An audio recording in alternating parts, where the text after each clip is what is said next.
Hunter, how you doing, bro? Welcome, welcome, welcome. Sorry, I'm busy dreaming. I'm busy daydreaming. Oh, let's just set up everything. To be sure, to be sure.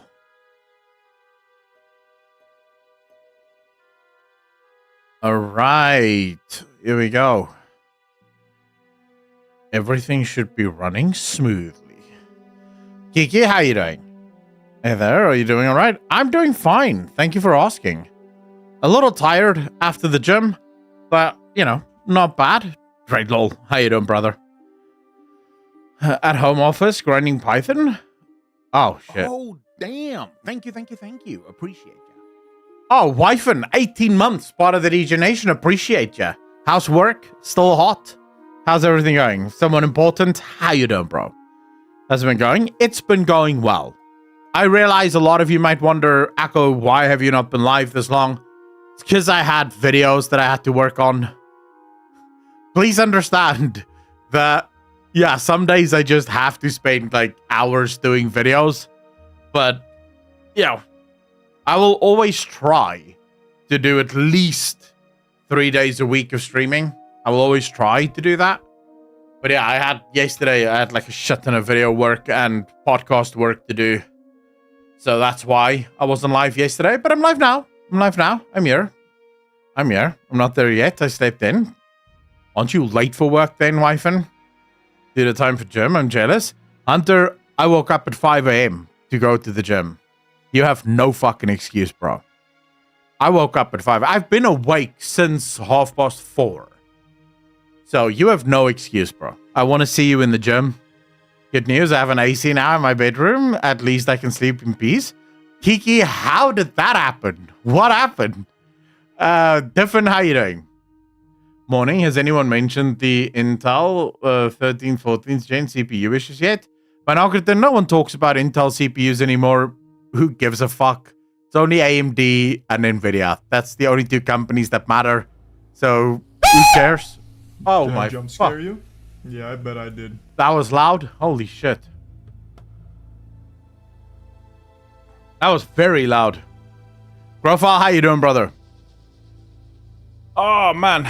My back is not sore, but stiff. And it is creating a little bit of pain. Fireship is a 4-minute video about it, if anyone's interested. I don't care. I don't have an Intel, so I genuinely don't give a shit. Grofal, I was standing the whole time now, so I'm just sitting, having my coffee, and then, you know. Sore is good, that's true.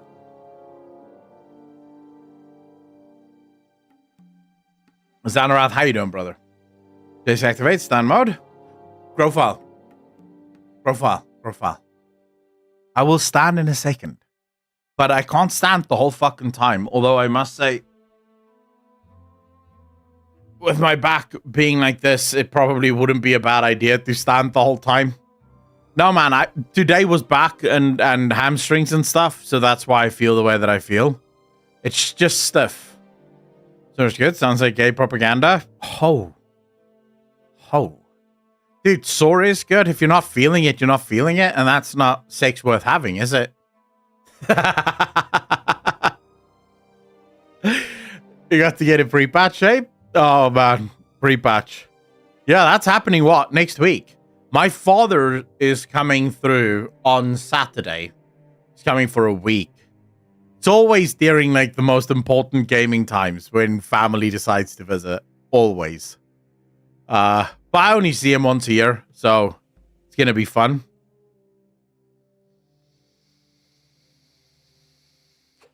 Well, normally I'm not sore, but my lower back has been giving me problems literally forever, right? I've had lower back problems since the age of 22, 23. And I think it's because of rugby, because I played rugby my whole high school and primary school career. So I think rugby fucked it up, and I've always had problems with my lower back. Like, it started with just sitting down. If I sit down for too long, my lower back gets sore. And nowadays, it's a lot worse. So when I do go to the gym, especially on back day, my back can give me problems for 2-3 days. But I did take medication, just waiting for the painkillers to kick in. And then we'll be good to go. Just back and buys today for me. Chest is tomorrow for me. Today was back, hamstrings, upper back, and biceps. I like biceps. I don't know why. I like biceps. It's a fun exercise. It's like I don't know. It's a very, how do you put it? It's a very satisfying movement, if that makes sense. Very sad. I don't know why, but it is satisfying. How could I live without it?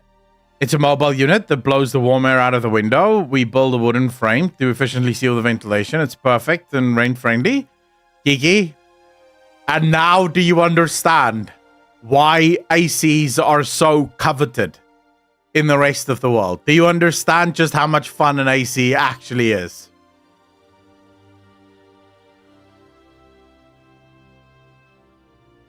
Benching is fun, although I don't know, the gym that I'm at, they have, man, I hate it actually. So they only have the thin bar. I don't know if you know what I mean. So you get the male bar and you get the female bar. The female bar is 15 kilos, the male bar is 20 kilos.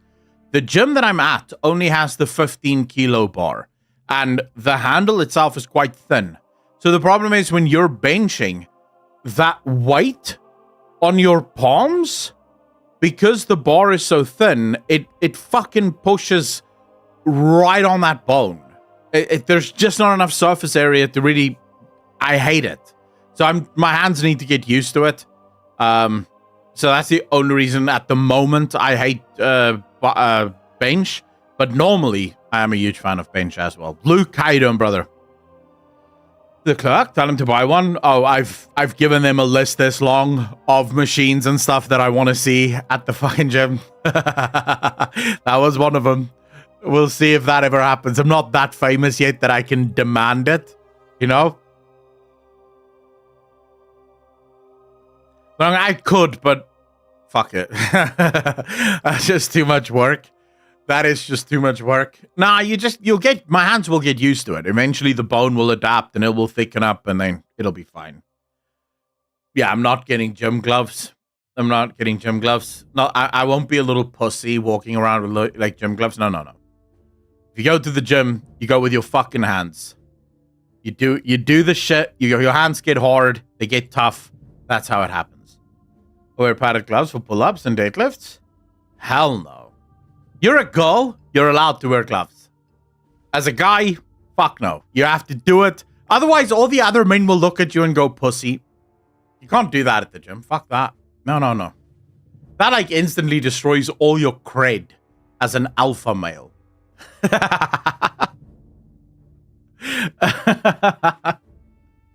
After workout convo. Oh. No gloves, only bar straps for deadlifts over 150. I don't even do that. And the reason I don't do it is because the bar straps, in my opinion, sort of cheats your grip. And a big part of deadlifts is grip, right? Grip strength. So, unless you're going to push like 1 rep maxes, I wouldn't use bar straps either. Because the thing is, one of the most amazing things about deadlifts is it's the only exercise in the gym that literally exercises every single muscle in your body. Like every single muscle is engaged, whether it's primary or secondary, it's all engaged when you're doing a heavy deadlift. By using the straps, you're immediately taking, your forearms out of the equation. It doesn't have to grip anything. It doesn't have to work as hard. So I try never to use anything in the gym. If it wasn't given to me by God, I don't use it. Basically. No. The tongue you exercise afterwards in the showers. You know how it goes, Did you see the new AC game? Got accused of stealing assets now? Oh my fuck, really? Alright. Can it get worse? Like, can it actually get worse? I use tape to wrap my hands, nothing to assist the lift. That's fine. Tools for the ladies. So your Trump video. Oh, and? But deadlift was 325 pounds. It was not fun ripping a callus on your palm. My PR on deadlift, my personal record on deadlifts was 225 kilograms for 3 reps. How much is that?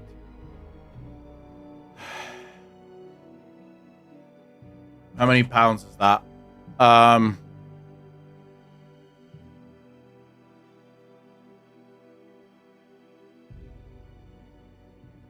496 pounds.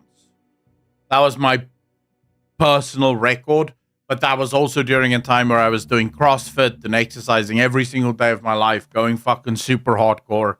I probably wouldn't be able to do that now. The last time I did like super heavy, I was on like 160 kgs for deadlift.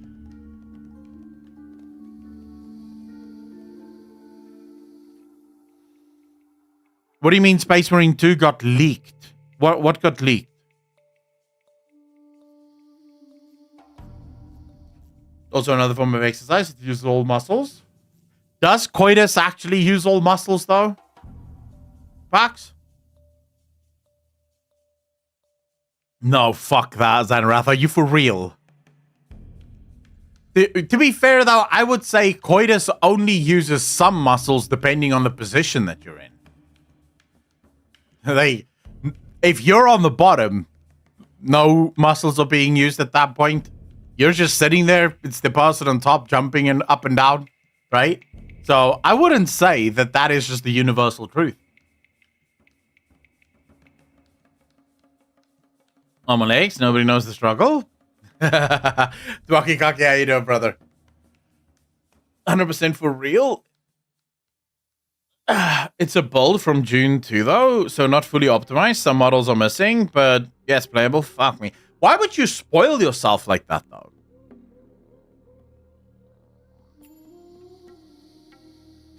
Twaki, so I don't do planking. Mainly because the problem with planking is the very thing that you're trying to work, your core, doesn't actually work efficiently with planking, because so many other muscles will fail long before your core actually fails with a plank. There are better ways to exercise your core that puts a lot more pressure on the core itself.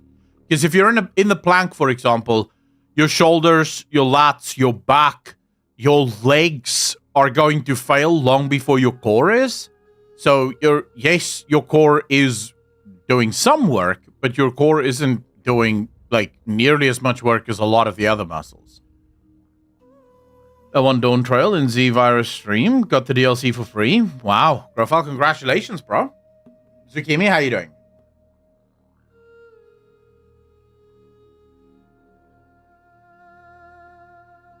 I don't want to see the Space Marine stuff. I will rather play it when it finally comes live. When is the official date, by the way? Anyone know? When are we officially allowed to play it?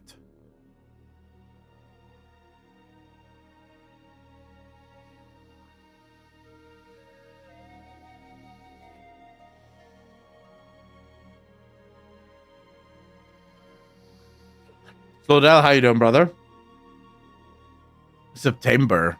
Oh, shit. But still, that's still close, bro. Considering we started talking about this game, what, almost a year and a half ago? We were saying we can't wait. So September is just around the corner. We'll very quickly be able to get it.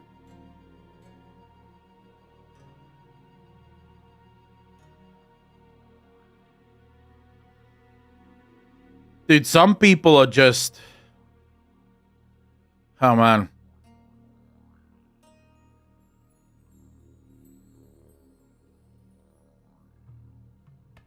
I'm sorry, but fucking politics makes people stupid as fuck. Not gonna lie. Like, what the fuck, bro? I am watching someone that I used to have quite a lot of respect for have a mental breakdown over this assassination attempt. And just going full-blown political fucking Andy. Destiny, yes. Just full-blown, this is my side, this is my politics. I won't use my brain for anything other than breathing. And And even that might be optional sometimes. And yeah, that's just it. Destiny, yeah. Now, to be fair, I never agreed with anything that Destiny believes politically. But what I had respect for was he always had a logical reason for believing the stuff that he believed. Right? So, I don't care if I don't agree with your politics. As long as you can logically explain your politics to me, I can respect that. Right? The problem that I have is people just believing shit because their side said that that's the truth. I don't like that. But if you logically believe something and you can explain to me logically how you got there, then we can have a debate, right? We can have a discussion, and I could probably show you where your logic fails and why your logic fails. But most people don't know fucking shit, bro. Most people have not arrived at their opinions because they thought about them. They arrived at their opinions because that's what they were told to believe in. You know, that's just what they believe now. I like seeing both sides and want to hear differing opinions, but when you get radical, it's sad. Absolutely agree, bro. Oh, geez, look, as an American, I mean, I wasn't shocked about it.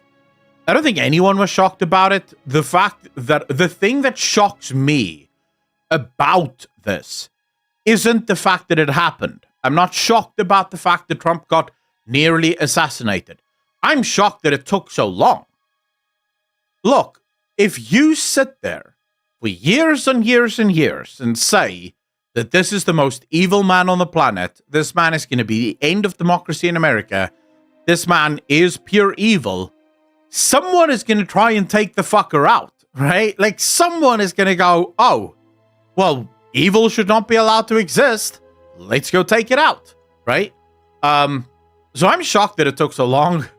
Quite frankly, what I'm shocked about more than that is the reaction from the left. The reaction from the left is what I'm most shocked about. The fact that you have leftists now saying, we are sad that he missed. Now, if you believe truly that Trump is a threat to democracy, and that means then that you actually care about democracy, there is no bigger threat to democracy than taking out your political opponents. Like, once you get to the point where you're assassinating your political opponents, democracy is fucking dead, right? There is no democracy then, because that is the actions of a dictatorship, right? It's not the actions of a democracy. So if you're saying, I care about democracy and Trump is the biggest threat to democracy, and then you go, I wish he was the dude didn't miss, well, then you don't give a fuck about democracy. What you care about is your side winning. That is also otherwise known as a dictatorship, right?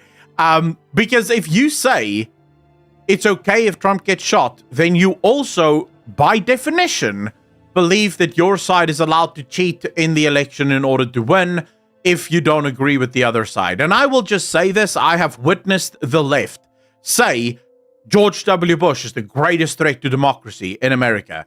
I have witnessed them saying Mitt Romney is the greatest threat to democracy in America. I have heard them say that about that other old fuck that died not long ago. What's his name, man? The dude that was a war hero and Trump said he doesn't care about him because he got caught. That guy. He was the greatest threat to American democracy. And then Trump was the greatest threat to... Like, every single Republican dude is always the greatest threat to American democracy. And then the dude comes into power. The dude doesn't end democracy in America. And then you just... McCain, that's the guy. Thank you. Yes. It's always the same bullshit. So this means that, technically speaking, the Democrats is allowed to lie, cheat, and steal however much they want, as long as they win the election, right? Because if you believe that your political opponents must be assassinated, then cheating isn't really a problem, is it? Then you can absolutely cheat. The problem is that there are so many people on the left that are praising the shooter and also sad that the shooter missed. I am waiting for the next person to see this and go, if I do this, I will be famous. If I do this, I will be a hero. guaranteed there will be more people trying to take shots at Trump. Guaranteed. Because the left has basically said, if you manage to kill this guy, you will be a hero to all of us. So yeah, it's gonna be nuts, and I don't think people on the left fully appreciate what that would do. The first bullet that lands will be the shot that was heard around the world for a second time.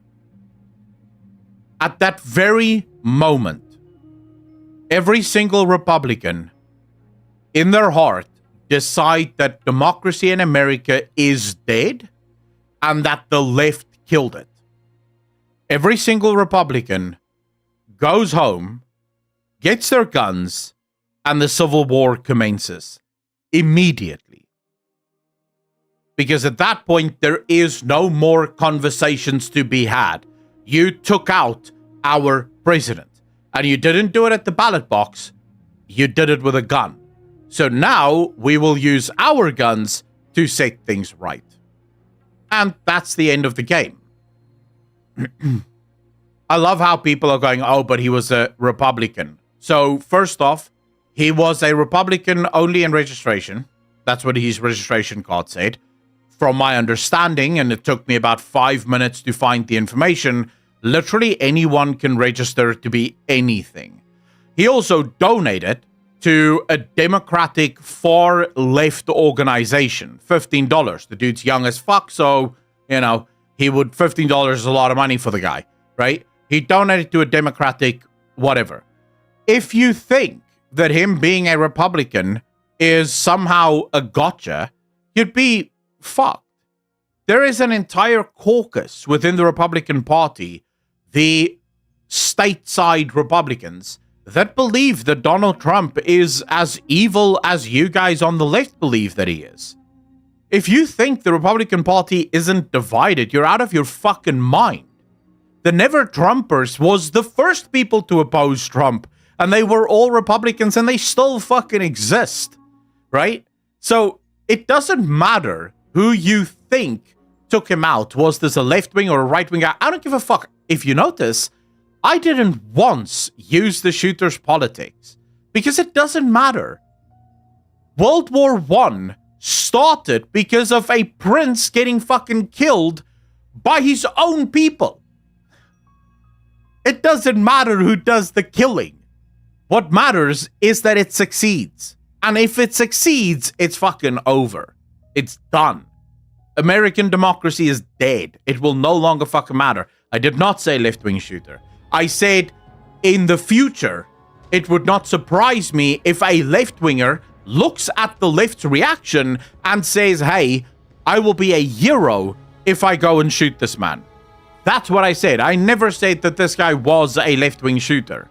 Not once did I say that.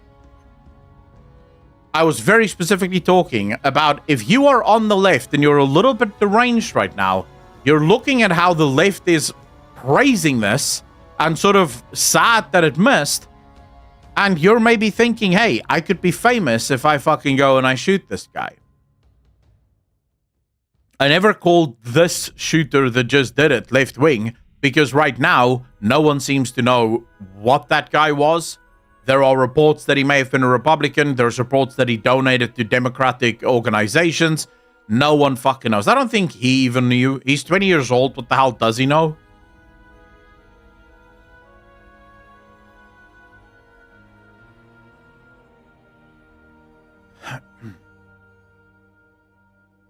Understand why one needs to register as Democrat, Republican, etc. to begin with. Do you need to register, though?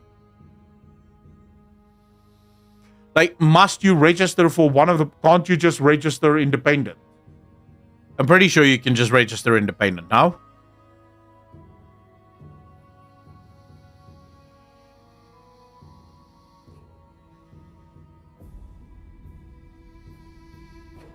Grofal, I'm going to be honest with you.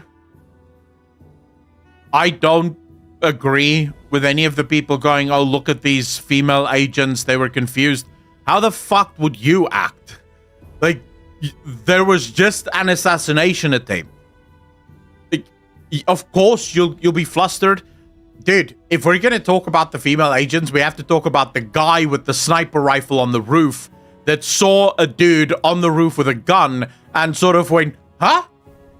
What's going on there? Is that a gun? Oh, I have one too. I should probably use it. I don't know. Like, I think at that point in time, I'm not willing to go, this was an inside job, although I do think there's a lot of questionable shit that happened with the police. Like people, yeah, I've seen videos now of people literally screaming about 30 seconds before it happened. There's a guy on the roof with a gun. There's a guy on the roof with a gun. The police did fuck all, right? So that is sort of problematic to me. But even then, I would be careful to say that this was an inside job or that some, like all of these people wanted to do it. I don't know, right? I don't know. What I know is they rushed to immediately encircle Trump. They got him off the stage safely. So, I don't know what else they could have done in that scenario. I don't blame them for looking flustered. Like, what the fuck, dude? This is a tough scenario to be in. And I think specifically, someone said in chat, training only takes you that far. I agree. I don't think training can really prepare you for this scenario. Behind Trump pointed at the dude who shot him the minute he got Trump.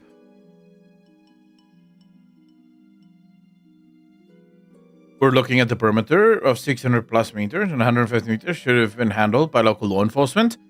I can't speak to any of this because I genuinely don't know the ins and outs of it.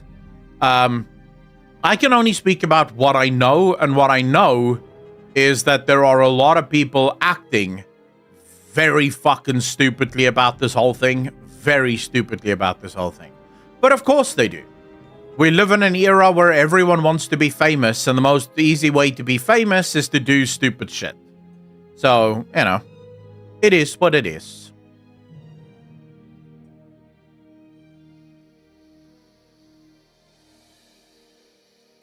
I'm gonna deal. It's not even the murder. It's genuinely not even the murder that I'm. Money. Oh shit! What just happened? The most important question here is, who gained the most? Who gained the most? Anti-Rack, how you doing, brother? Thank you so much for the 650. Really appreciate that. Well, Trump gained the most. I mean, inadvertently, this guy wanting to shoot Trump has just given Trump the election. Because there is no fucking shot. Like, dude, in a million years, right, with all of the CGI and with the CGI going on and the fucking superhero films that we see, there is not a single shot, right, in a movie, anywhere, that could pull this off better. This single photograph has turned this dude into an American hero, and all he had to do for it was get shot in the ear. This single photograph. There's not a single person that looked at this picture and didn't feel moved.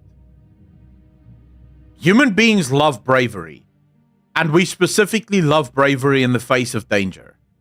To see a man, after he was shot, stand up and defiantly put his fist in the air and go, fight.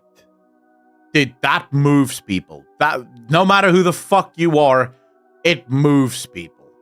You can't help it, right?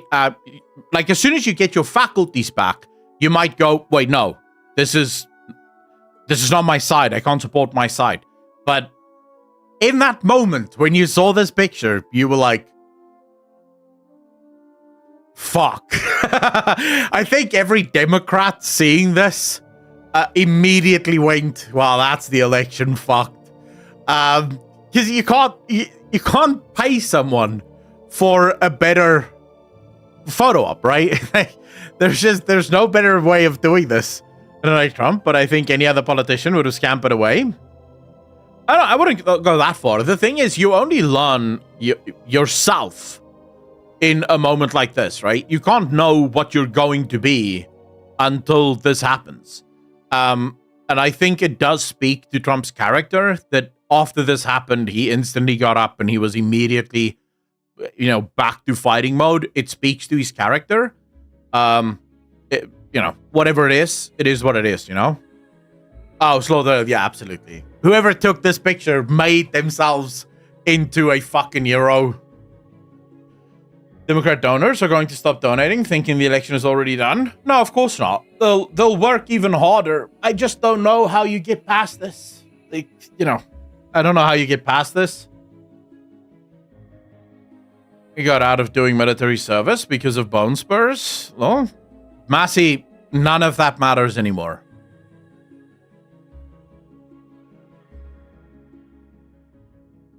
Asman Stream Man, it was literal minutes after the moment.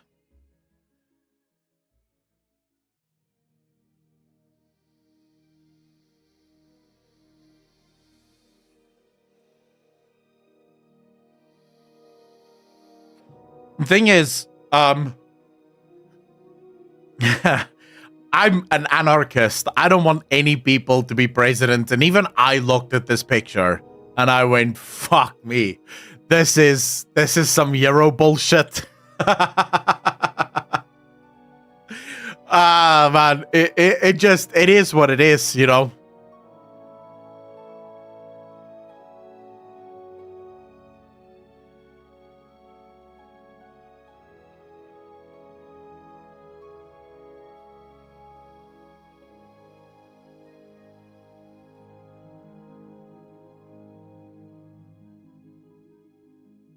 Massey, I don't necessarily agree.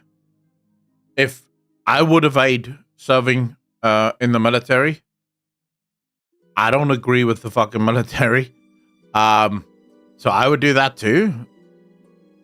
They're literally going to make him a god emperor now? No, I don't think so. I think... You know what I think will happen? Here's what I think will happen.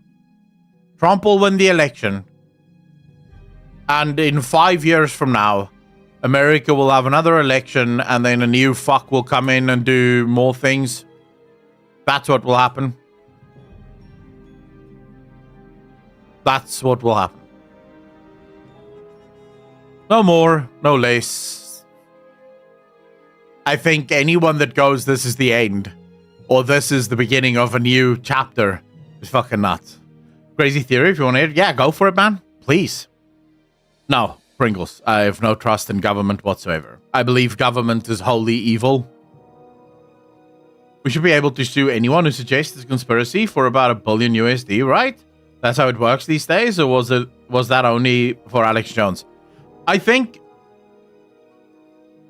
I don't know the stuff about the Alex Jones stuff. I didn't follow that case, so I really don't know what happened there. As to my personal opinion on that, no, I think people are allowed to say that it was a conspiracy theory. I do think you're stupid if you think that this was staged, because no one is going to stage their own assassination and then be fucking hit. Like, you are out of your mind. You are out of your mind. If you're gonna stage your own assassination, the dude's gonna miss by a mile, right? You're not gonna have the dude shoot so fucking close that it nicks your ear. Because, dude, even the greatest sniper in the world, once that bullet goes, it's on its way to hit the target. There's no unwinding that shit, right? There's no, oh shit, I missed, or that was the wrong... No. Once you pull that trigger, whatever happens after that is in the hands of God, right? You can do nothing anymore at that point. So no one would do that. No one would stage that. That would be dangerous as fuck. I highly doubt it. And definitely, yeah, not a 20-year-old. Like, if this dude was like the #1 sniper in the military for 25 years running, maybe then you could have an argument, but not a 20-year-old. Like, holy shit, no. Nomination, his appeal fails, gets convicted, and Kennedy flips from independent to Republican and wins election due to family name and his party switch. Slaughtertale, so I don't think that will happen. There's actually a very interesting, let me see if I can find his name. It was on trigonometry. What's the guy's name again? Well, I need to check now.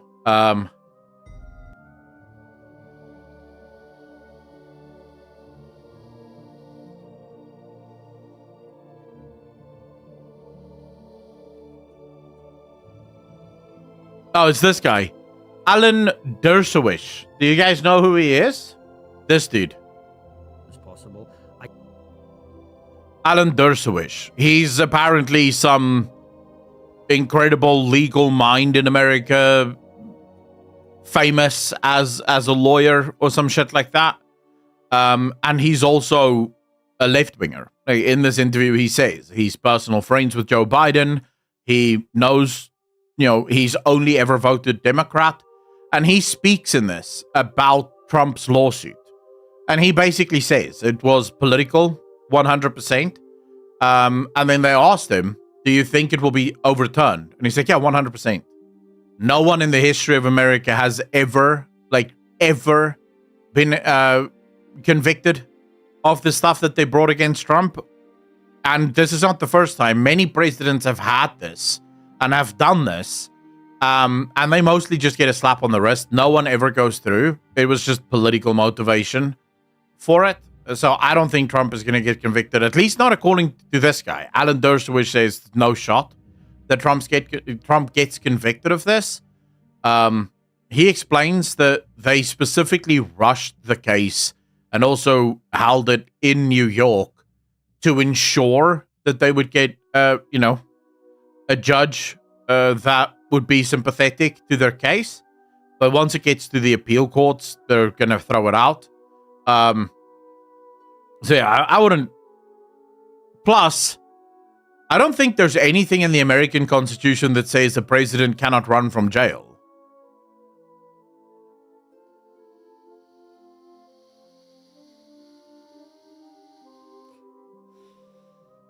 Yeah, Grofal, you can show me.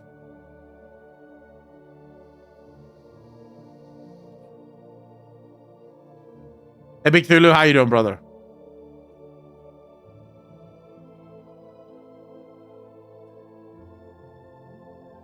Say, Drake, how you doing, bro?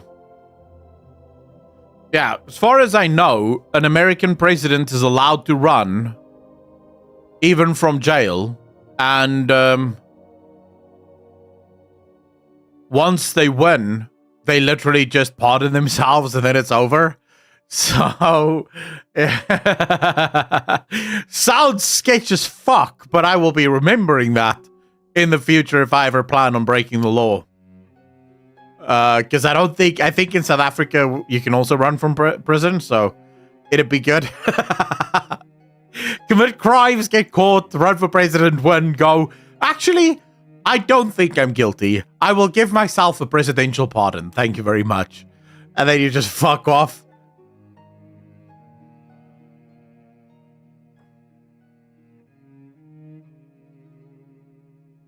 Oh man, it was actually, so this was from a GoPro. If you couldn't run from prison in South Africa, is assassination attempt in South Africa common? Pringles, no. No. South Africa's politics isn't quite that divided. Our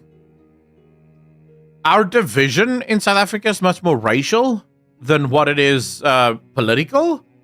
I mean, there's political elements to it, but for the most part, it's a lot more racial. So the ANC, EFF, NK are majority black parties that basically only serve the interests of the black majority.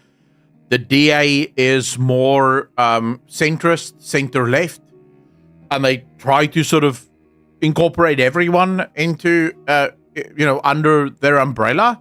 And then you have parties like the Freedom Front Plus that is mainly a white Afrikaner party, so not even all white people, just white Afrikaner people. But at the same time, there are other people that is starting to vote even for Freedom Front Plus. But for the most part, yes, I'm an Afrikaner. For the most part, most people don't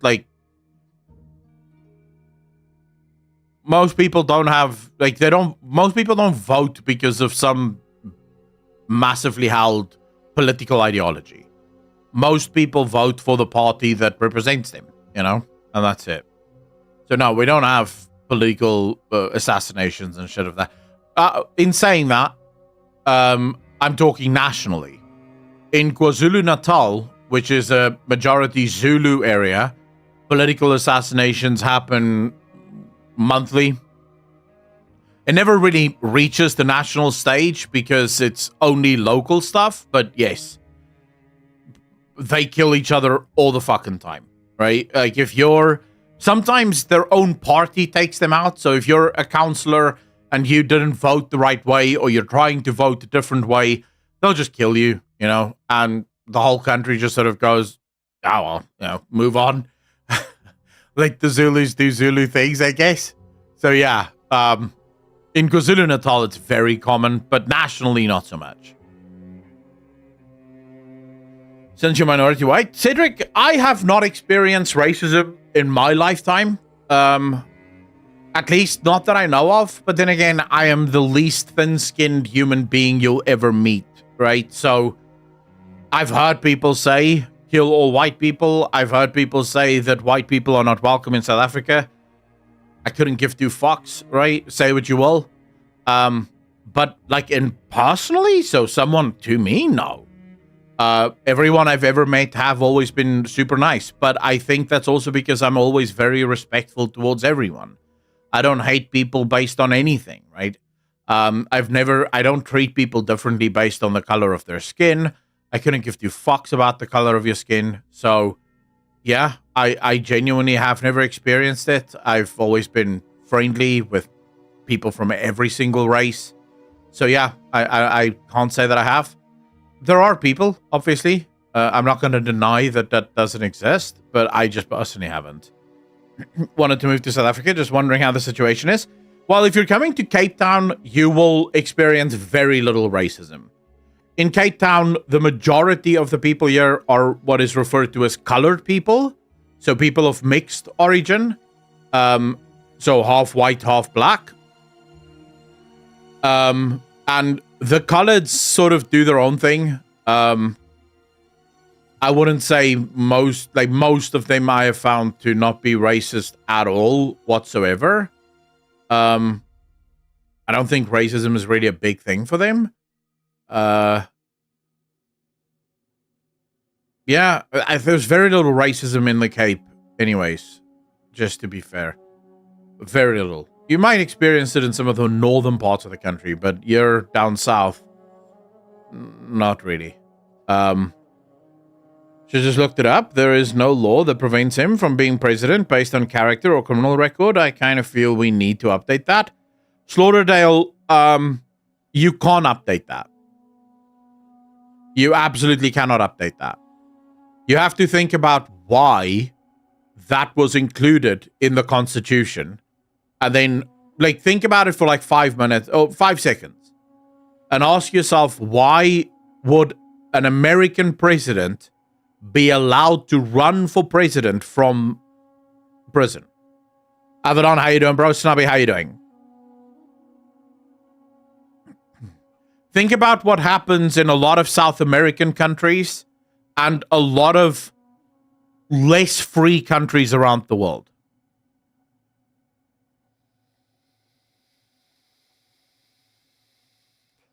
It's literally because you cannot jail your political opponents, because that's what happens in a lot of less free countries. You just find some obscure fucking reason for why this person should be in jail, send them to jail, they can't run for president from jail, right? The American Constitution, the founding fathers thought of that and said, fuck that, not allowed to do that.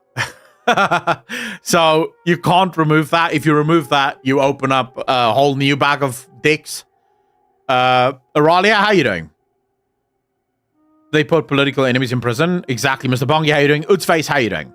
To be honest, the left has weaponized the legal system for this very reason. It gives a veneer of respectability to what is political attack. Some tactic in the UK, they push for legal changes based on identity politics. Then once in place, weaponized to demonize their political opponents so you can say they're criminals and shut down the debate before it starts. Yeah, I wouldn't say it's just the left, because in other countries the right does this, right? It really fucking depends. Whoever is in power and whoever has power over a specific political arm will politicize that arm, right? So yeah, I wouldn't say that it's just, look, I am never going to sit here and pretend that evil has a specific chosen political side. Why? Because both sides of the political aisle is made up of human beings. And human beings have an incredible capacity for evil. So there is no shot that just one side is evil and the other side isn't evil. They're all, at least all of them have the capacity for evil. Can you search up the political triangle? I think to find that's more accurate. Earlier, yeah, sure, I can. The other one I like is the political horseshoe theory. I like the political horseshoe theory because I think I think most political... So is this the one you're referring to? I didn't see a video there. I didn't see a video. But no, it's fine. You know, that's cool.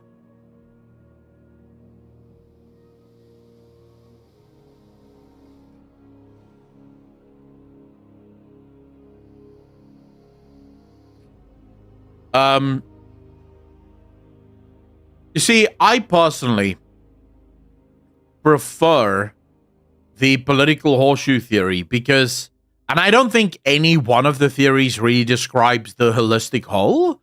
I think different ones show different, shall we say, speak to different elements of the political game. But the one thing that the political horseshoe gets absolutely right is the more extreme you go, the more they become the same. Right? The more samey both become. So, as I said in my video yesterday, if you think progressivism is only a thing for the left, then you've not been paying attention to the far right. The far right is every bit as progressive as the far left. If you think about what progressivism is, progressivism as a worldview divides the entirety of the world into two camps, good versus evil. Everything is viewed through the lens of good versus evil. Now, the right may view good versus evil through race or through national pride or whatever, but they still view the world through the binary choice of good versus evil. The far left does the exact same thing. So, at the core, they meet. They agree on exactly the same thing, which is the entire world is a battle between good versus evil. What they disagree on is what is good and what is evil. But they're both progressive in the same way, right? So I like the horseshoe theory for exactly that reason. Wings of the Year, how you doing, bro? Happy birthday. Ladies and gentlemen, can we get some hearts in chat for Wings of the Year on his birthday? Happy birthday, bro. You could not have chosen a better week to be born in, quite frankly. So much shit has happened. So much shit has happened. Everyone is a bad guy. Bricky, probably. I personally believe that everyone has the capacity to be bad. But everyone has the capacity to be good as well, right? I'm a rich bitch now. Oh, shit. Wings of the Year. Thanks for the sub, man. Really appreciate it. Oh, wait, no. Caleb Knight. with the gifted sub on his birthday. Hearts in chat for Caleb Knight, ladies and gentlemen, giving money away. I appreciate that, brother. I'll do you one better. Caleb, I should really change the gifted notification sound so that I actually fucking know when it's a gifted sub, but I appreciate you, fam. I appreciate you. Okay, to put this in short, it's a fact that competition breeds progress, and it goes to every side. Yeah, I mean, I have no problem with progress, right? Progress is important. We should progress. Progressivism, on the other hand, isn't about progress, right? It's about identifying certain issues and then seeking a radical overthrow of the system in order to solve the issues that you've identified. The problem that I have with that is that as a human being, I am so very aware of my own shortcomings. I am so very aware of my own biases. And the one thing, I've said this before in stream, those of you that's been around for a long time will know this, but I always ask myself one question, and I feel like this is perhaps the most important question that you can ask yourself in anything that you believe, and that is, what if I'm wrong? That one question should immediately stop you from doing anything radical to society. Because you might think the thing that I'm about to do is going to make people's lives infinitely better. But what if you're wrong? What if the thing that you're about to do is going to make people's lives worse? And the second you ask that question, you will stop trying to radically change a society. Instead, if you do want to do the thing that you think is going to be better for society, do it slowly. Do it slowly, progressively, see how it happens, see how it plays out, and leave opportunities to walk it back, right? Most important question to ask yourself, am I closet gay? Okay. Massey, are you coming out? It's no longer June, bro. Can't do it now. You're going to have to wait till next year, June. It's no longer gay month, so pack that shit in. You can come out of the closet wherever you want, fam. Absolutely agree with you. That's a gold question. But Akko, there are tons of cultures that doesn't progress at all, and they are better off in some areas than the modern West is. If we are supposed to advance, the moral good is to leave no one behind. Rusty J, like which countries?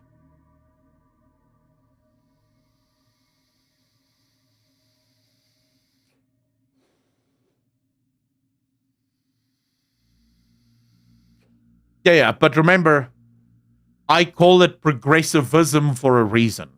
Because progressivism holds at its core a fundamental truth, and that is good versus evil. Do not say to a gay person to pack anything in. They may be so misinterpreted. How could pack it in be misinterpreted? I could get stick it in being misinterpreted, but pack it in, fuck that, bro. Like, I don't think so.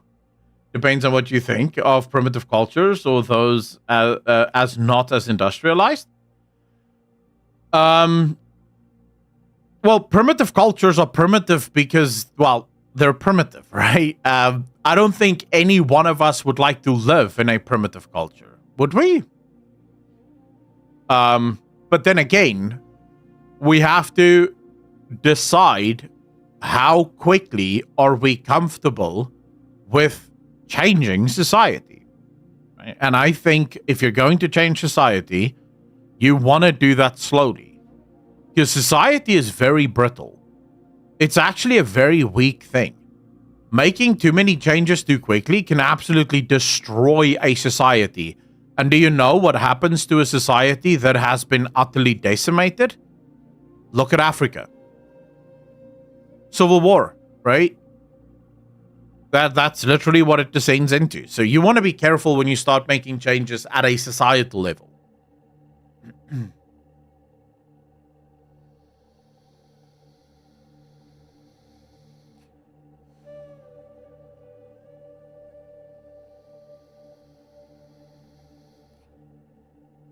Oh, and I don't think any conservatives, at least I've never heard any conservative say that they want to live in the 1800s.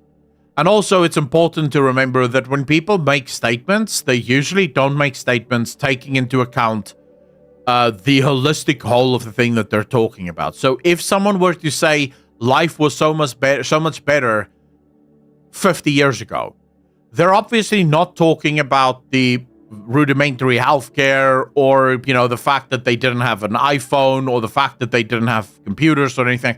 That's not what they're talking about. They're usually referring to a time where a specific thing was different. And it's important as an intellectual or as an intelligent human being to identify the thing that they're referring to and then to only judge the statement based on the thing that they're referring to rather than trying to go. Because if someone came to me and they said, man, the political divide makes me wish that we were still in the 1960s. Me coming up and saying, oh, wait, so you want to live in a time where they didn't have a cure for XYZ? You want to live in a time where the internet didn't exist, where you didn't have computers or computer games? What the fuck, bro? What are you talking about? None of what you've just said spoke to their actual objection. So you've made a bunch of points that are meaningless because you've not spoken to the actual objection that they have. So as an intellectual being, it's imperative that you identify, okay, what is it that they're looking to in the 80s or in the 50s that was different? And then I'll speak to that and that alone. So then you could come and say, well, actually, it was just as divided in the 50s. Here's what happened in the 50s. See, this, and this, right? Or whatever the case may be. Then you can speak to the actual point that they're trying to make. But just coming up with ways to ridicule their argument isn't actually making an argument of anything. You're just ridiculing their argument, even if it wasn't necessarily the argument that they were making, right? Nostalgia as kids, good. As adults, painful. Aurelia, but then again, classic WoW seems to be doing really well, right? Like, classic WoW is doing really well, so it turns out some nostalgias are actually based in some kind of reality. Spent 20, 30 minutes, wrote long comment, then got hit with, what if I'm wrong? Delete whole comment. Rotio, you can still make your comment, right? I'm not suggesting never say anything because you might be wrong. You can still say whatever you want, just as long as when you try to enact that, before you act on it, ask yourself, what if I'm wrong? But we should always be able to have conversations. We should always be able to say outlandish shit to each other in conversation, because that's how we reason. That's how we debate. That's how we figure out whether or not the things we're saying is actually good or bad, right? So what I'm saying isn't to pack it in before you've even said it. What I'm saying is, after you've said your piece and after you've had your discussions, if you ever got into a position of power, think twice before you make any sudden moves, basically. Are you looking forward to Concord Beta? No. I'm not playing that shit. I saw the game and I was like, what the fuck is that? Like, no thank you. I always take the I wish we were back in the X as the idealized version with the potential context of what was talked about earlier. Caleb, yeah, I wish I was back in X usually refers to, I think more often than not, people talking about the hope that existed back in a previous time. You know, and I do think to that extent, none of us could have predicted just how fucked the world would be, you know, just 10 years ago. Just 10 years ago, not a single person could have predicted how fucked the world would be now. You know, it is what it is. Conflict, and more precisely, its resolution is needed in order to have stability. Remember how nasty the evangelists in the 90s were? They were not unlike the leftists nowadays. Yeah, I mean, dude, there are some people, and I can say this as a Christian, there are some people that masquerade as Christians that are truly probably some of the most evil people you'll ever meet. And this isn't new. You can go to the Bible. You can read Paul speaks about this in quite a few of his letters. Paul writes about this extensively. The false prophets and the people that are using the gospel for their own ends, motivated. Listen to this. Paul speaks about how their motivations is greed. These people are using the gospel for greed, and they should be rejected and resisted. Peter writes to the churches and writes about the exact same thing happening, where people, for the sake of greed, has moved into the church and have twisted the church to their own ends. So this has always happened throughout history. I think the problem is, in a world where the majority of human beings have been completely bereft of meaning, people are seeking meaning wherever they can find it, and in whichever small way they can find it. So, for example, something I have a severe issue with as a believer is prosperity teachings. I despise prosperity teachers because I will listen to the way in which they interpret the word of God, and every single thing that they interpret is completely wrong. And it's not even just that they're interpreting it wrong. They'll take a verse out of the Bible, ignore the verse that came before it or the verse that comes after it, because that verse serves their purpose. Here's the thing for anyone that might be interested or is in a prosperity church right now. God has no interest in making you rich or poor or anything. God does not give you riches. God does not take away your riches. This is where your free will comes in. Jesus says it. The Father lets it reign over the righteous and the unrighteous equally.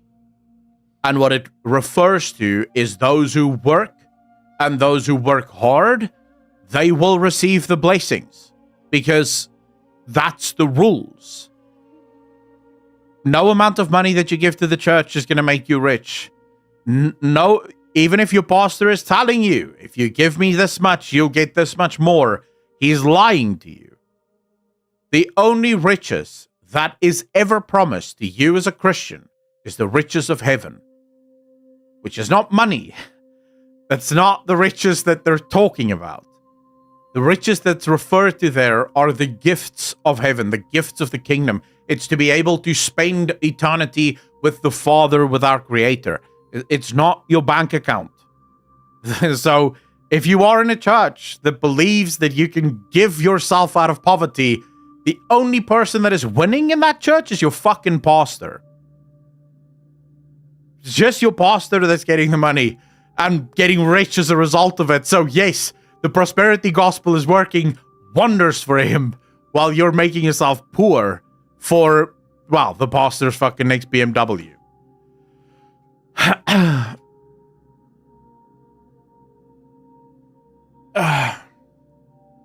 Pay money to get the riches in heaven like the medieval times? Oh, we won't know. The prosperity teachings have sort of evolved.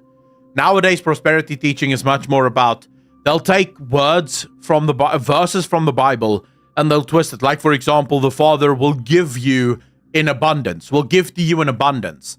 That verse specifically refers to gifts of heaven, right? Gifts of the kingdom. But they ignore the verses that came before and after that explains that what the Father will give in abundance, and they just focus on that. And they say, see, if you give, the Father will give in abundance. So, for example, there's verses in the Bible that talk about giving to the poor and never walking by the poor. Don't look down on the poor. Don't treat the poor with disdain. For the Father will reward you in heaven. They leave out the in heaven bit and the Father will reward you. So if you give to the poor, the Father will give to you. And then, of course, the people give to the church because apparently the church gives to the poor.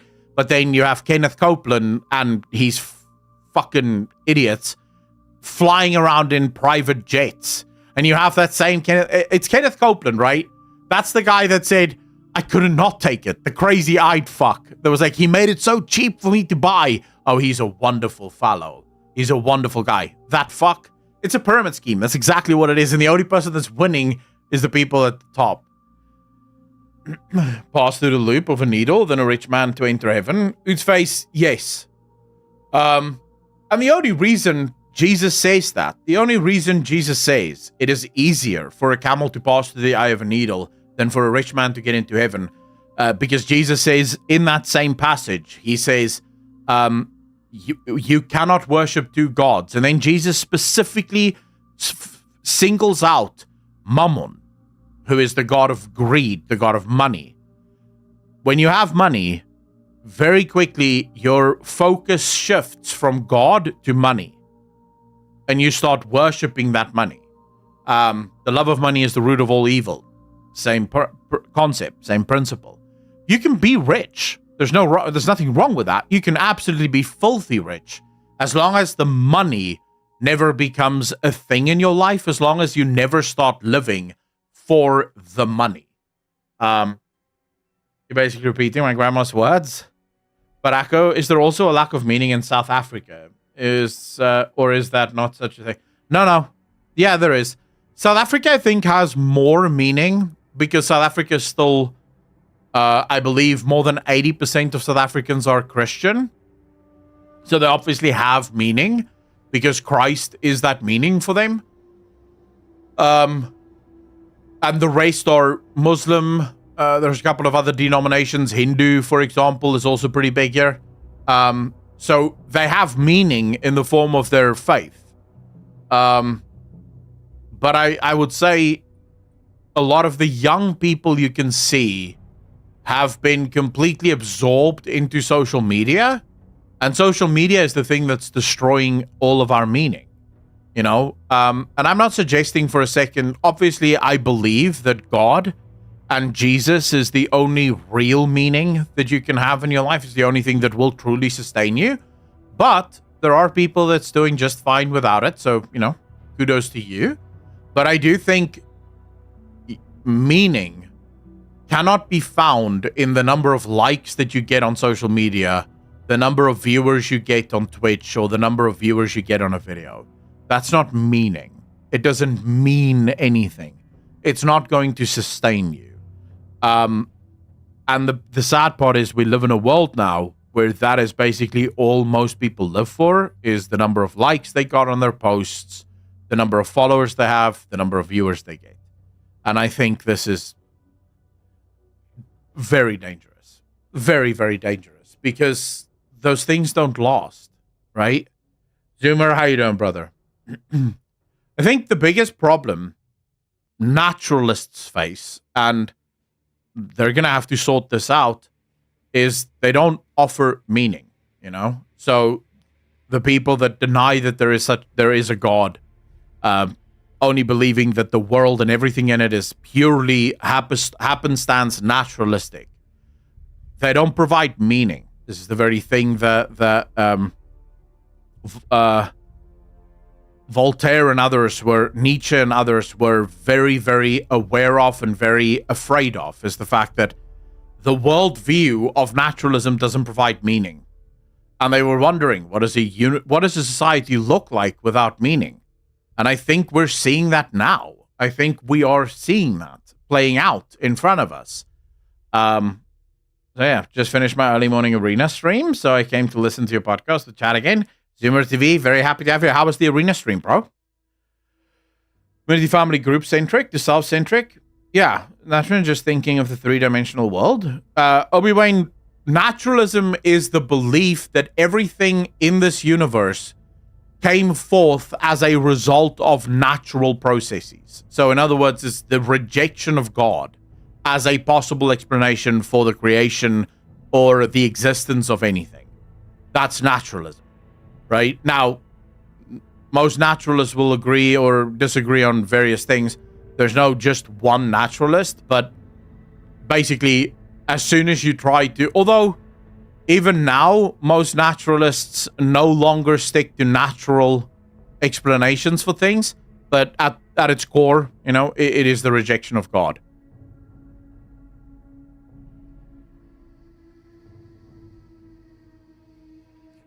There you go, Massey. Thank you. Is an alternate name mechanistic worldview? What's your view of a mechanistic worldview?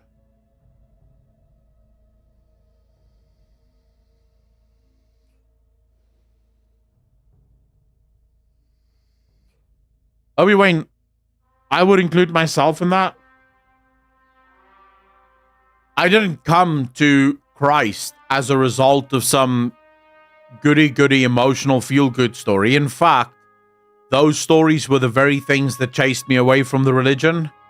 You wouldn't have been able to save me with Jesus loves you stories. That wouldn't work for me.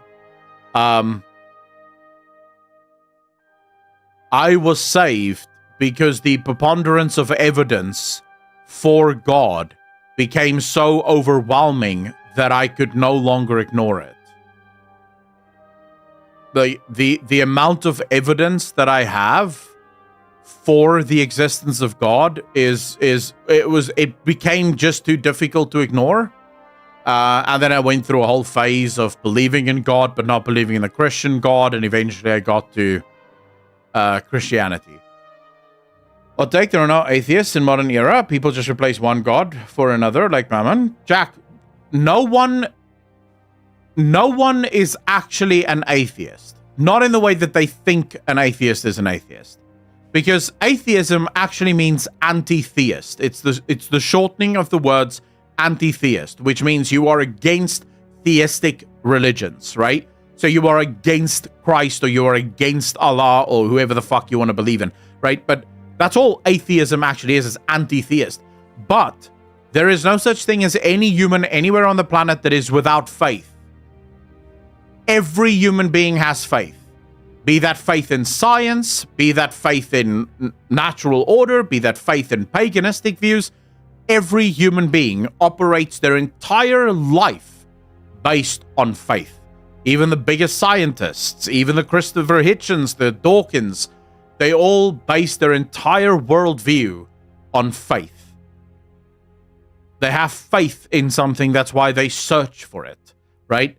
They have faith that they'll find something, that's why they look for it. Human beings can't separate themselves from faith. It would be impossible. We are a faithful species. Juice, what's wrong? Agnosticism is the normie approach. We don't know.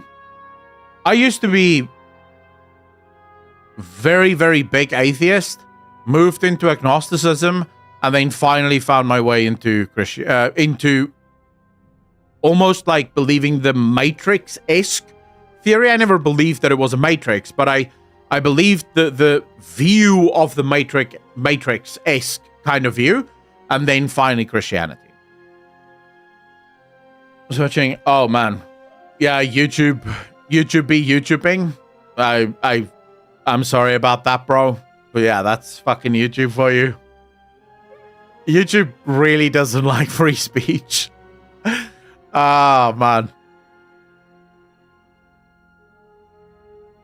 Ancient Egypt warned of a future where gods were gone and people had to devour things instead of faith, which turned into people eating people to survive. It's a crazy prediction. By the way, what's your take on simulation theory? You mean that we live in a simulation? I think if you believe in the simulation theory, you're basically on your way to believing in God. Because if you believe that this is simulation, the next question you have to ask yourself is who made the simulation? Because someone had to create the simulation. Nowhere in the natural world do we see something representing a simulation that wasn't designed by an intelligent creature, i.e. humans. So if you believe in the simulation theory, you're one step away from believing in God. That's just facts, right? Yeah. So, yeah, it's fine. You can go that route. If you keep going down that rabbit hole, believe me, I did that, right? If you keep going down that rabbit hole, you eventually find God, right?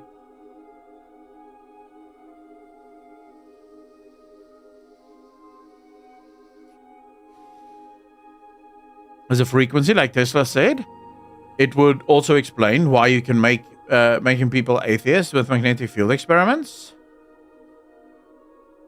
Technically, if you create actual AI, that would be the birth of a god. Yeah, but I don't believe that we would ever be able to create actual AI.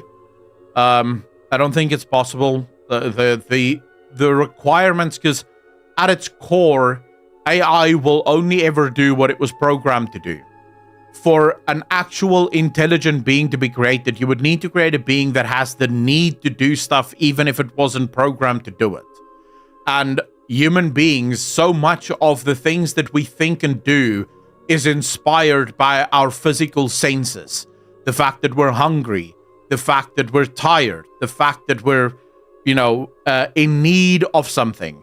And that inspires our thought and allows us to think in different directions. An AI would never have that, because an AI wouldn't have a natural need for food or a need for sleep.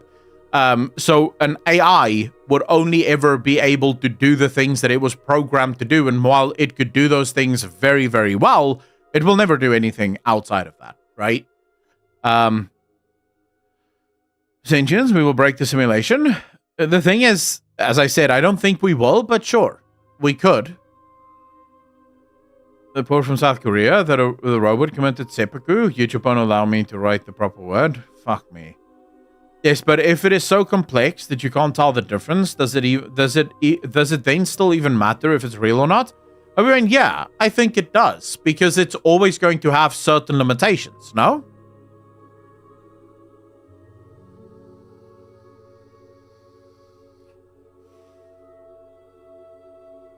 Emotion that isn't based on one person or a group of people's worldview? No, I don't even think you can teach an AI emotion. Because a lot of our emotional states comes from our perception, and our perceptions are driven by our physical senses. Without physical senses, you cannot have perception. Without perception, you cannot have emotions. So AI is always going to come crashing down or short at that one fundamental problem, and that is it has no personal interests. It only pursues what you tell it to pursue, right? If you tell this AI to collect information, it's going to collect information. If you tell the AI to destroy China, it will destroy China. But it's only going to do that because you told it to do it, right? It's not going to do it because it just one day wakes up and goes, you know what? Fuck those Chinese people, right? That's not what the AI is going to think. If you didn't tell that AI to do that thing, it's not going to do it all on its own, right? Although the Chinese may actually be way ahead of us. So, we might be the ones needing to worry about their AI. I think people need faith and morals. What if you implant AI into a human body? That would work, right? But then you're just enhancing human beings. And then we get to my biggest thing is, would you actually do that? Like, would you actually plant a chip into your own mind?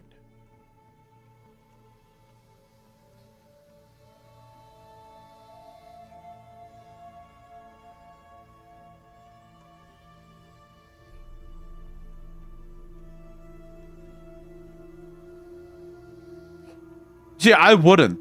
Mainly because technology is not perfect, and it has never been perfect. Am I willing to risk putting a piece of human technology into my mind where the smallest glitch could be the end of my existence? Fuck no. Evil stuff is a scarier concept. Nameless, that is the thing that we should be afraid of, is people coding AI to do evil things. That is a genuine fear, obviously. People don't need faith and morals from an external source, though. That's what Nietzsche talked about in The Death of God. It was the death of an outside moral system and the need for humanity to transition. So my question there would be, Avedon, what would be a universal moralistic worldview? I'll ask a simple question. based on universal morals or the moralistic system, why is murder wrong? Why am I not allowed to murder someone in a moral system that is completely devoid of God?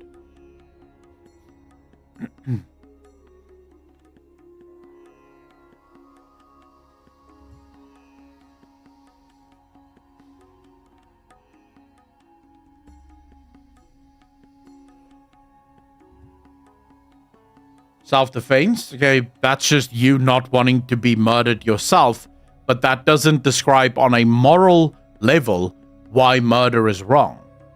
You've just said that you don't want to be murdered, and that's fine, but why is it wrong moralistically? The only honest answer to that question is it's not. That's the only honest answer you can give. Is it's not wrong. You are allowed to murder someone. You just shouldn't, because it's not nice. That's all you can say. Because fundamentally, if you remove God from the argument, then you as a human being is the result of an accidental creation. It just happened that a bunch of cells came together and created what looks like a human being. You're no different to a blade of grass or to a tree or leaves on a tree or a cow or a sheep or anything. You are literally the same as every other being. You are absolutely an accident of natural systems. And by that accident, if another accident decided to kill another accident, there's no reason they're not allowed to do that. So your entire moral view is completely subjective. It's not universal. It's subjective. You can subjectively say it's not right to murder people, but that's just because you think so. If I don't agree with that, I can do it because I don't agree with your subjective view of what morality may or may not be. I don't agree. I think we should be able to kill people, right? And then you could say, well, it's against the law. All right, but the law is also based on your own subjective reality. It's not based on a truth. All right, if I'm wrong, Dark Mephisto, then give me an objective moral reason why I'm not allowed to commit murder. If I'm wrong, why? Why am I not allowed to murder someone from an objective moral standard?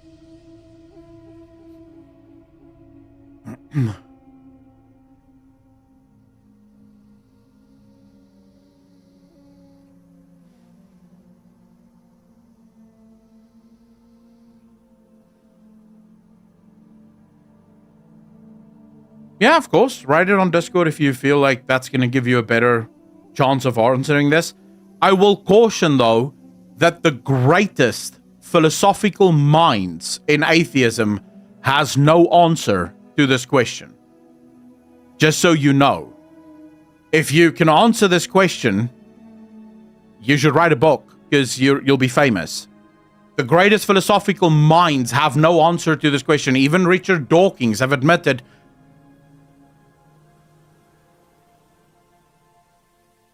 we don't know. We don't know. Like, just don't do it effectively. Right now, I hate to say this, but right now, every single moral view that you have is based on Judeo-Christianity. Comes from the Bible. That's why you don't do it. You might not want the Bible in it, but that's where all of your moral views come from, is based on what the Bible says you can and cannot do. Now, some people pick and choose some of the things that they don't want to do or want to do based on that. But fundamentally, if the question becomes, so let me go further and say, the question shouldn't be murder or not murder. The question should be evil or not evil. So, in a universe where there is no God, what is the objective standard by which you measure evil? What is or is not evil, and how do you measure that? How do you decide when something is evil and when something isn't based on some objective morality? So You need something to compare against the not evil things that you're doing, right? That's the thing that you need to answer. Yeah, but it can't be subjective, Slaughterlane, because then you don't have a universal moralistic system. Then you have a subjective moralistic system, and in a subjective moralistic system, I can do whatever the fuck I want because it's objective. It's based on what I feel like doing. And if that is how you want to conduct and run the world, that's perfectly fine, but you are going to start running into severe problems as a result of that worldview. Right? Because it's subjective. It's based on how I feel about it.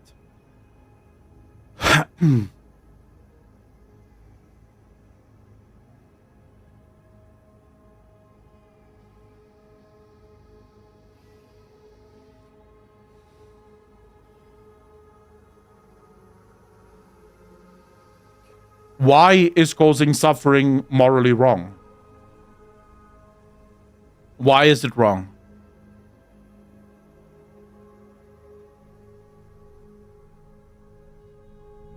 It doesn't help that you say it. It sounds nice, but why is it wrong?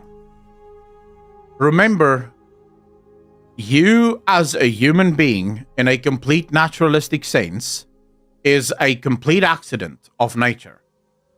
There was no reason nor purpose for your creation. You have no reason nor purpose for being here. So why is you suffering wrong? It's horrible based on what? Based on what? What makes it horrible? That's the question. That's the question that you have to contend with, right? Based on what? Since there's no universal standard for good and evil, it's pretty much just subjective. CD, I agree with you. I absolutely agree with you. That's a very honest way of looking at it. Yes, it is completely subjective, right? It is truly, in a naturalistic worldview, it is truly based on nothing more than your feelings. I feel that this is really bad. When I see kids suffering, I feel bad for those kids. When I see people suffering, I feel bad for those people. That is why it is wrong. Okay, but why is that something that somehow the rest of us should also... Why should we care about how this makes you feel? Right? Like, why should I give a shit about what you feel? I shouldn't, right? But there's no such thing as universal good and evil. You also wouldn't say that animals that kill by suffocating or poisoning their prey are morally wrong by not killing quickly and pain-free. The animal kingdom is the perfect example of the natural law playing itself out naturally in essence, right? Animals do whatever animals want to do at the time based on their own primal instinct. That's it. They couldn't give two fucks about, is this good, is this bad, is this... I watched a video of a lion devouring a small deer alive. Started eating at the butt end. The thing had to lie there and be eaten alive. Is that good? Is that evil? No, not to the lion. The lion couldn't give two fucks. Right? And if you have no greater moral standard, then that is true for everything, even including humans. Then if a human wanted to chop another human's head off because he believes that he should be allowed to, then, you know, why not? Why is that wrong? What makes that evil?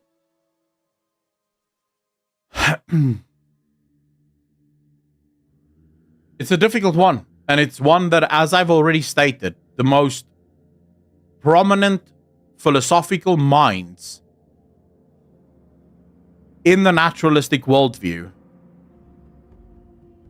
agrees that they have no answer for it. They have no answer for it. Sam Harris tries to explain it with spirituality, right? So Sam Harris went more like spiritual. He believes that through spirituality, we can find some objective truth to what morality should actually be. Richard Dawkins doesn't quite agree with Sam Harris because he doesn't think that he's not spiritual and therefore he doesn't follow the same kind of logic. I feel like it's evil that society will put me in jail for wanting to eat human flesh. It's a moral crime to be denied such delicacies. Well, change on pit. The funny thing is, in a completely naturalistic sense, you're right. Right? If that is what you believe, if you believe that society is evil for not allowing you to cannibalize another human being, then you are absolutely right. You are absolutely right, because all morals are subjective, and therefore they don't mean anything, right?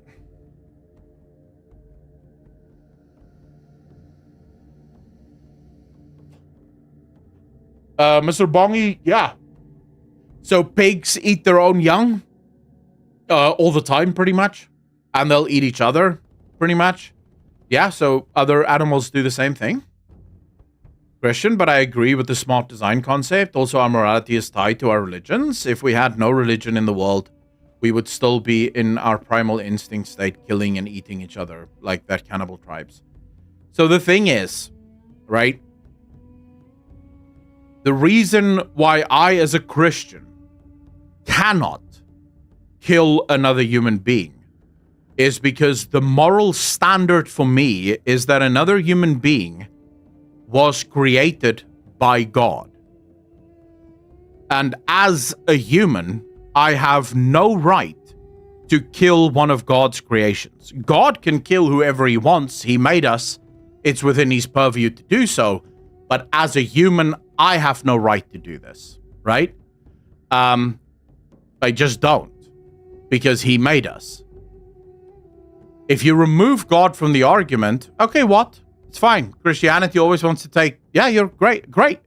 Then please, I've been waiting here for about 20 minutes now for an answer from you that don't want to give Christianity any value, for an answer. Like, what is the answer, bro? If there is a moralistic, universal moral system that keeps you from killing another human being, what is that?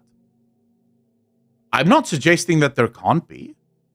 Maybe there can be, but it's up to you to find it. I already have my moral reason for not committing murder, right? And my moral reason is pretty universalistic because it's the God that created everything, including all human beings, that says I am not allowed to do it because he made you.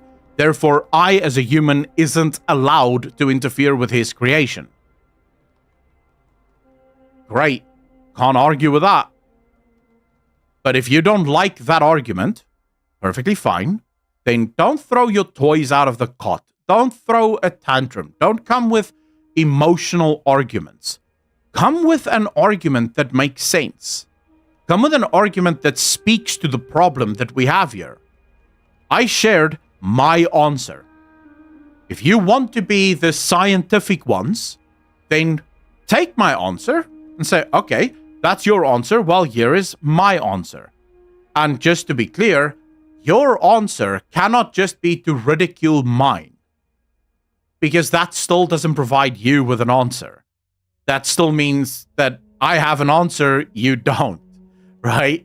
That is a fallacy, and it's a pretty big deal. In prison, wanting to prove you wrong? How so? Aren't there some genes in the body that give most people similar morality, so most humans want and need the same things? It makes us able to cooperate good. That's why we are so successful. Urban, so you would argue then that what about the extreme Muslims that want to blow everyone up? What happened to them? Right? You have Buddhists that slaughter other people in the name of Buddha because morally they believe that they are 100% in the right. You know? Most people doesn't answer anything because I'm not convinced that it's most people. I'm not convinced of that. You've just said it, but that doesn't prove anything. If I look around the world, it doesn't seem that that's obvious to me. You have morals that differ from country to country.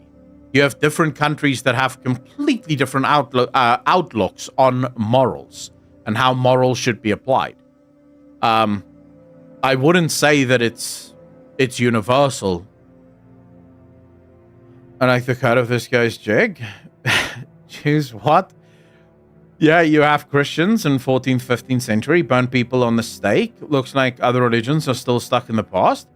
Mr. Bongi, so always be careful of judging something based purely off of the actions of those who purport to follow it. Because by that very argument, we should then also completely reject rationality, right? And rationalism. Because the French rationalists killed thousands of people in a quest to make the whole world rational. But of course we don't do that. We don't go, oh wait, rationality is really evil, we should not follow that.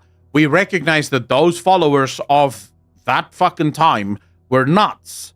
So maybe not. Right? Maybe we won't do that. If you're going to judge a faith, judge it on the words of the faith, not based on the interpretation of those that most often don't even follow the faith. They use the faith and utilize it for their own means and their own ends. That's the only real way that you can do that. Judging something based on the followers of the thing means absolutely nothing. Right? Because human beings will find any reason to be evil if they're evil. Doesn't matter. Okay, so Epic Thulu, if it's not objective, we have a problem, don't we? Like, how can you say it is okay if good or bad is purely decided within the heart and the mind of the individual? Because this now suddenly means that any individual can do anything and argue that as far as they're concerned, it's not wrong. This means that if I can make a country and get that entire country to believe that it is morally correct for me to drop atomic bombs on the United States of America, then that is purely and utterly perfectly within our rights to do so. And you as Americans cannot tell us that we're not allowed to do it because we think that we are. And since it's subjective, you can't tell me I'm wrong. I'm not wrong. That's what I believe.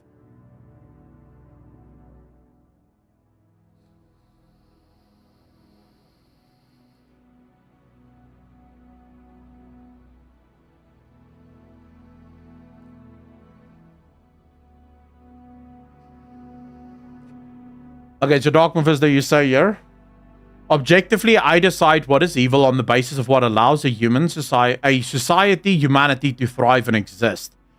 Okay, but who are you to decide what makes or does not make people thrive and exist? If I decide that you are a problem to my thriving and my existing, why can't I kill you? So that's problem number one. Murder is wrong not because a god or anyone else told me it's wrong. Murder is wrong because it harms society as a whole. No, it doesn't. No, it doesn't.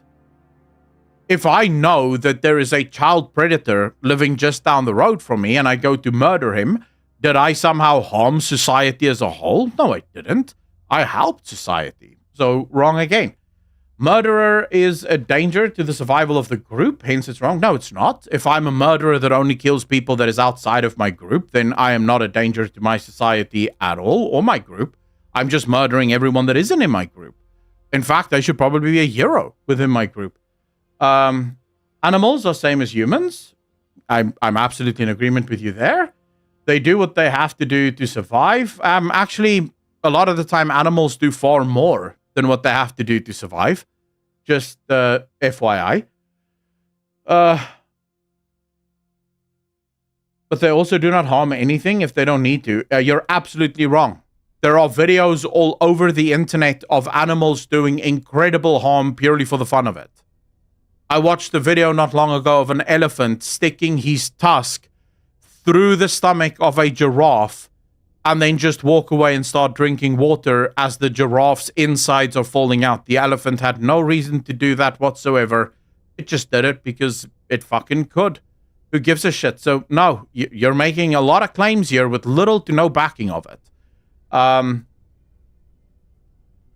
even if there was a God, there still wouldn't be any objective morality because God says objectively what is good and what is bad. No, God cannot say anything subjectively.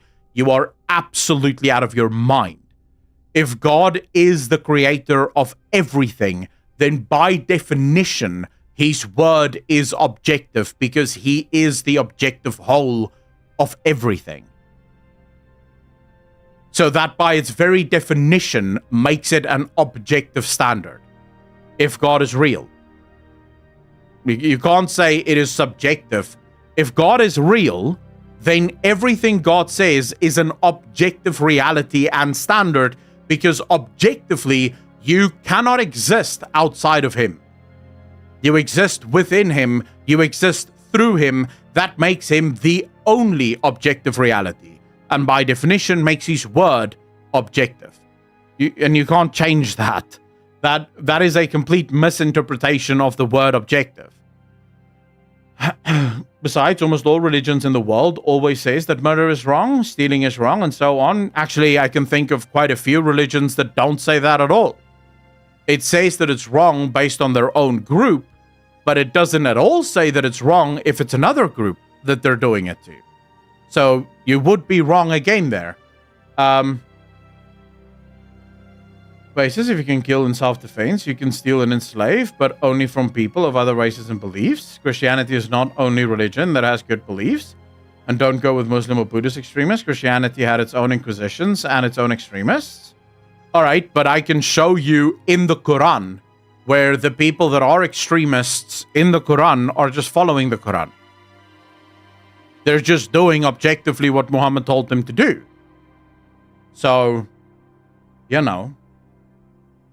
Dark Mephisto, I would say you have a lot more to go think about. Your arguments are all based on a subjective idea of what morality should be, based on nothing more than empty bullshit. And I don't mean that to be insulting. You've not given me an objective reality, a standard by which we can evaluate the truth.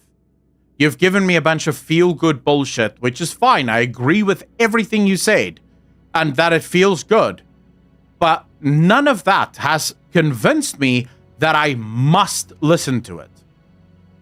You don't want to use Deuteronomy for the point that you think you're making, Harbin.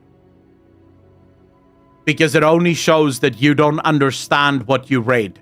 Most likely because you didn't read it. And also because you didn't actually do your research on what Jewish society looked like at the time. So in Jewish society, they were not allowed to take slaves from without the Jewish society. Slaves from outside were not allowed to live with them. What you could do in Jewish society, and this was a thing that was actually practiced until very recently, if you owed me money, right?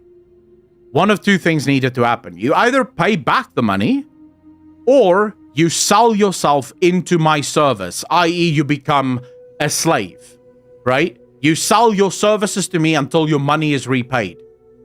And based on the fact that you sell your services to me, there were laws that were given to the Jews on how those slaves were allowed to be treated.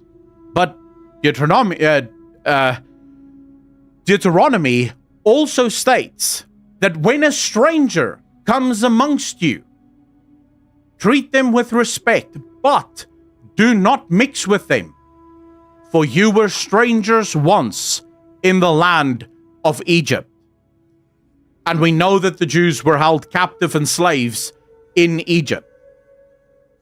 So they were told straight up, strangers, people that aren't Jewish, you're not allowed to take them into your society. You're not allowed to mix with them. You're not allowed to mingle with them. The Jews were supposed to be holy, pure, in other words. But at no point were they allowed to take them as slaves. So, yeah, you might want to go just, at least do the research based on the society of the time and also read the entire chapter. It's actually quite fascinating. Yes, but I respect that. We probably won't agree. I don't want to convince anyone. I'm not here to try and convince you. This is an interesting topic to me, and I'm more than happy to have this conversation without getting emotional about it. If you're not, that's perfectly fine. Then you can tap out. I can't convince you of anything. Only God can convince you. Only God can show you the truth. I can talk because I have thoughts and I have, ideas, and I can share those, but it doesn't make it the truth. It doesn't make it right? It doesn't make it the only... my word is not an objective truth. My word is just Stefan's word. It's what I think. I have no authority here, and I don't claim to have authority here. That's it. No, I know you're not Dark Mephisto, but there are a couple of people that got very emotional earlier in the chat. I was joking, but there are many chapters that condone slavery in the Old Testament. Harbin, again, the type of slavery. You have to remember the type of slavery, and the type of slavery that is spoken about, and how it's spoken about it. What Jewish society was like at the time, the types of things that they would do. I mean, I think it's also very important, and this is something that a lot of Christians don't like to hear, but I do believe that there are things in the Bible that the writers of the Bible put in there based on their own subjective beliefs, based on the things that they may or may not want to believe, right? I think also a lot of things had to do with sort of God meeting the Israelites where they were, rather than trying to force them to change immediately, right? Now, I do want to say, though, just because I believe that there are subjective things in the Bible that wasn't necessarily... Because remember, unlike Muslims, Christians do not believe that the Bible was written by God. We do not believe that. So it's very important that you remember that. Muslims believe that the Quran is the literal word of God. It wasn't written by anyone. It came down from heaven to the earth, and Muhammad was the one that found it. That's what Muslims believe. Christians do not believe that. We believe that the Bible was written by prophets and people who were inspired by the Holy Spirit in order to write this, right? But we fully understand that in that inspiration, there's still going to be human interpretation of things. And that doesn't mean that I pick and choose what I believe in the Bible. I believe every word that is in the Bible, because if God didn't want those words and those subjective opinions to be in the Bible, he would have removed them by now. The Bible have gone through a lot of iterations and a lot of translations, and yet it has remained preserved since the beginning. So clearly it's supposed to be preserved, but I also think that people need to think about the Bible.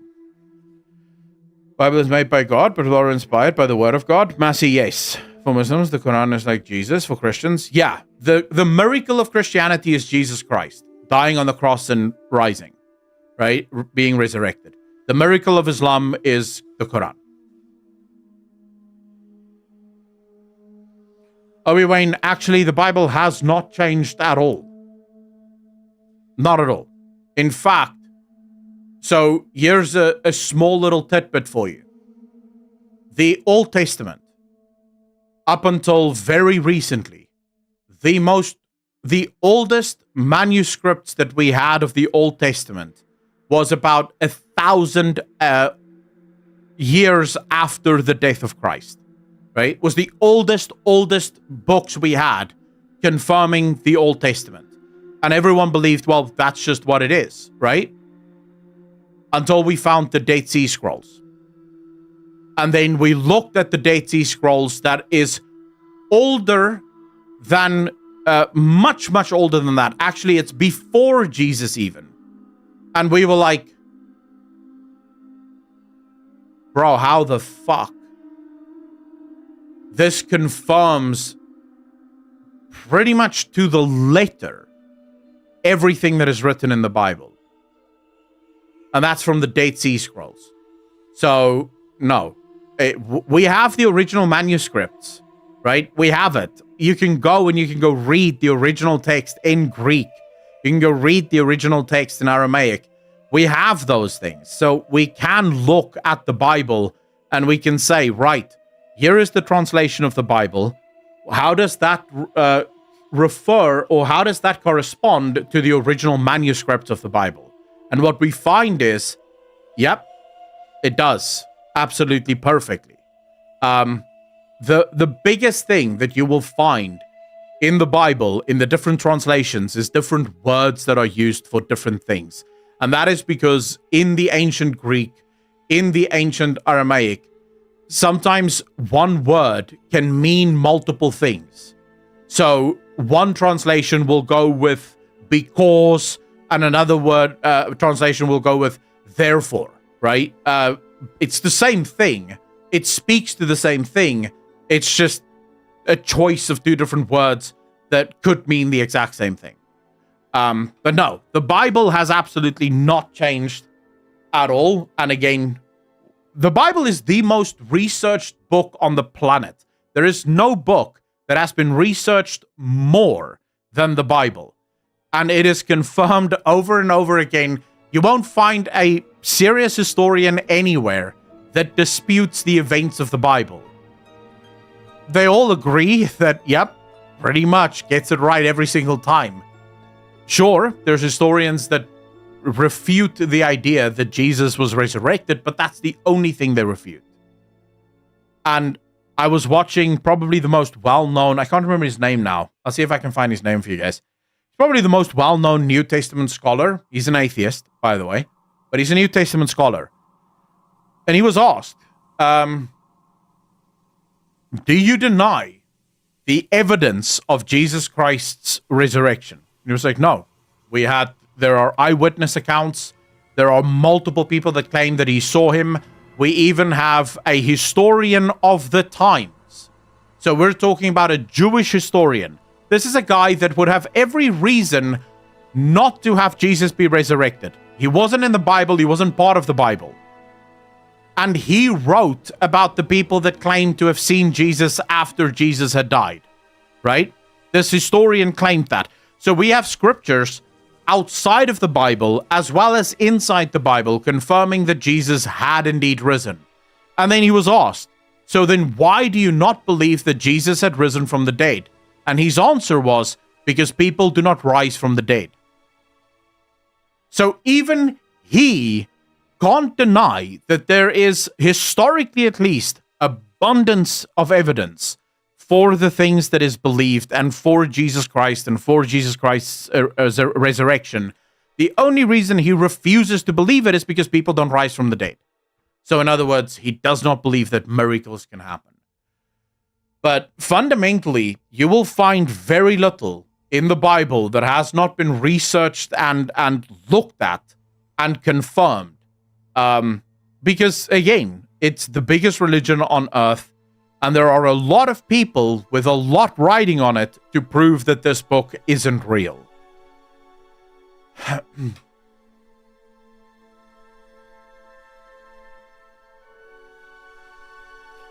Epic Thulu, so every version of the Bible, and this is very important, people think of the translations of the Bible, and then they think that the translations of the Bible was translated from previous translations. But that's not true. Nearly every translation or accepted translation in the Christian faith is based on the original manuscripts, right? So the original manuscripts are looked at when these translations happen. Now, we do have a lot of Bibles that came a lot later that either included things that isn't included in the original Bible or removed things.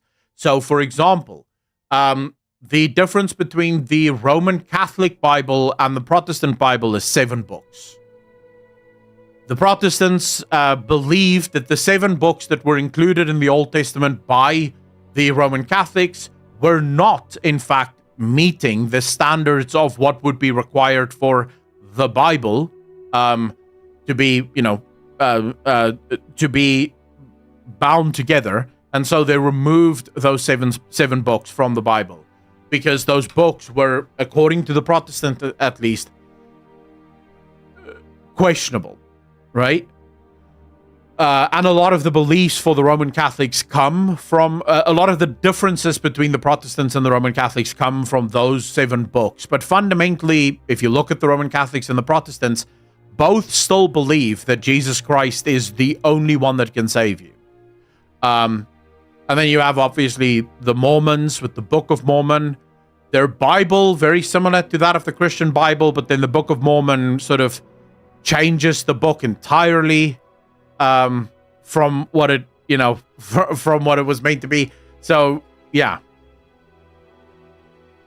That the God of the Old Testament is not the same as the God of the New Testament because they probably were 2 different pagan deities way back. Oh, Wayne, but you can't make that argument.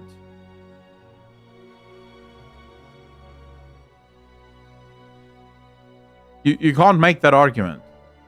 So here's something that should, at least, if you pay attention, here is something that should blow your mind. The Bible is written over the course of 1600 years by over 40 different authors. Most of these authors never even knew each other. It's written in 3 different languages across 3 different continents. The Bible is not one book, it's a collection of books written in a lot of cases by people who did not know each other. And yet, the cross-referencing in the Bible, there are over 66,000 cross-references within the Bible. This means parts of the Bible that refer to previous parts of the Bible that connect to each other. Right? 66,000. No one human could ever do this. And you're talking about 40 different humans that did this over the course of 1600 years. That in and of itself is miraculous. And what is oftentimes so interesting is that people will look at the God of the Old Testament and say, oh, but it's clearly not the same as the God of the New Testament. But you're fundamentally ignoring what happened on the cross. At the moment of the cross, God says, my cup of wrath is empty. In other words, God took all of his wrath, all of his righteous condemnation for the humans, and he poured it into his son to make his son suffer for the sins that we as humans commit. And God says, my cup of wrath is empty. And then Jesus says, I will judge the humans at the end of days. I will judge. That's why there is such a marked difference between the God of the Old Testament and the God of the New. Jesus had not yet died on the cross. God had not yet come down and died for our sins. The ultimate sacrifice had not yet been made. And so as a result of that, punishment for the sins of humanity were meted out by God in his own righteousness. And his punishments were always just and righteous. But they were severe, because that is the punishment of living apart from God. If you do not follow God, if you do not pray to Jesus, and if you do not enter into the kingdom of heaven, you will go to hell, because that was your choice. You chose to not be with God, right? But it is that event on the cross where God then says, I will give the judgment to my son. He will be the judge of humanity. So God came down from his almighty throne to become human, to suffer the sins of humanity. You have to think about this. You have God who is without sin, completely pure, who took all of the sins of humanity upon himself, every last one of them, and died for them so that we can be saved. That is insane. You can't force because it is not good. I am religious, Arbin. Yes.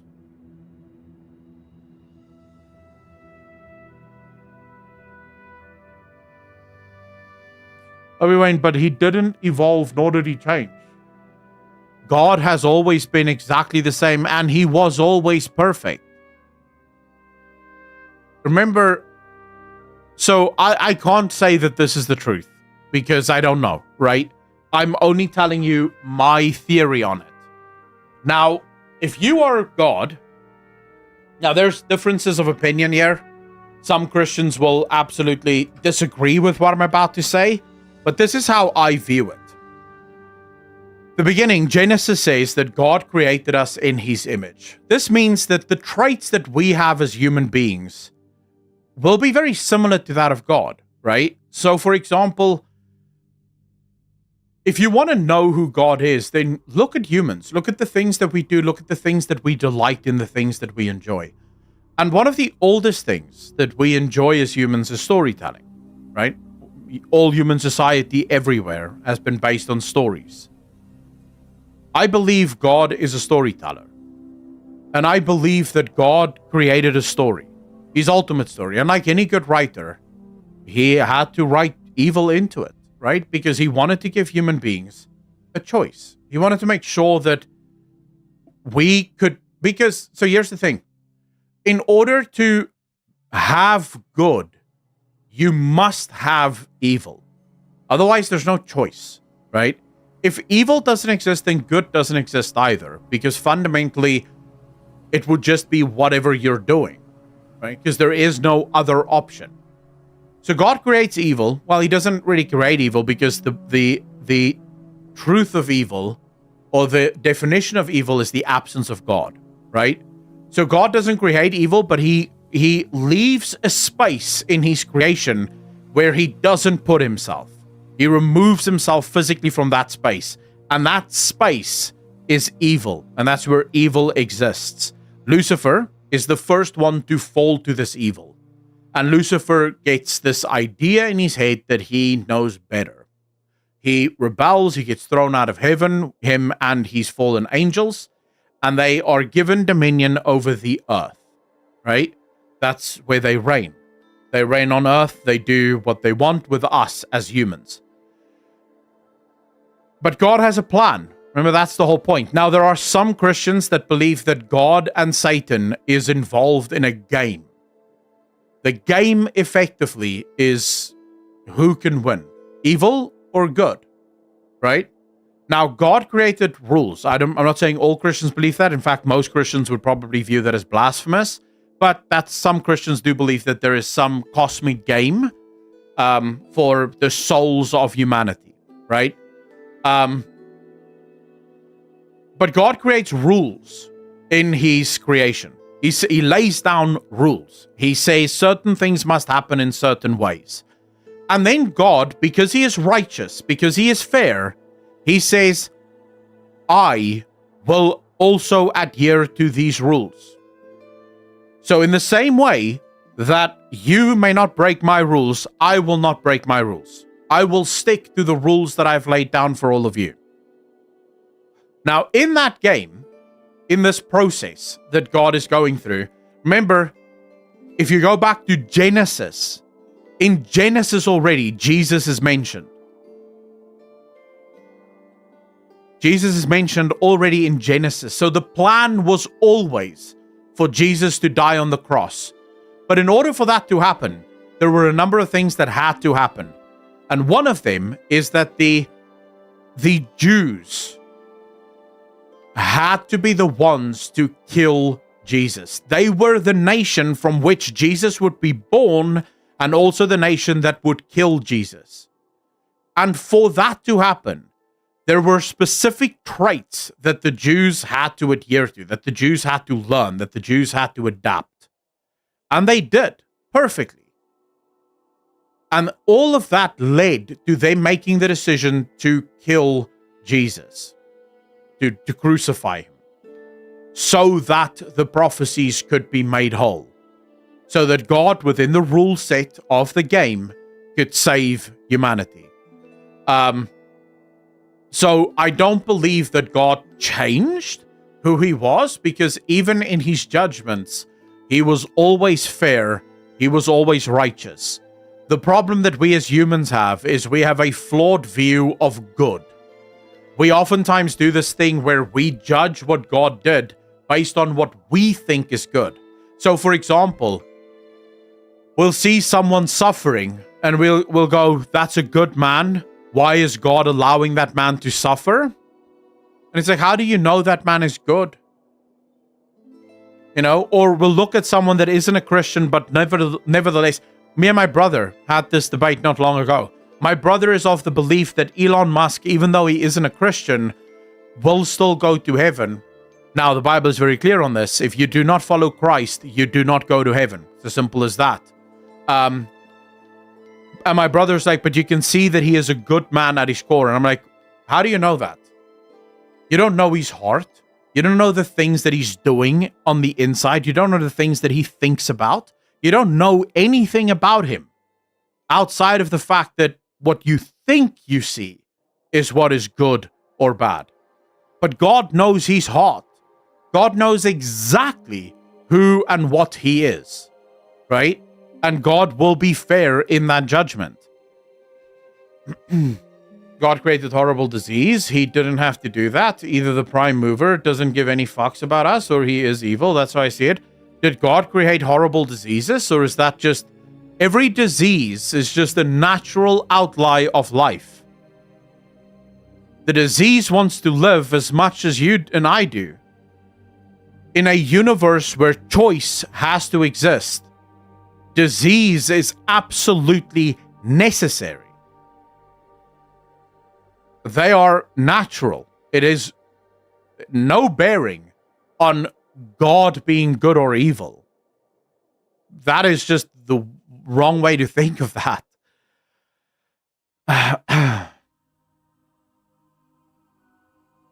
How do you know that the outcome of the suffering is good? How do I know what outcome of what suffering is good?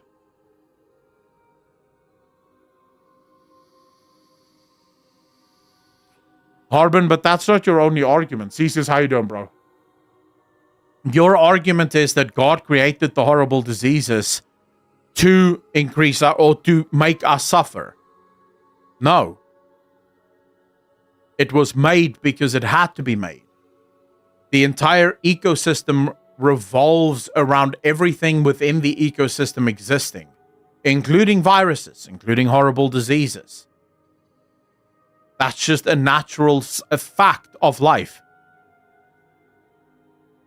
Cancer is a result of entropy. Without entropy, there can be no life. You cannot have life without entropy, at least not the life that we have right now. So, it is a natural... Remember, we gave up our opportunity to live without these diseases, without sin, the day we ate from the tree of knowledge of good and evil. We surrendered that birthright. Now, before you go, wait, that was Adam and Eve, that wasn't me, you would have done the exact same fucking thing. That's the point. Look at how humans act. What happens to a human the second you tell him, don't do that? What do? We do the exact thing we were told not to do. Whether it be you, whether it be Adam, whether it be Eve, you would absolutely have eaten from the tree of knowledge of good and evil, which means you absolutely gave up your right to live in the Garden of Eden alongside God without suffering. The suffering is part of the curse of the original sin. It was given to us because we ate of the tree of knowledge of good and evil. How is he salty, Obi-Wan?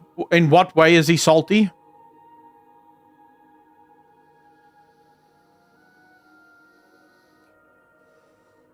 In all honesty, it was a bad transaction. Knowledge is pretty rough. In what way?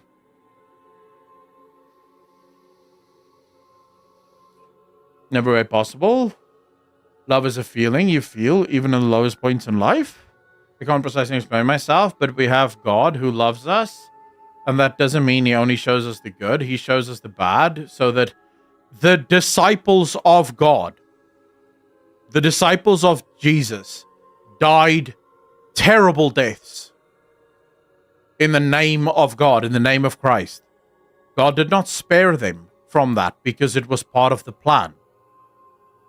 It had to happen that way.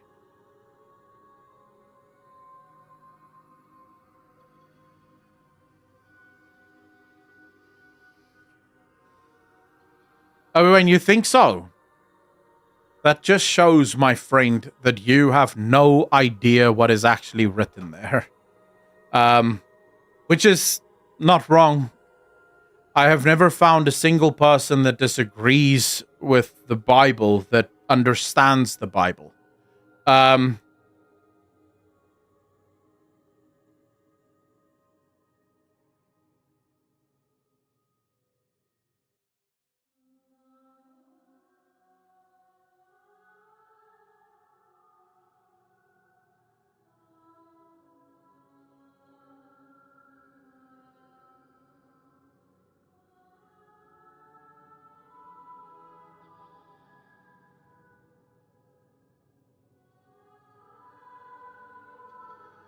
I'm just looking for the passage. Give me a second.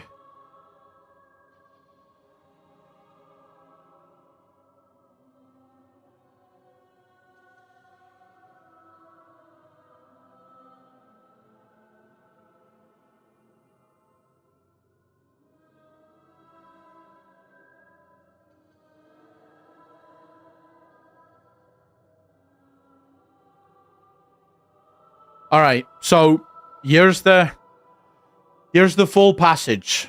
All right, so the full passage is, and Jehovah God called unto the man and said unto him, Where art thou? And he said, I heard thy voice in the garden, and I was afraid, because I was naked and I hid myself. And he said, Who told thee that thou wast naked? Hast thou eaten of the tree, whereof I commanded thee that thou shouldest not eat? And the man said, The woman whom thou gavest to be with me, she gave me of the tree, and I did eat. And God said unto the woman, What is this thou hast done? And the woman said, The serpent beguiled me, and I did eat.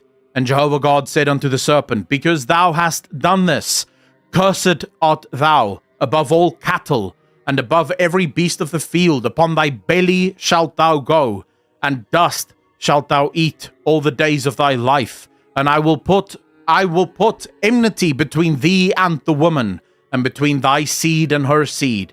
He shall bruise thy head, and thou shalt bruise his heel. Unto the woman he said, I will greatly multiply thy pain and thy conception. In pain thou shalt bring forth children, and thy desire shall be to thy husband, and he shall rule over thee.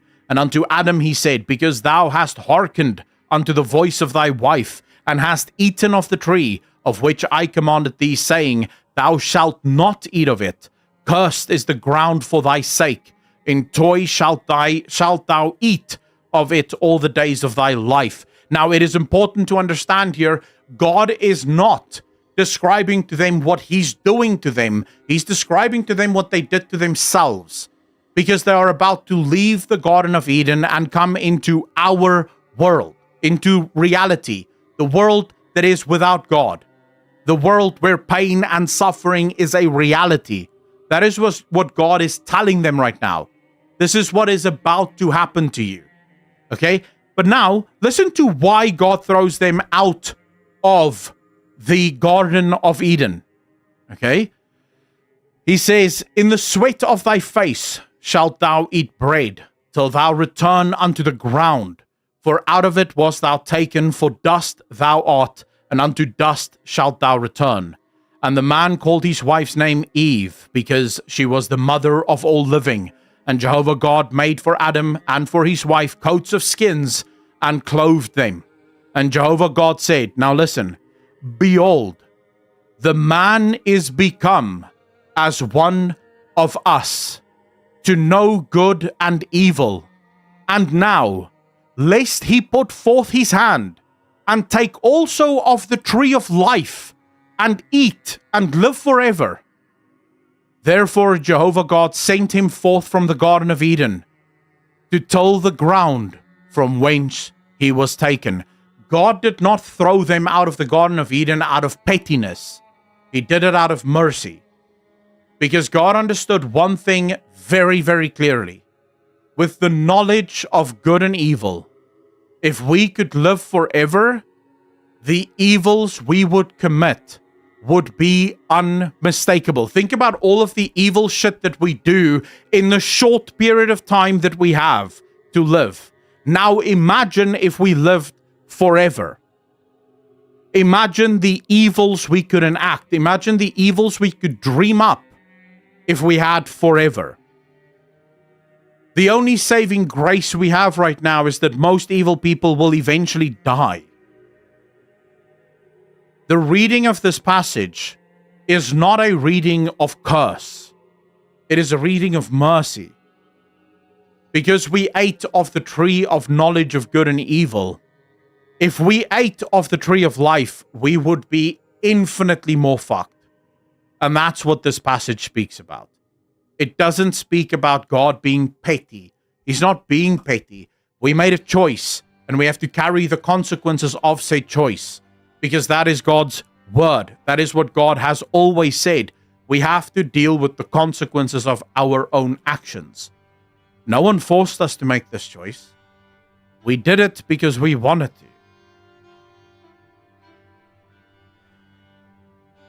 Such a tree in the first place?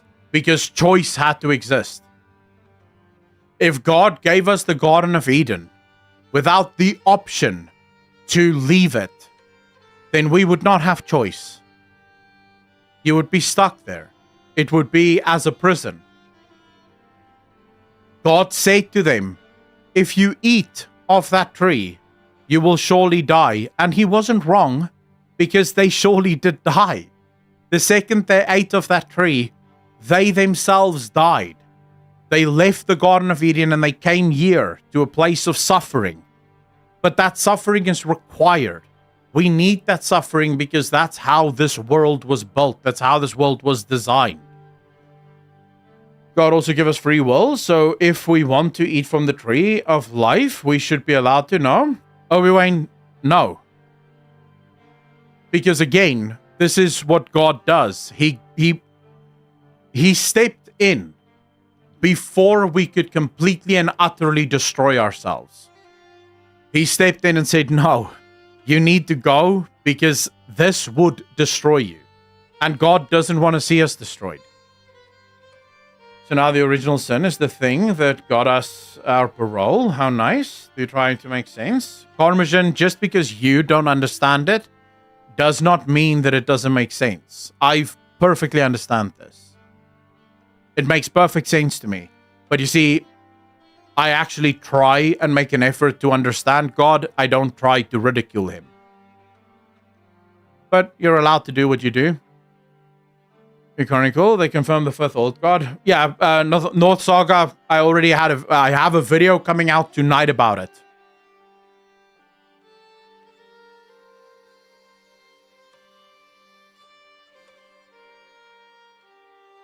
Urban animals, why would animals need to be saved? They were made for a very specific purpose and they serve their purpose. Their purpose is to be our food. That's literally why they were made.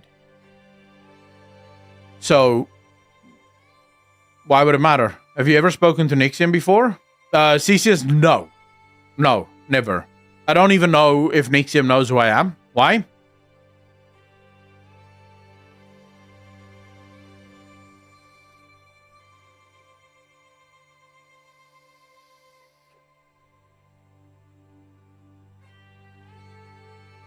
nowadays also have in the LGBT with white main movements. It's no coincidence that those movements came from Christian nations.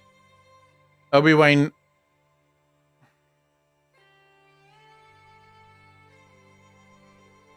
What is that kind of Christian, Arben? I'm not any kind of Christian. I made no real proclamation. I asked a question. I asked you, why would animals need to be saved? They serve a purpose, they have a purpose, and they do what they're supposed to do. But I am pretty sure heaven probably has animals in it. I don't know if the animals of earth go to heaven, but it probably does have the Garden of Eden clearly did have animals. So there's a very good chance that all of the animals that exist here do exist there. Probably even species that already fucking went extinct here does exist there. I don't see how that matters. Well known, but he went on to cite scholarly works it's based on the works of Thomas Aquinas. That's interesting.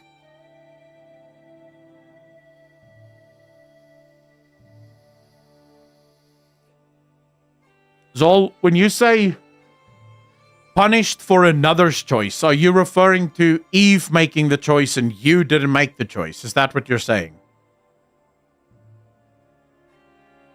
Oh, but it wasn't just a single individual.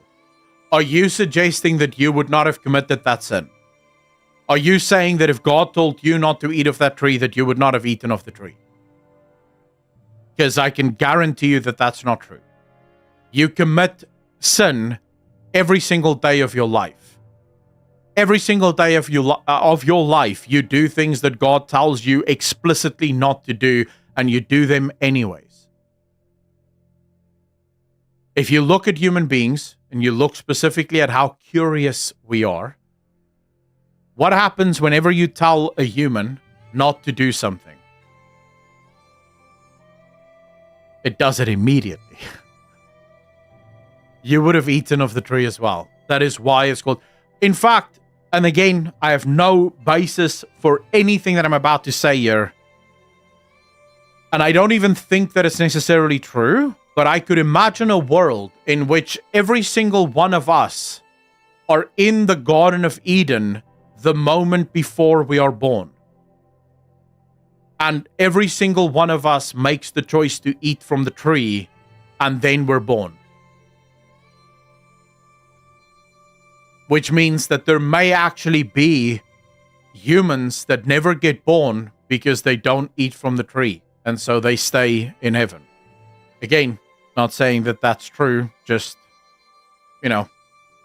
based on my understanding of it, because I don't know of a single human being that wouldn't eat from the tree. We would all be tempted to try.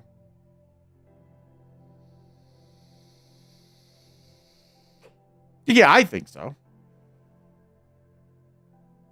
Leo, how you doing, brother? An interesting interpretation, I'll give you that. It's my interpretation. It's not backed up by scripture, so it cannot be seen as true or even remotely true because I have no basis in scripture to back it up. It's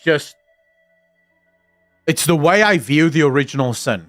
It's the way I view humans. We're all infinitely flawed, but I think it's also in that flaw that God finds his love for us. I think that's why he loves us so much, because despite all of our flaws, we still find ways to do incredible good. We still try to be good. We still try to do good. Even though we have every reason not to. Life's hard. Life's tough. And yet we still stop to help the beggar. We still stop to try and, help someone that might be in distress. And again, we have every reason not to. And unlike the angels, from my perspective, were given very limited... Oh, shit. Thank you. Appreciate it. Feroria, 61 months, part of the DJ Nation. Appreciate you. Thank you. The angels were given very limited skill sets. So, for example, we know that there is an angel that the only job of that angel is to exact the wrath of God. That's it. That's it. That angel literally only exacts the wrath of God. It doesn't do anything else. It kills indiscriminately. It just takes lives. So angels were built with very limited skill sets, where we know that that's not true for humans. We have infinite skill sets that we can establish and that we can work on and that we can develop over the course of our lives. So I think that's the thing that makes us special. I think that's the thing that God loves so much about us. But again, in order for those gifts to present itself, in order for us to truly exist and live, there needs to be choice. There needs to be, and for choice to exist, there must be a choice to be made.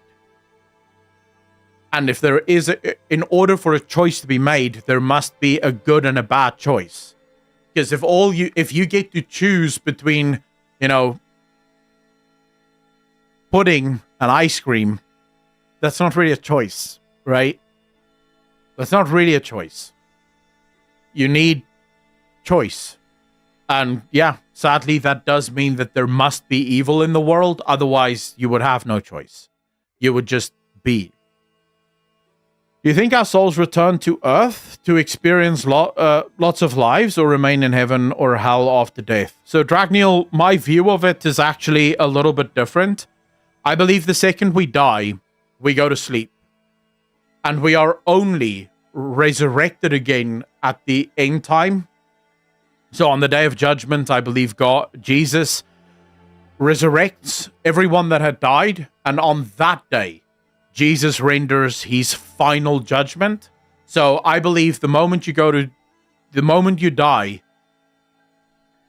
you go to sleep, and in an instant, like literally, closing your eyes and opening them again, blinking, you're awake in the final days. So I don't think that we go to heaven on the day of our deaths, because the final judgment must first be rendered. And on that day, Jesus will judge every human being, those who have lived and those who have already died, right? So yeah, that's what I believe. But, again, that's just my interpretation of it.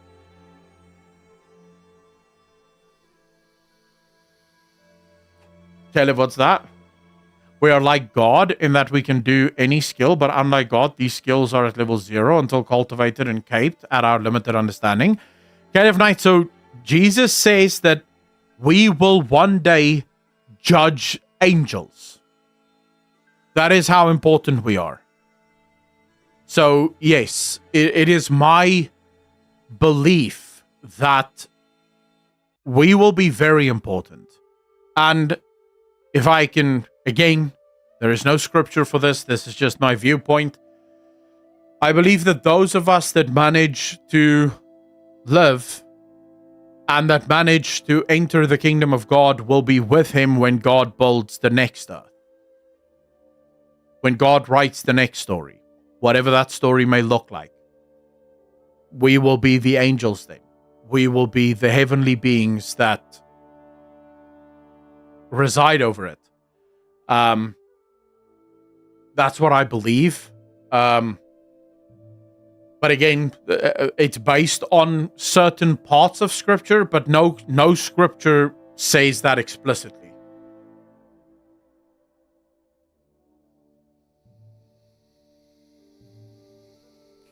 I have heard of that, Theseus.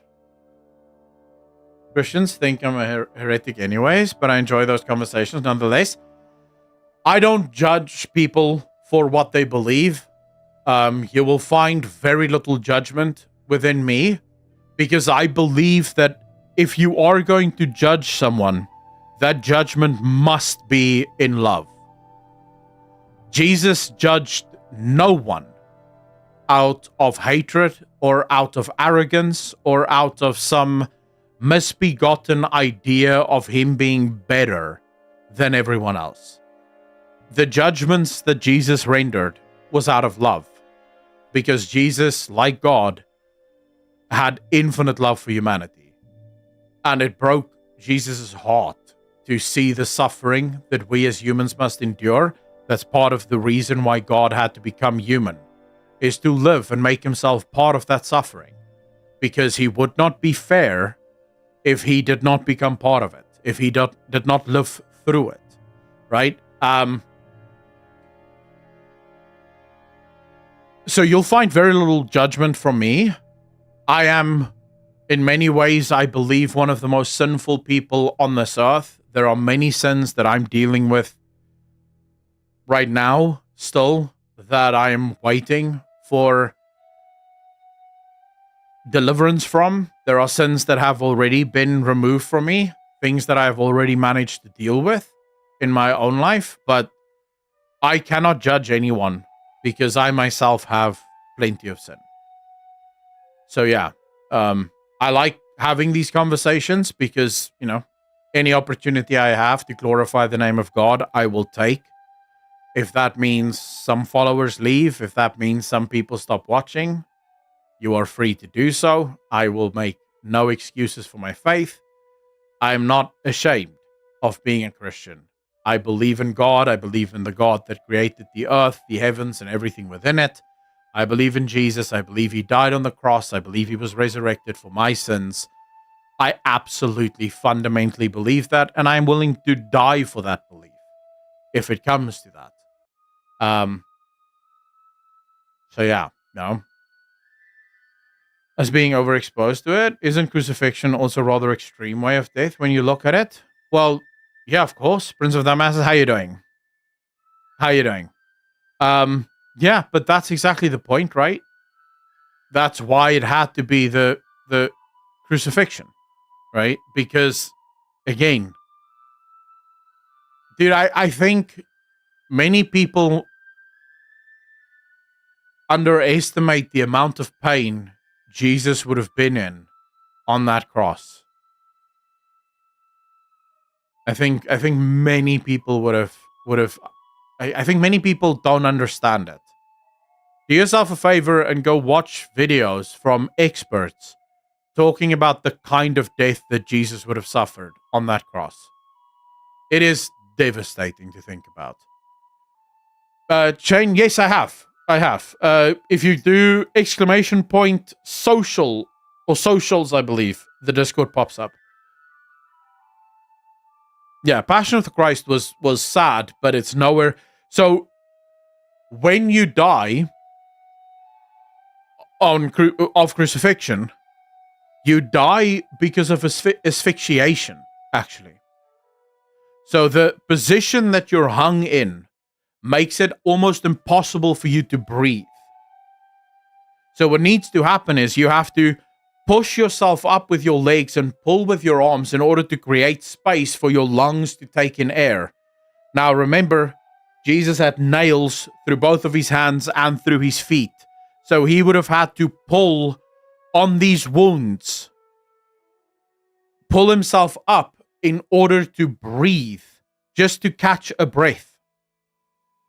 Eventually you become so exhausted that you simply die because you can no longer pull yourself up, so you can no longer breathe.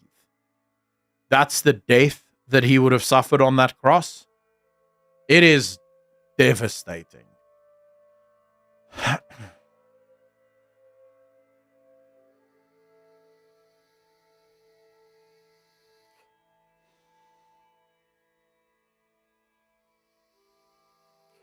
GCS, but we know that Jesus lived. That is historically completely accurate. We know that Jesus was crucified. Again, historically completely proven. We know that there are hundreds of people that say that they saw him after his death. But even that is historically pretty accurate, except most people refuse to believe it because people don't rise from the dead. Fact of the matter is, it's not a weird thing, right? Also inspiring about the other men who were being crucified with him, right? I think one of them accepted his salvation right then and there. That's the part of the Bible that nearly made me cry. When I got to that part, it summed up how you are saved in it summed up the grace of God for me in such a real, visceral way. You have the one prisoner mocking Jesus, saying, if you are the God, get yourself off the cross. And the other one saying, Jesus, when tonight you go into heaven, think of me. He didn't ask Jesus to save him. He didn't ask Jesus to go to heaven. He simply asked that Jesus think about him. When Jesus is in heaven and Jesus says to him, I promise you this night you will be with me in heaven. Obi-Wan, take care of yourself, fam. Thank you for hanging out, man, and thank you for the discussion. Really appreciate it. Kiki, yeah, we'll probably play a little bit. Who asked, what kind of Christian am I? Princess, was that you?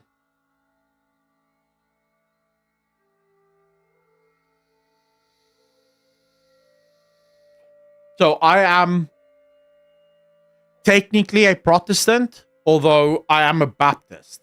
So the church that I go to is a Baptist church. I found the Baptist church to be the only one that really speaks to me, because every Baptist church is completely different from every other Baptist church. The Baptist church doesn't have a body corporate, so to speak, that basically tells every single church what it needs to do.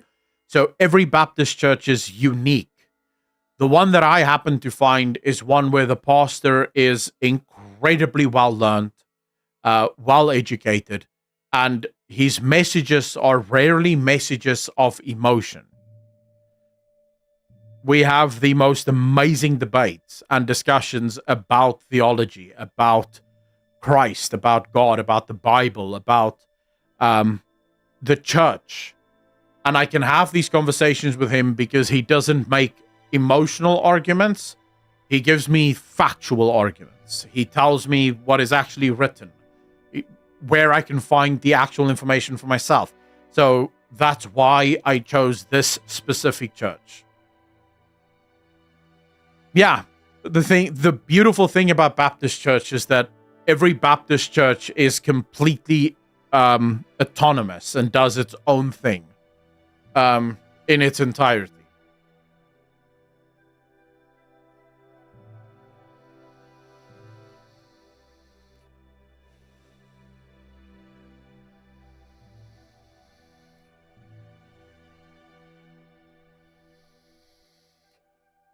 Anyways, what is everyone up to? You know, that concludes the sermon for today. I hope you guys enjoyed it. You know, go in peace, all of you. What are you guys doing? Waiting for my gaming content. So I need to find a site listing my regional Baptist churches. Be careful, though. As I said, when it comes to Baptist churches, be very, very careful. Because every single one of them truly is autonomous. That means go, listen to the word, listen to the sermon, and then judge for yourself. Because they can preach whatever the fuck they like in there. It's 6 p.m. I have to take care of the altar. What altar, Princess? Working at the moment. Enjoyed the discussion. Bracknell, it is my absolute pleasure. Paint warmer is part-time job now. Oh shit, how's that going, Martin? I'm at work, putting on my sugar through drinks and chocolate bars. Kind of, hey, if that's fun, that's fun.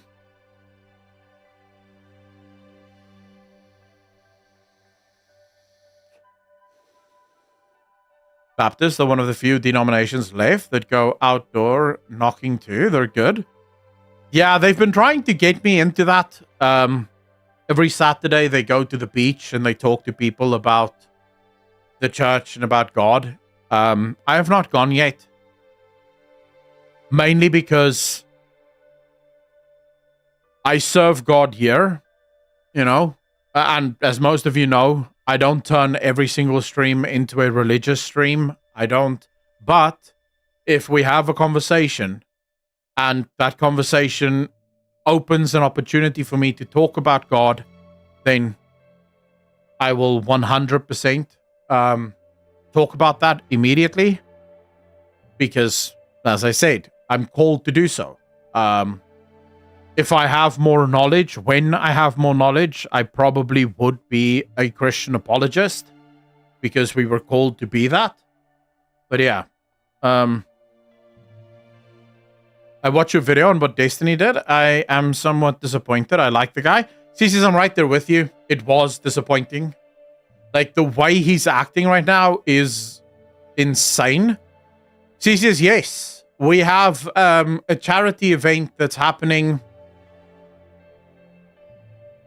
August, or is it September? It's one of those two. But we're going into, I think it's Khayelitsha. It may be Khayelitsha, but it's one of the gangster neighborhoods. We're going to one of the churches there. It's a church that serves the poorest of the poor. And we're basically going there to give them money and to listen to a sermon and just spend some time with them. But yes, the church as a whole has an incredible amount of charity projects that they run.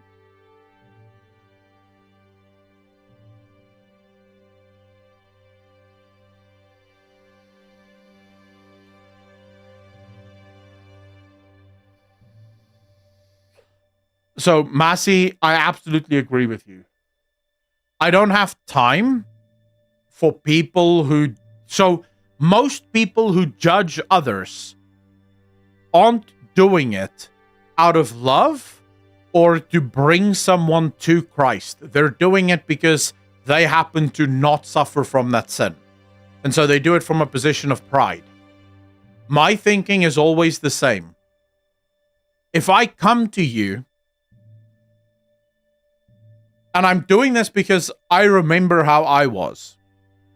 If some random guy comes up to you and tells you, repent or you're going to hell for the stuff that you're doing, how many people do you think truly have ever gone, oh, well, I don't know. I guess I should go pray quickly.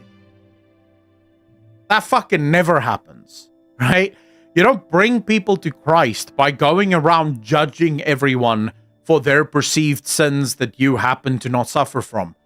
You go to heaven, you get people to join Christ by having communion with them, by having a friendship, by building a relationship, by talking. And if they have questions, answering those questions. That's how you get people to come to Christ. Not by some heavy-handed bullshit. You're going to hell if you don't fucking immediately get on your knees and pray. That's not the way. That's not the way you do it. You build a friendship, and you know what? If I have a friend that never comes to Christ, then that was also their journey, right? It's not for me to make that decision. It's not for me to decide who is and isn't elect. That's not how Jesus taught anyways. I agree. I tell him to get the fuck out of here. Princess, when you're saying the image of Christ, Mary, what denomination are you from?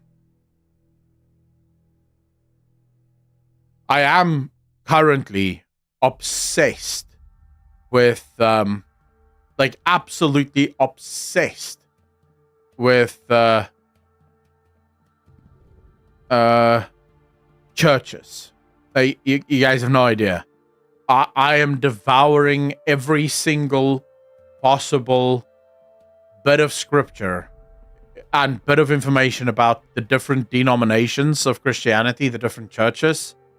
It's super interesting to me. Yeah, we're gonna play Elden Ring.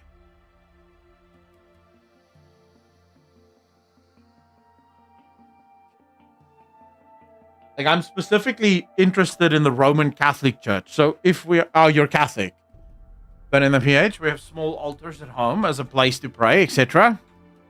I'm not interested in the Roman Catholic Church because I want to join the Roman Catholic Church. I'm interested in why the Roman Catholic Church believes the things that they do.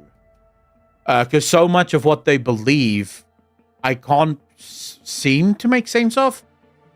So, hopefully at some point, I can have a conversation about that.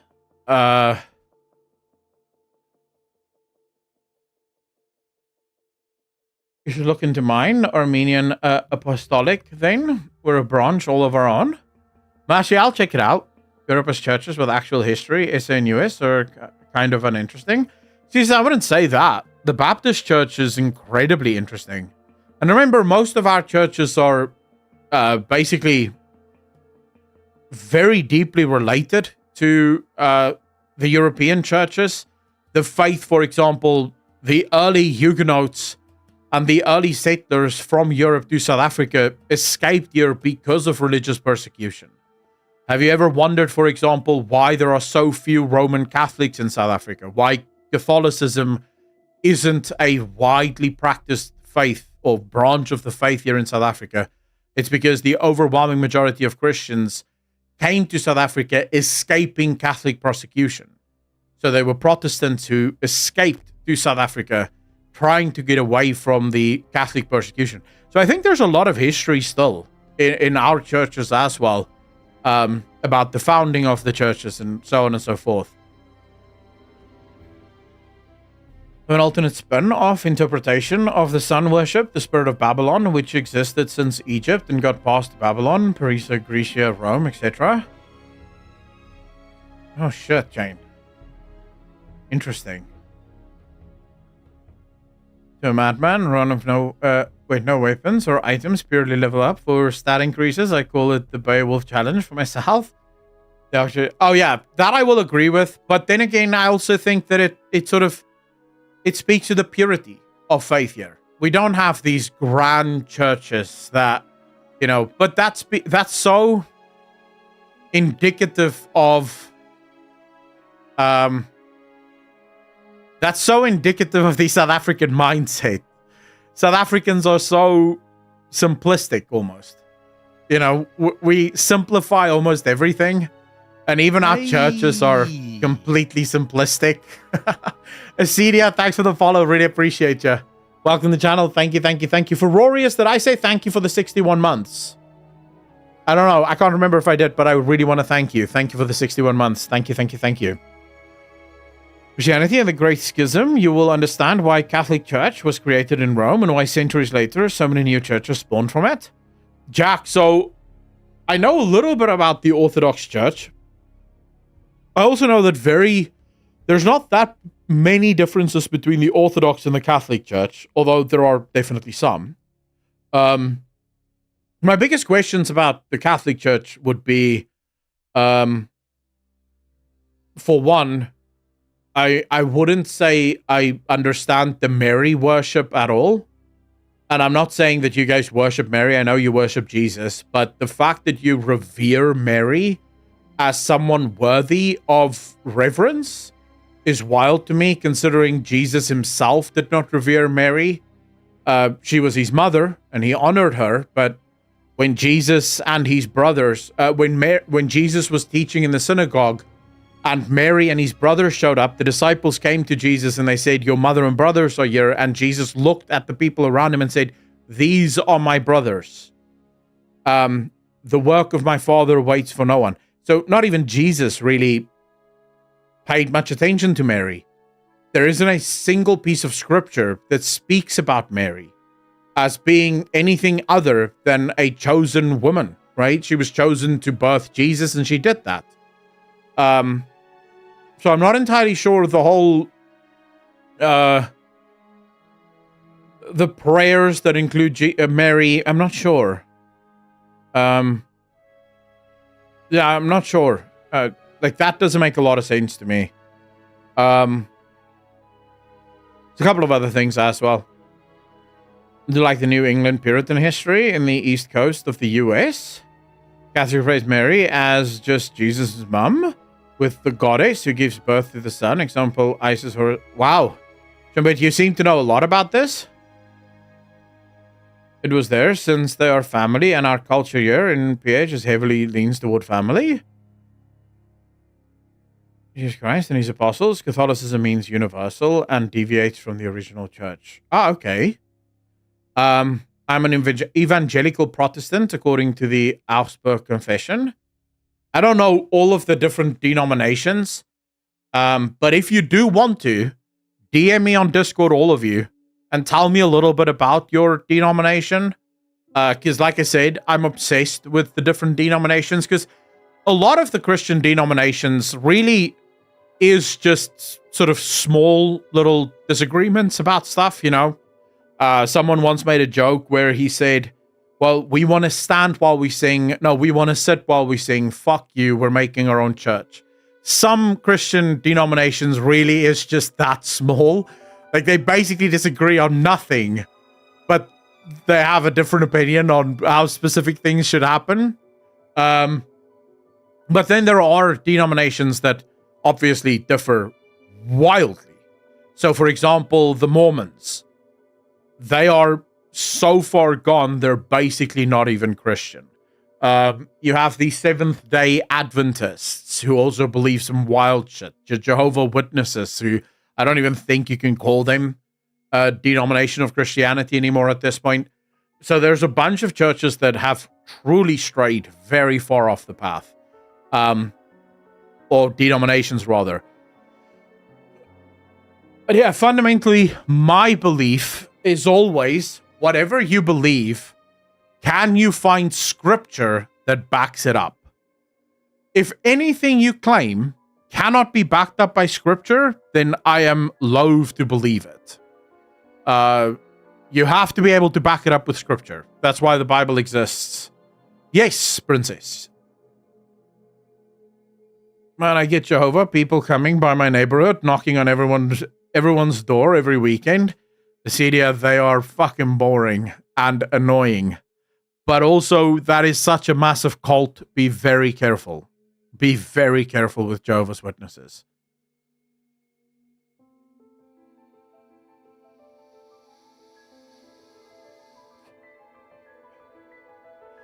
There's nothing wrong with the Protestants, Massey. The problem that the Protestant church is that its synod, I think that's what it's called in English, its synod has become, it's become obsessed with membership. There's a lot of Christian churches right now that have decided to almost suspend certain parts of the gospel and certain parts of the Bible in a desperate need to find membership. Thinking that if they could just get people through the door, they will be saved. And that's not how you do it. You don't save people with love by excusing their sins.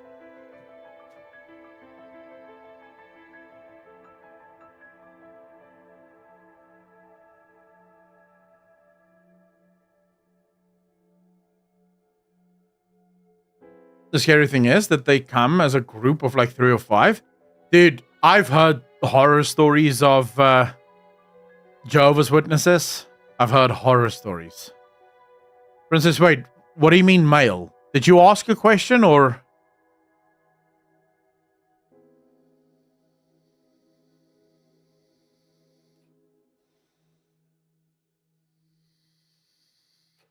Jack, yes. The thing is, we have turned Jesus' bride into a whore. And for many, it's been done in the name of membership. But for most, or at least for a great majority, it's been done for money. To make more and more money. And there seems to be a couple of Jehovah's Witnesses inside. And by the time we were done, they had their belief shaken. Nice. Don't talk to me about the bloody church at the moment. Trying to get married and the biggest pain to organize has been the priest. Abaddon, so when you say priest, are you talking about the Catholic Church? Because I know the Catholic Church has some wild, all sorts of stuff that you have to adhere to.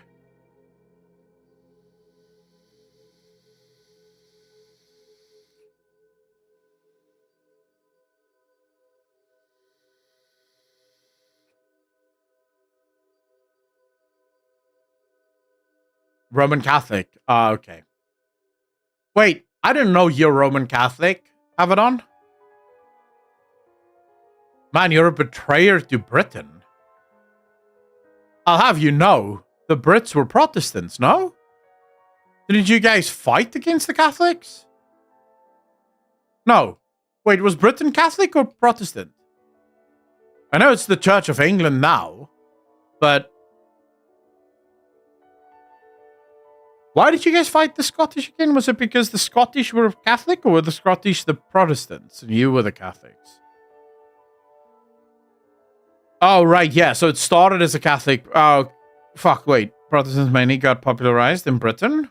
Yeah, I'm pretty sure Britain was a Protestant. The reason the Brits and the French got into massive war was because the French were Catholic and the Brits were Protestant, no?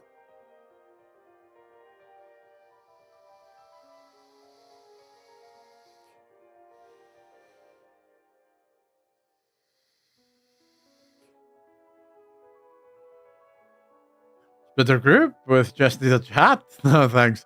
I would not do that.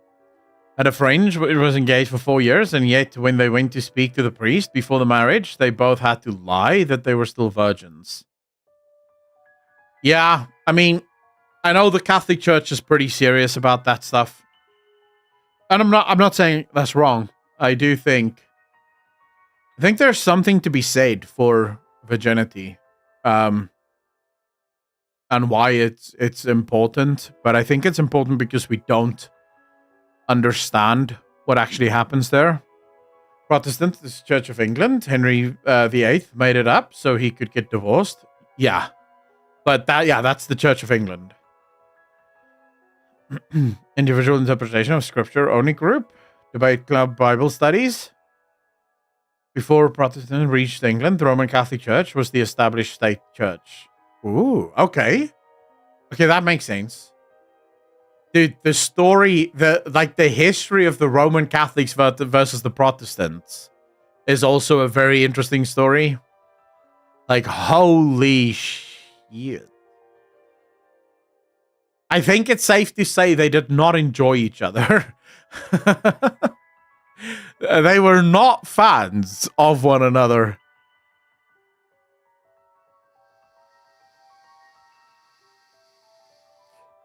No, Northern Ireland are mostly Protestant and the rest of the island mostly Catholic. Yeah, it's a messy scenario. Wonder how many Catholics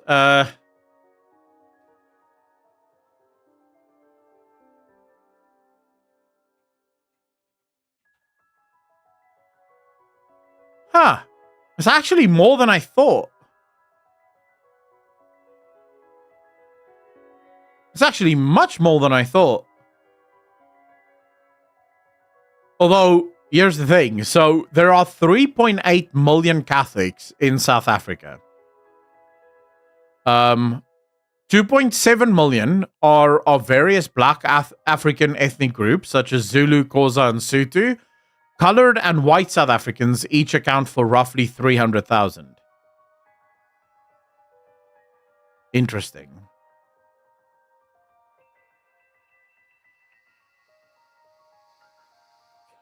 Caleb, so a lot of America and South Africa, the history is very similar because the French Huguenots that came to South Africa also went to America, right? So yes, a lot of American early settlers would have also tried to escape religious persecution. Because remember, there was a time in Europe where, depending on the country that you were in, if you were Catholic, you would be killed on sight. If you were Protestant, you would be killed on sight. In Rome, for example, it used to be so bad that Protestants were used as literal streetlights. They would have the Protestant bodies lined along the street burning as streetlights. They were burning so many Protestants that the fat ran through the streets. That's how really angry they were at each other. So yeah, there was a time where religious persecution in Europe was phenomenal, right? And so, yeah, it's sort of, you know, that was a wild time.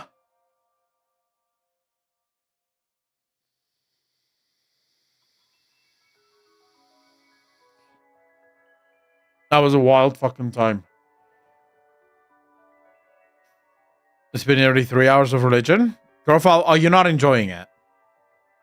Are you not enjoying the history of the church, fam? Because I'm having the time of my life discussing this, bro. I'm having a good time.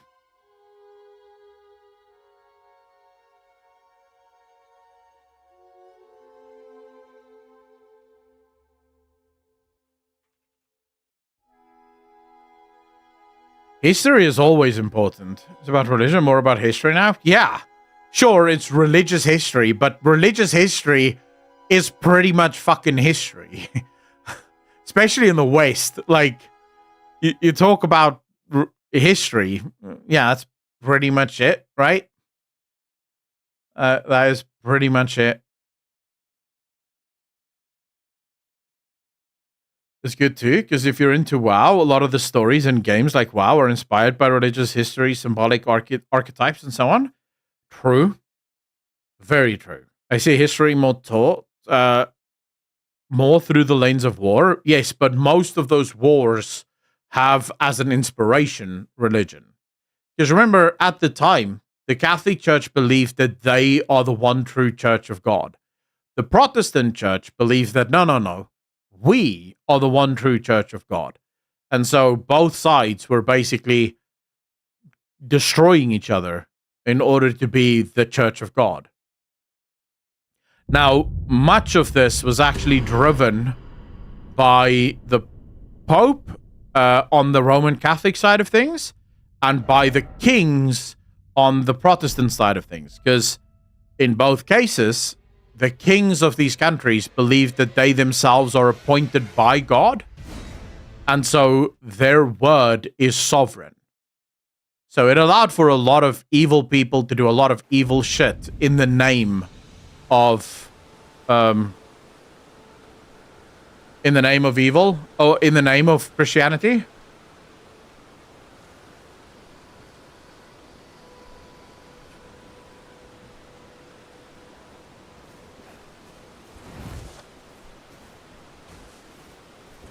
Around the Tudors timeline? Dude, the Tudors are actually fucking wild. Wasn't the Tudors were French that ruled Britain, no? No, that's absolutely fucking not what I wanted to do. I can't remember how you mount again.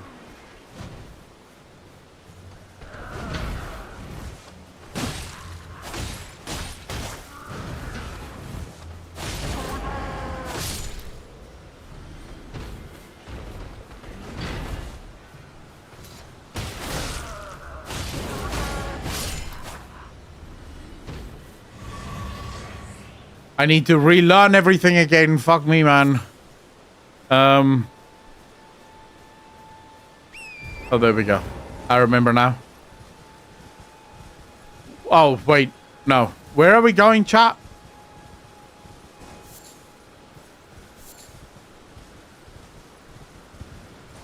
So even if it was technically France at the time, it was historically considered British, etc. So not all saw themselves as French. That hut, you just fuck that, Grofall. I'm not going back to the hut.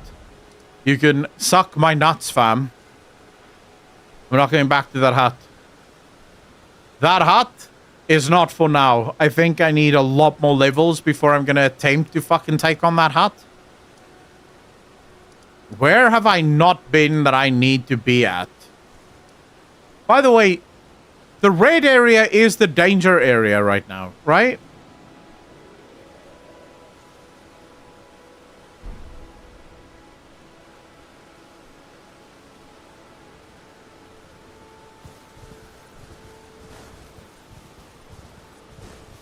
Man, I don't want to go to Godfrey.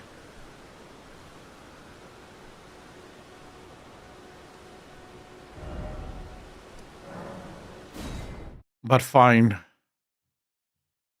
Fine, we'll fucking go to Godfrey. What other mini-bosses are there? Have I not killed all of the mini-bosses already?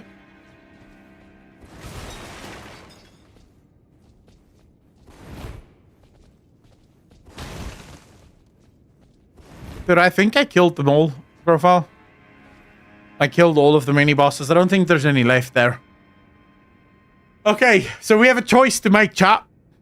Are we going to go with the big boy sword? Or are we going to go with 2 blades? What are we doing? Let's try with 2 blades first.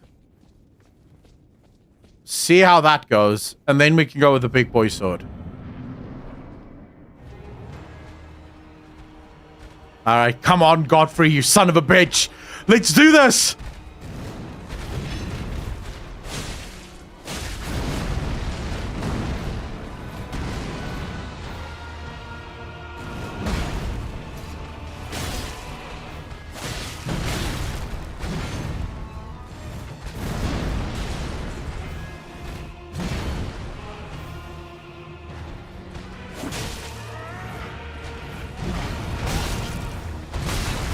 Oh my fuck! Newly tarnished. No, Didn't. Oh wow. I have tried him before, yes. We'll try a few more with the dual katana, and then we're gonna switch to the big boy katana. Like, I just have to get back into the mix. I just have to get back into the flow here. And then we can hopefully do this. Alright, come on, you son of a bitch. Let's go.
Alright, come on, you son of a bitch! Let's go!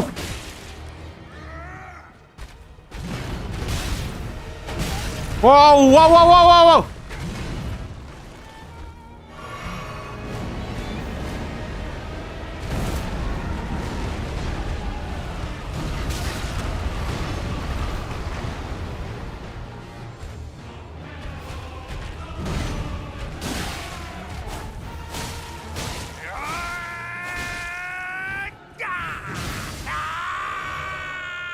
Alright, come on, come on, come on, come on.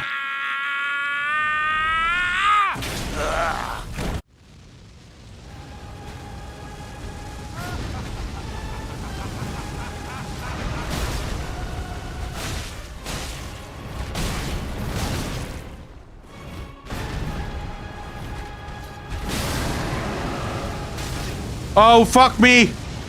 I forgot that he fucking does that.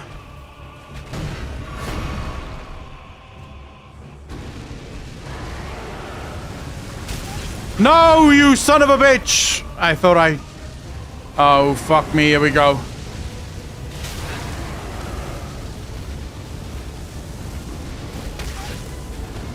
Dude, how the fuck am I supposed to do this? I can't get near him. Motherfucker.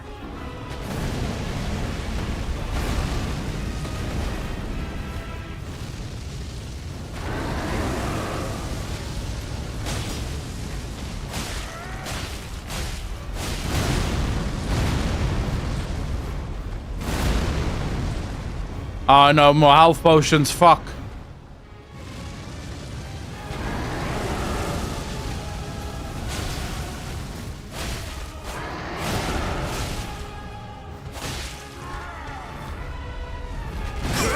Oh no! No, no!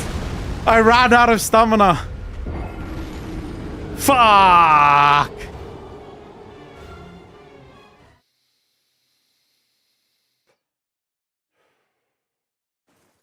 I have one. Oh, I could have swapped. I had this Flask of Wonder physique. I could have swapped you for a bit more health. Oh my fuck, I'm so angry at myself. Oh man, we could have had him dead. Come on, you son of a slut.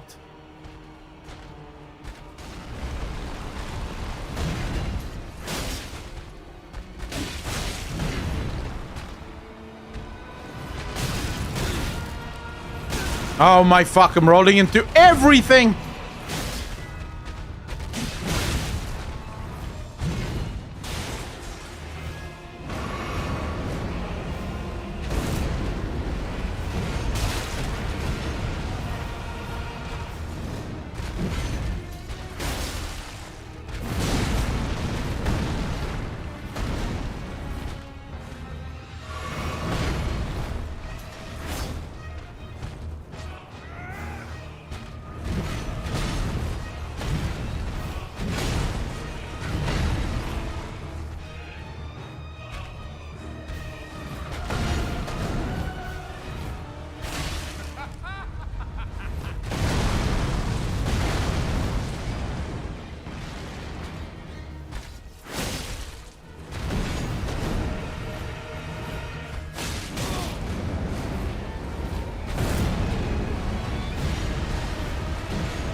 Alright, come on, boys.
Oh my fuck!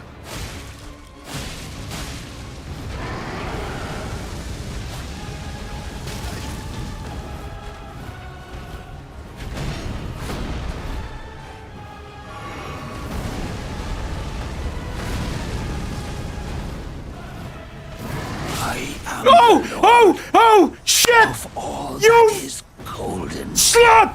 and wonder, Yes! we'll return Bitch! together to our home, You- bathed in rays of gold.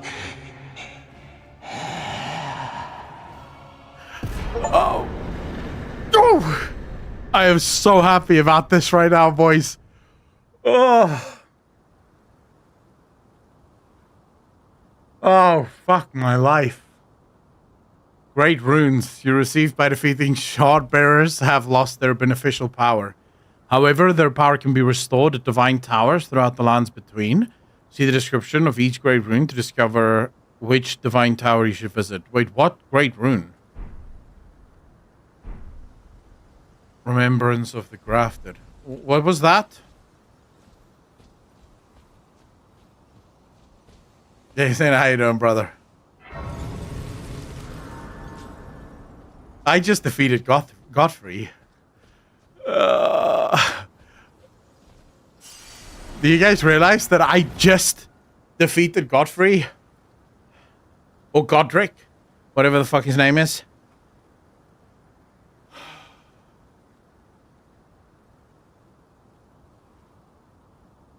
How many attempts did we have against this motherfucker? Have you unlocked summons yet? I think so. I don't know. How do you unlock summons? Oh, wow. I don't know how many attempts. Like, is there a way in the game to see how many attempts you've had?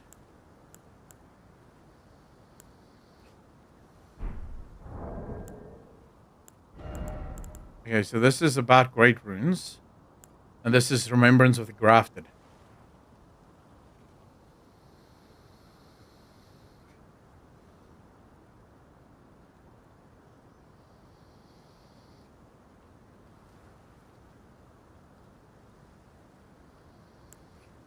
Godric's Great Rune, devoid of any benediction. Okay, so... Well, Godric is dead, and I'm the man that killed him. Like, how do you feel about that? You son of a bit. Wait. We could probably... I mean, how many times can we level here? What do we level, chat? Level up. Do we level? Okay, but wait. When's the first soft cap for HP for Vigor?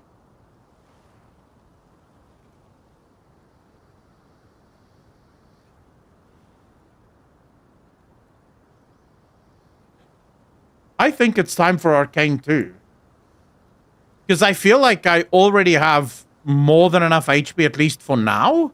I can take a couple of hits without dying, and I can heal myself with that. So would you say it's better to get to 40 Vigor and then start focusing on Arcane? Or is it better to just go... Vigor is... Okay, everyone is fucking saying a different word. So Vigor is 30, 40, and 60. When are the breakpoints for Vigor? Because you have soft caps and then you have breakpoints. When is the first soft cap for Vigor? So the one where you get like a massive increase on Vigor. And then, you know, from there on, it's going to be a lot more before you see real increases.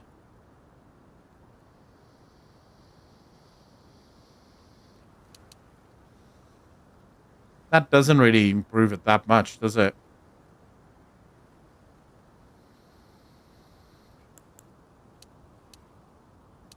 Like 29.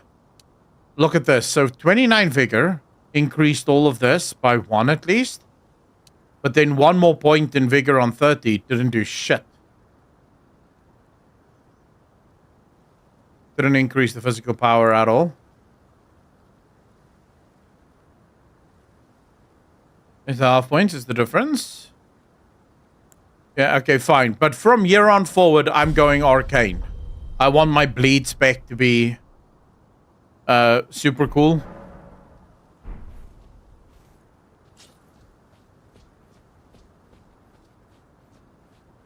Did I explore the whole of this castle? I don't even know if I should. I want to do bleed. I want to get to a place where bleed one-shots.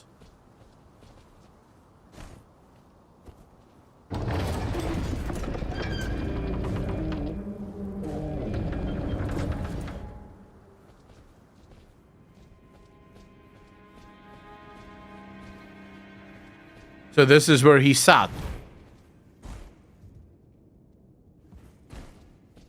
Man, why would anyone worship him? He's such an ugly motherfucker.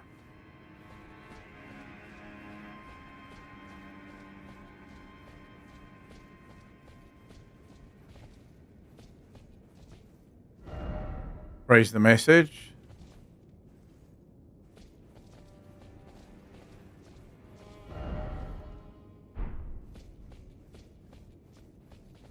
Wait, where am I supposed to go? Dudes.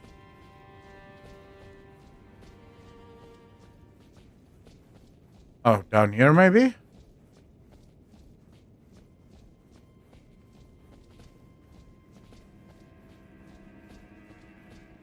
Okay. He also stole the land from the Stormhawk King. Is that another guy I'm gonna have to fight later?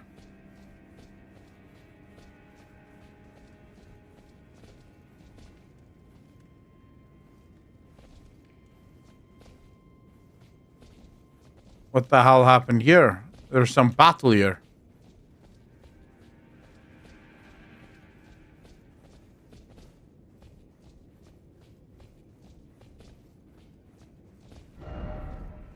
Liar ahead. Try warrior. Try warrior what?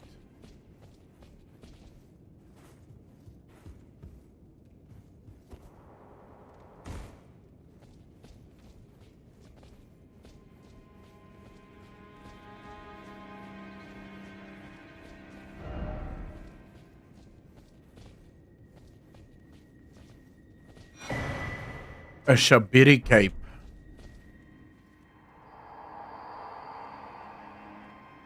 Maiden, dear maiden, where are you?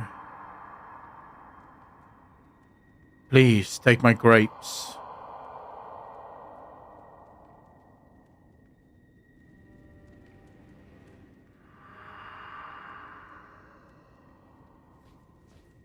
Dude, why are people fighting in here? And why am I not fighting in here?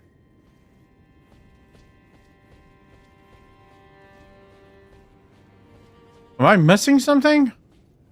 Oh, they're PvPing. Okay, well, fuck that. And I'm happy to not be fighting there.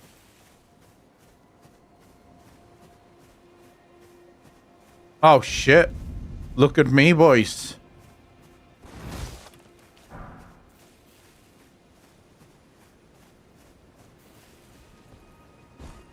Man, this world. Look at these graphics, dude. Like, what?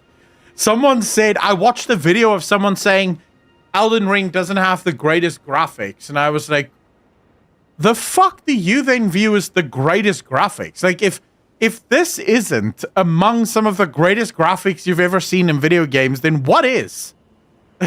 Well, like, sure, it's not hyper realistic like Cyberpunk, but as an art style, this is phenomenal.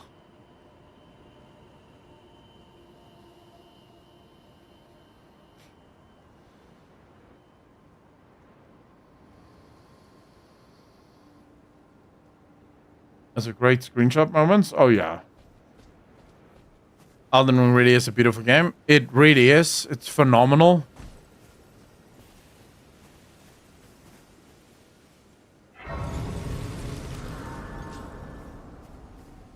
Right, so who are you?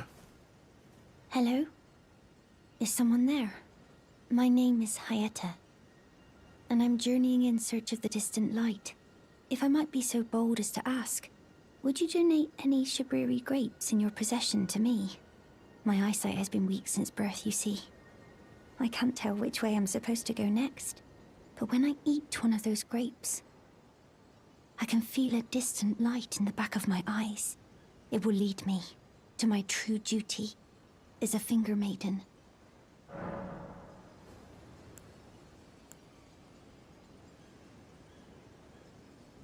I wonder if they're a nice game. Also focus on art too. It has to, right?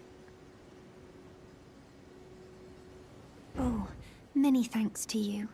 Now I can feel the distant light once more. You are most kind indeed. May the blessing of the fingers be upon you. As you wish. Okay. You are most kind indeed. May the blessing... All right. I don't know what the hell I just did there, but okay, cool. By the way, can I quickly ask, where is the girl that asks you to help her father?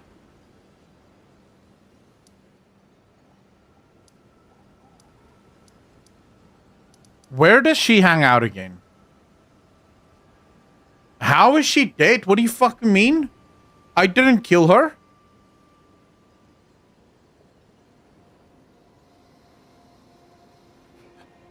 Which bridge?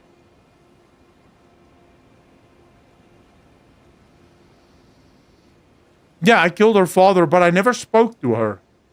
I never spoke to her to tell her that I've killed her father. That's what I quickly want to do now. It's here. Or here.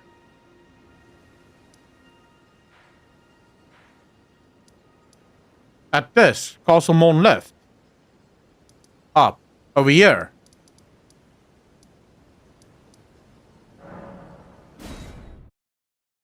Let's go see if we can find her. Is she dead? Was she dead when I first spoke to her?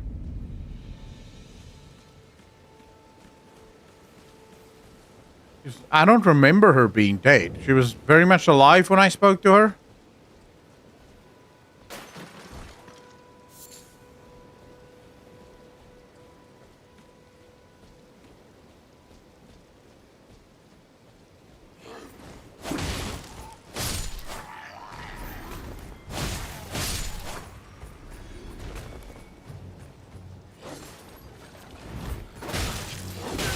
Oh my fuck! No, no, no, no, no! You guys are fucking crazy. Wow. See, I don't need more health. Look at me. I just went through a massive battle and nothing happened. Alright, so she's here somewhere, no?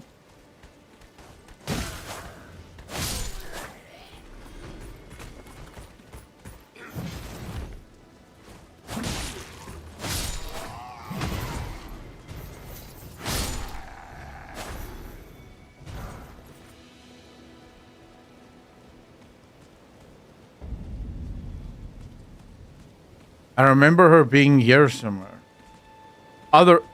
Wait, this way or the other way? Are you saying she's through this bridge to this way? I don't remember that, but alright, fine. I'll take your fucking word for it, chat. I'll just do what you guys say.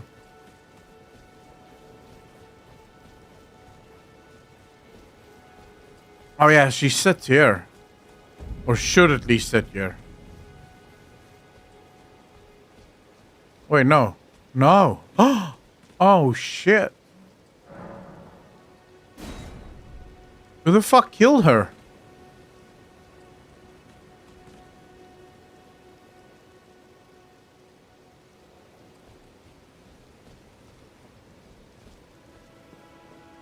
The misbegotten.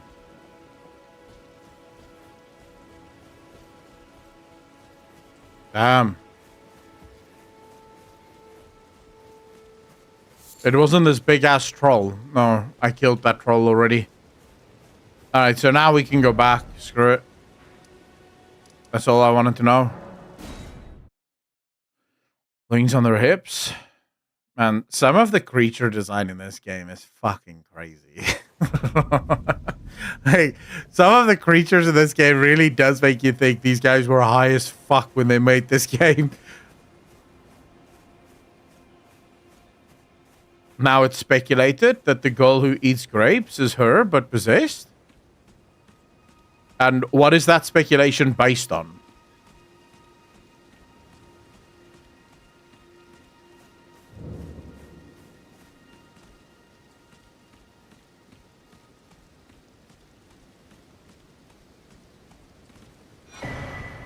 Oh, sacred tear. Nice. Wait, who the hell is this? You're tarnished, aren't you? Then perhaps you could spare some runes. Believe it or not, I studied glintstone sorceries at the Academy of Rea Lucaria. For a small donation, I'd be happy to share my knowledge. Well, bless you, bless you. You're a true saint. My name is Topes. Presuming you're interested, I can teach you sorceries, as promised. Only, none of them are particularly great. What the fuck? Why? What? Wow, what an asshole. I can teach you sorceries, but they're stupid as fuck. What an asshole. He took my runes for nothing. Apologies, friend. I'm afraid my meager sorceries are no match for your generosity. Oh, right. I can tell you what I know about this place. That should help a bit. You've seen that structure to the north, towering over the water. That's the Academy of Rea Lucaria, where we study glintstone sorceries. Only its doors have been closed for quite some time now. After they declared they wouldn't interfere with the shattering, the Academy cast repelling seals on the east gate leading to the capital, and the south gate leading here. As you might have guessed, the seals are still active, making entry to the Academy impossible without a glintstone key. And so I'm stuck here. A fledgling sorcerer with little chance of acquiring a key. When they cast the seals, I'd just popped out. And now I'm uprooted from my place of learning.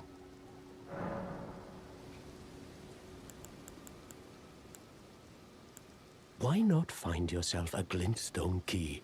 Without one, you can't pass through the academy, and you'll never reach the Erdtree capital. And if you find an extra glintstone key, perhaps, once you've tied up all your loose ends, and I can be very patient, would you consider donating it to me? I know it. I'm a bluntstone. Nary a hint of talent for sorcery. But still, my place is at the academy. You've taken an apprenticeship with Selen. Well, that is something. Selen was well known. The most promising sorceress in the history of the academy.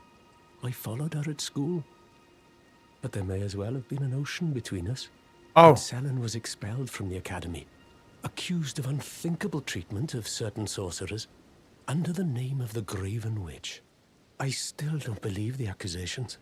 The illustrious Selen would never do such things. You don't know. Is that everything, or do I still need to talk to him? Another? Why, of course. Find yourself without one, and you'll never... That seems to be everything he can teach me.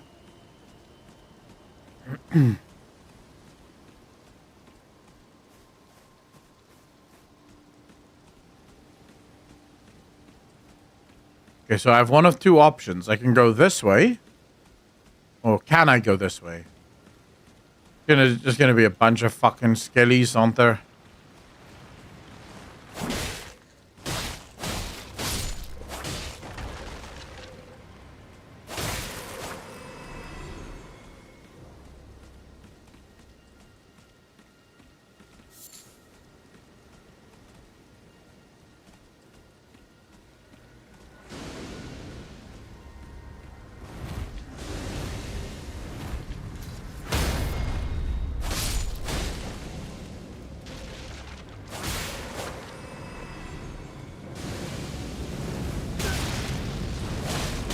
Oh my fuck, this guy hurts.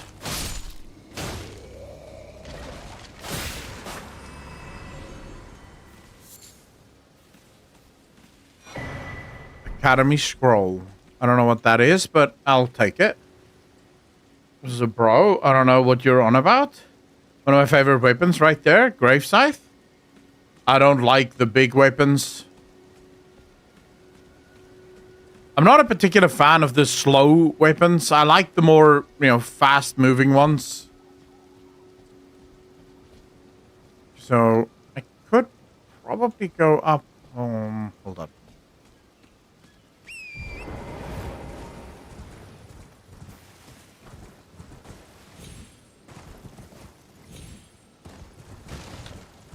Yeah, I don't like I wouldn't play with the daggers, but...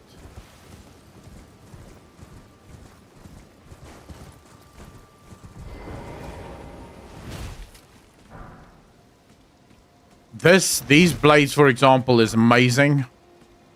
The ones I have now, they are absolutely phenomenal.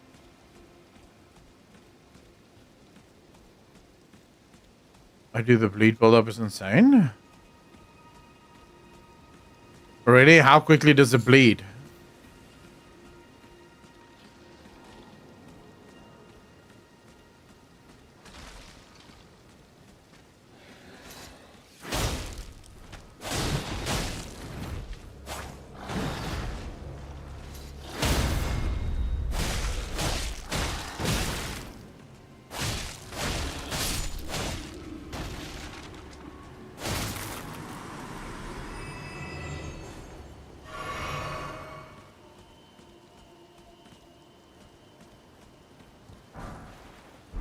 A warming stone.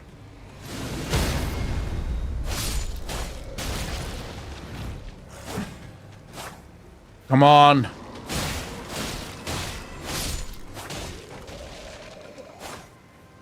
Come on, you... Fuck, there we go.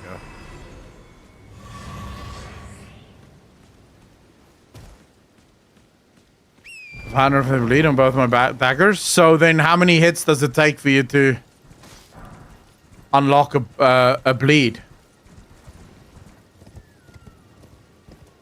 So it's only, I can only really go down. There's nowhere else to go, really.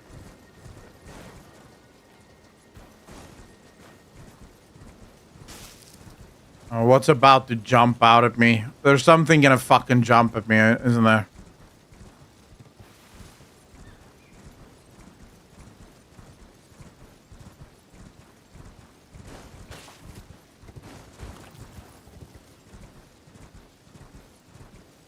Would it take 6 hits?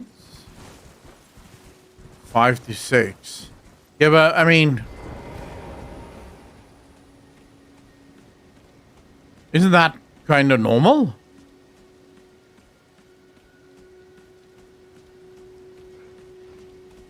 Yeah, come on, bitch. Come on, bitch.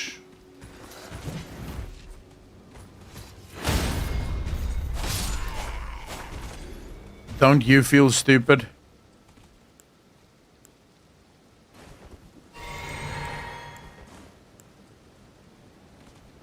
Three hits is 1 praise of the L2. Oh yeah, you're a console, Andy.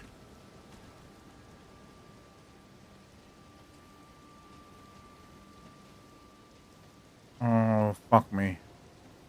There's a lot of people in here.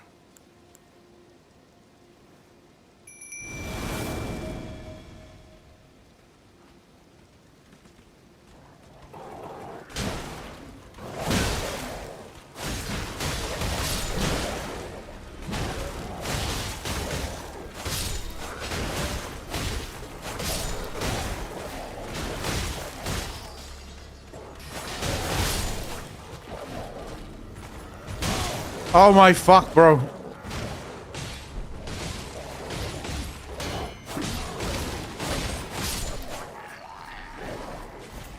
Right. That's them. Clear it the fuck out. Not quite, though.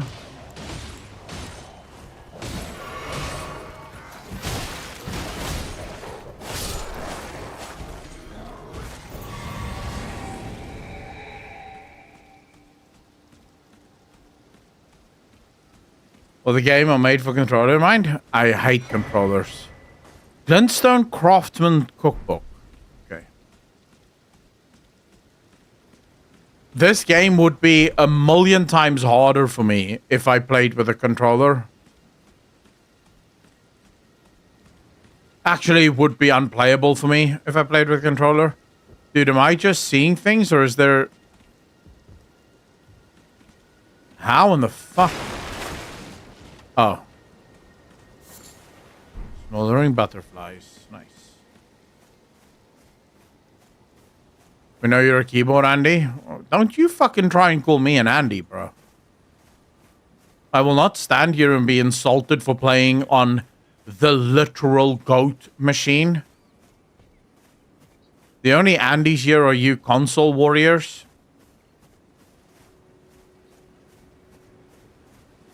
Oh. Fuck me into the... out of the... what the hell is this? This is a swamp. Oh, man. You just know this is gonna be shit.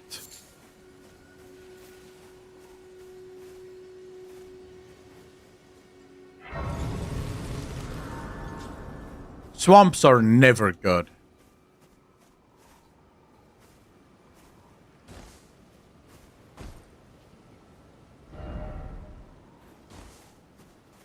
Run a diverse set of gaming systems, mostly PC. Diversity gamer. True. You're new around here. Mm-hmm. Surprised you found me in my little nook. No matter, no matter. Your money's as good as anyone else's. Why don't you take a look at my wares? Oh, but don't ask me how I got my hands on them, eh? Okay. What do we have? Some smithing stones. I like. A lantern. Nomadic cookbook. Do I not? How do you know when you already have something? Or do you have to check?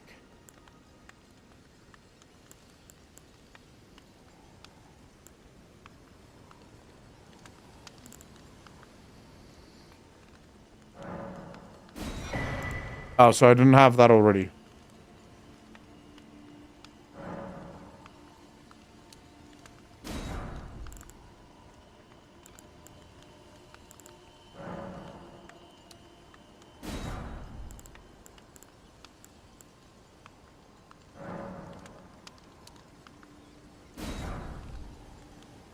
There we go. I'm poor as fuck now again, chat.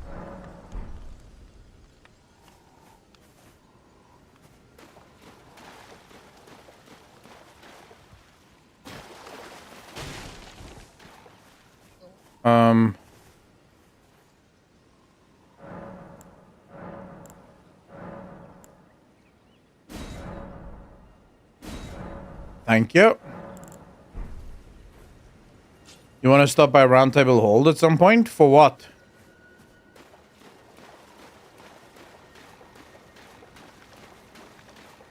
Says this isn't the swamp. 100% the swamp.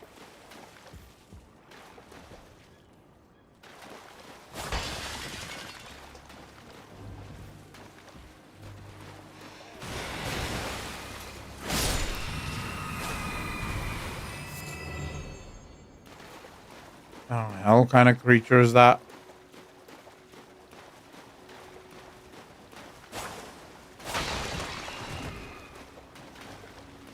Oh shit, these things are born from that?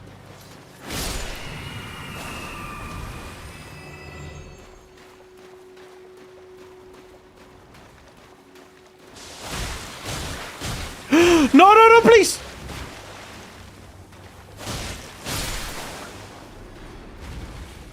Wow, I almost got poisoned. Okay, there's the swamp and it poisons you. This is mild.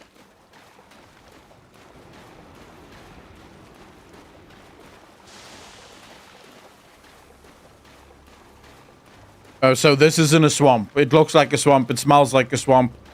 But it's not a swamp. Is what you're telling me.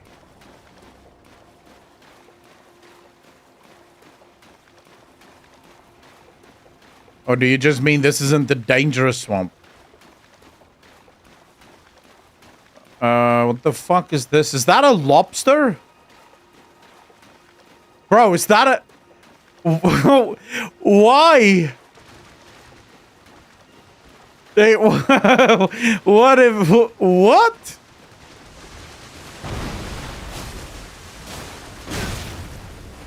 Did I not do any damage to it? Like, what the fuck? Whoa.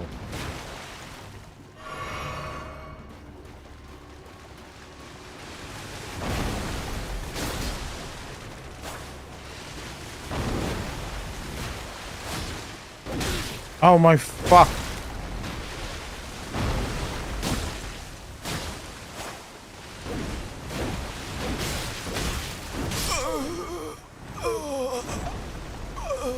Dude, I'm barely doing damage to this thing.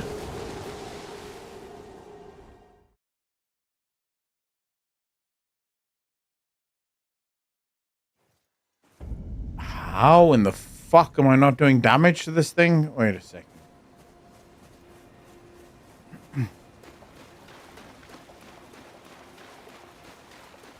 Yeah, it clearly gets a lot harder.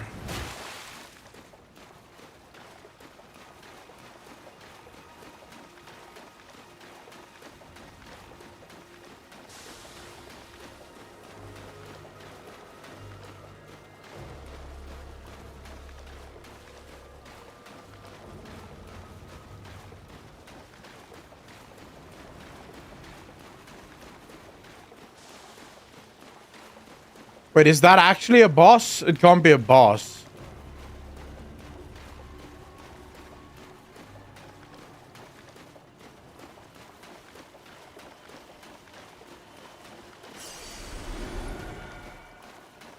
Alright, come on, you bitch.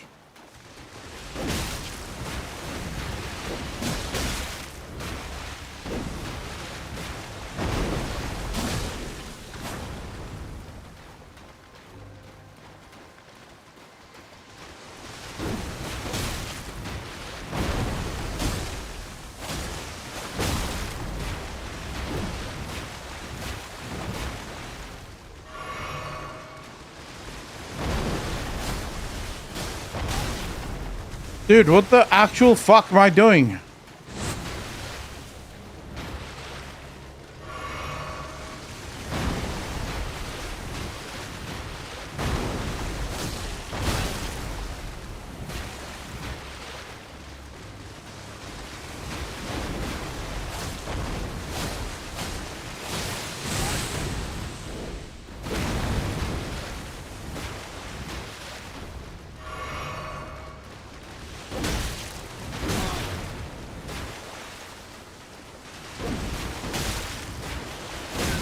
Oh my fuck, man.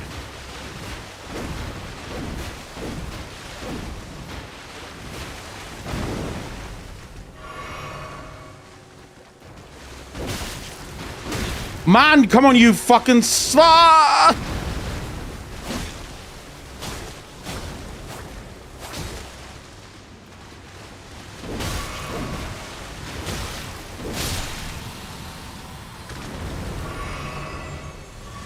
Holy fuck balls.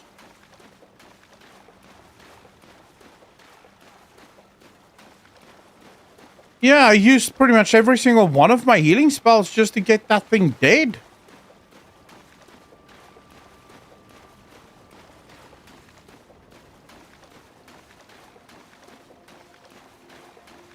One down, 40 more to go. I'm not finding another one of those. You can suck my nuts. You think about it, we were rolling right between his claws. Yeah, but it won't let me fucking flank it, so what am I supposed to do?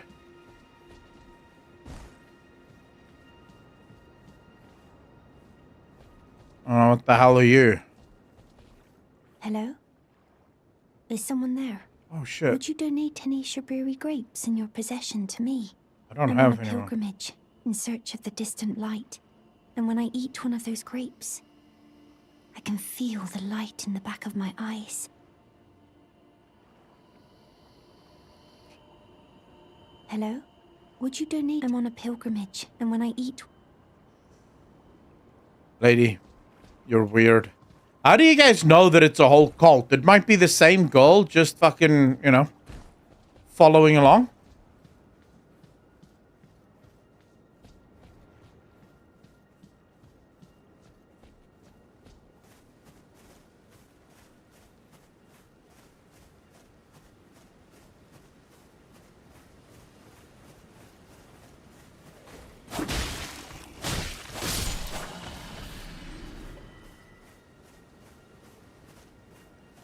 To look for secrets everywhere. Like, I'm trying, but I don't know where, like, to even fucking start with this bullshit.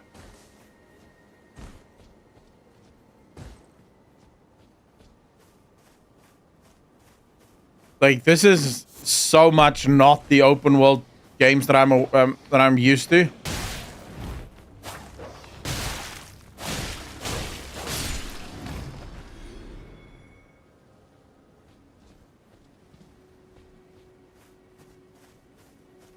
That's the girl from Castle Morn that died and her body is being possessed. If you go to where you killed her father, you can find grapes.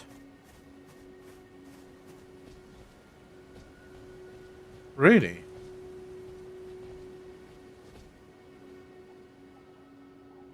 This looks like the place where I found the what the fuck is that?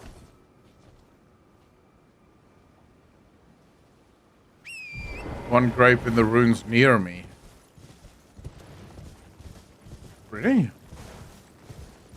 I mean, I'm in these ruins. I don't see a grape. Now, what the fuck is this and what does it do? Nope.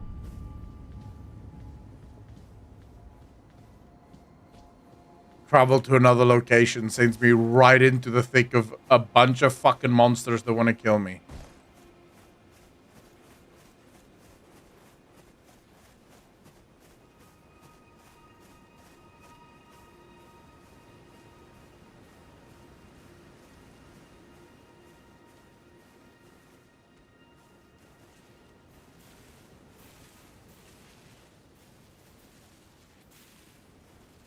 All right, do these guys turn around or do they just keep going? I remember the father, yes.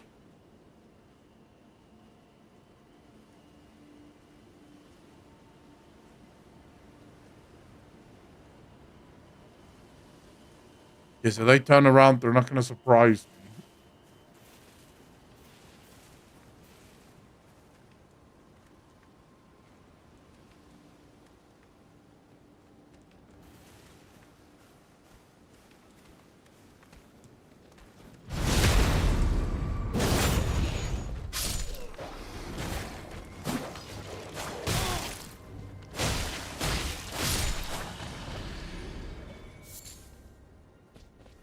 All right.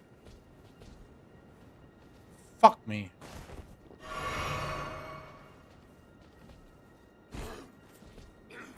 Yeah, come on, bitch. Come on, bitch. You want to get going? You want to fight me? Fight me! Yay, that was close. Come down. Come on. Come on, bitch. There we go. No, you want?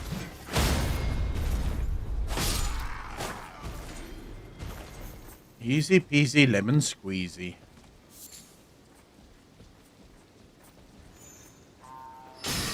Oh, fuck me.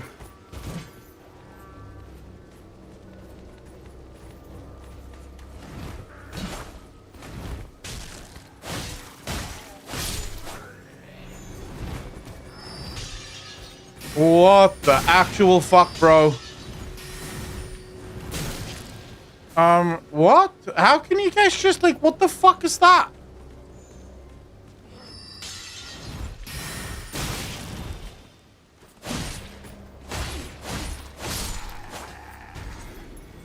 Alright, come on, bitch.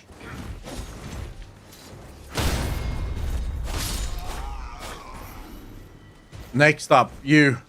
I see you there, you son of a bitch.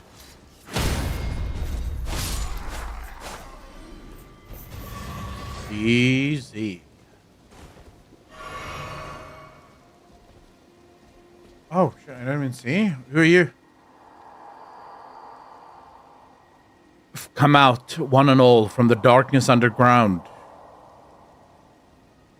and let us offer unto the maiden our eyes.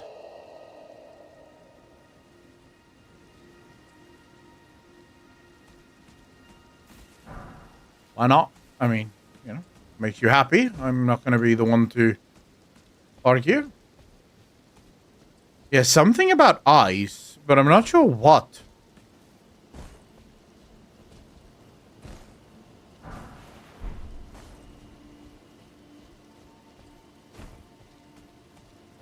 These guys generally don't say the same thing over and over again, right?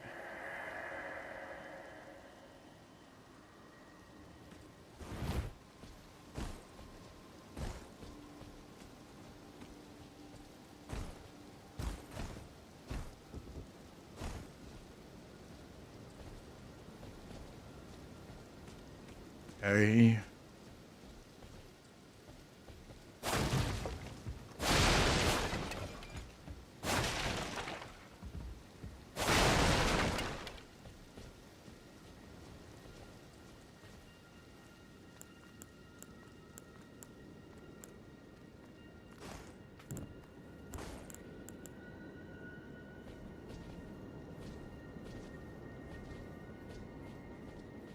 No, fuck me, what am I about to fight?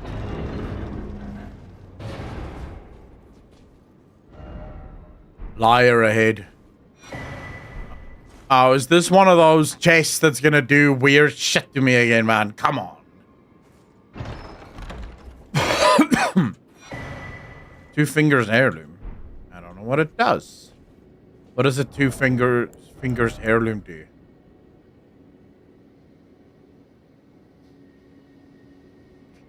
Raises faith. Okay.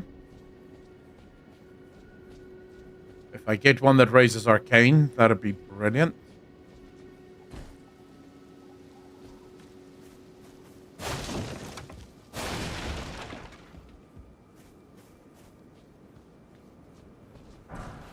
A cuckoo glintstone? That's not the glintstone I need, is it?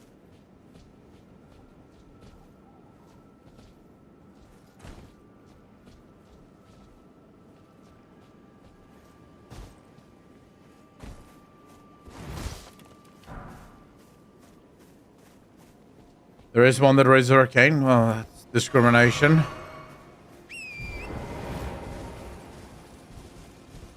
By the way, well done, killing Godric. You are now officially just getting started. What? Officially just getting started? Hello? Is someone there? Would you donate any Shabiri grapes in your possession to me? I'm on a pilgrimage, and certain when I eat... You're not like the others who give me grapes, are you? They rest their trembling hands upon me.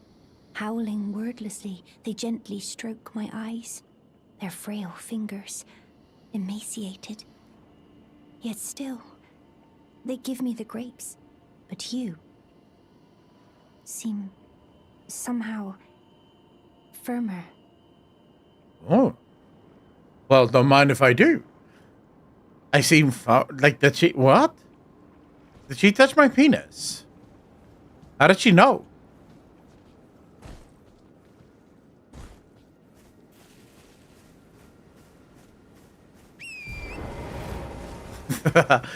Did you make sure to look at the image? What Shabiri grape is? Dude, I don't know. Fuck me, am I supposed to look at everything in this game? Oh, for fuck's sake.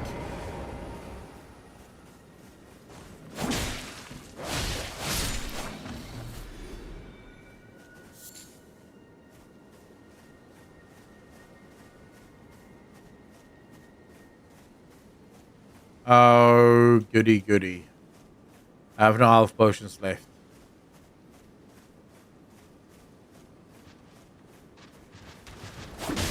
Oh my fuck! Okay, never mind. Sorry boys, sorry boys!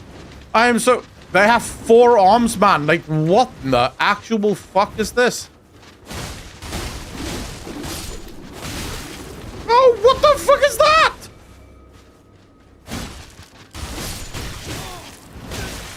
Oh, wow.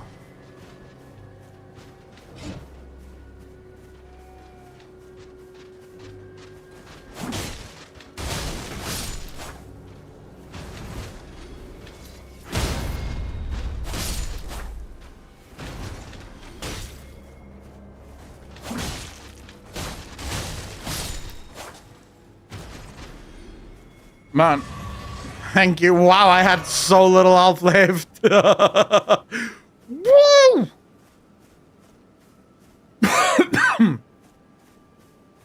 Apocalypse, how you doing, bro? Yeah, I've not been to Caelid yet.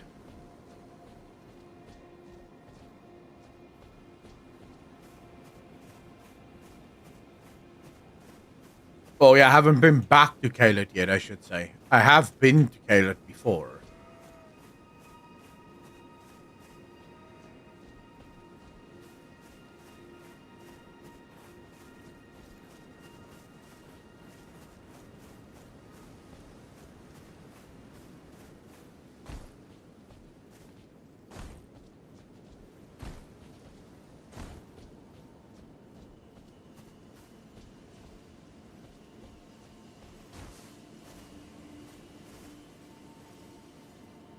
Elden Grave, Sophia, Safra, Kenneth, and I don't know what the hell any of those places are. I know Limgrave is the first bit.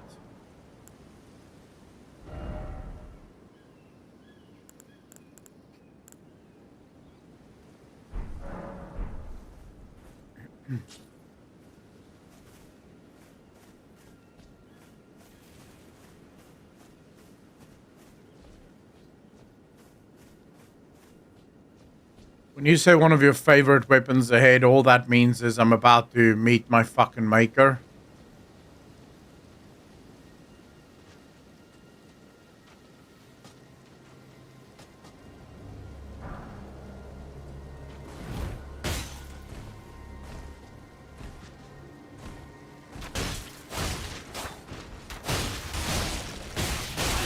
Oh my fuck, bro. What the hell is that?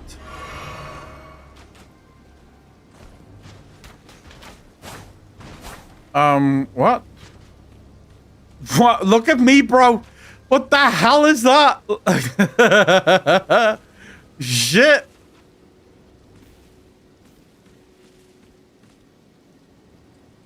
Absolutely jam-packed with arrows.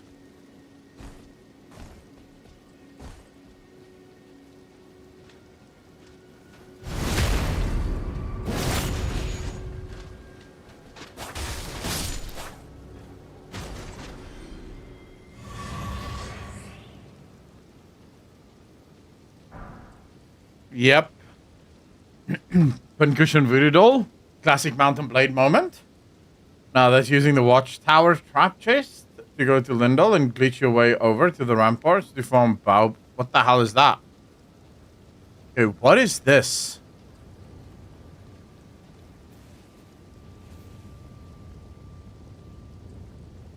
Can you shoot this out of the air? Have to be, right?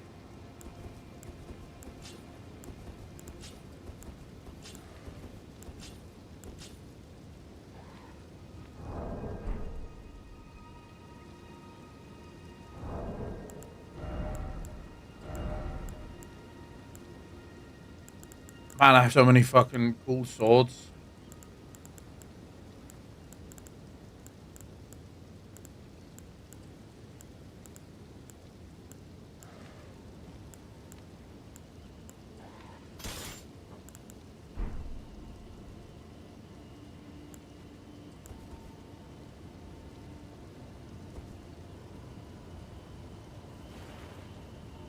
What do you mean I don't have arrows? I just bought a shit ton of them.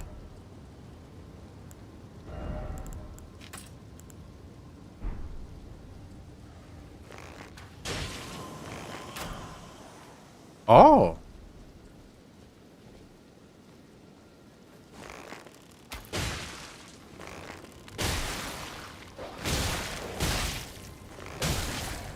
Oh, fuck me.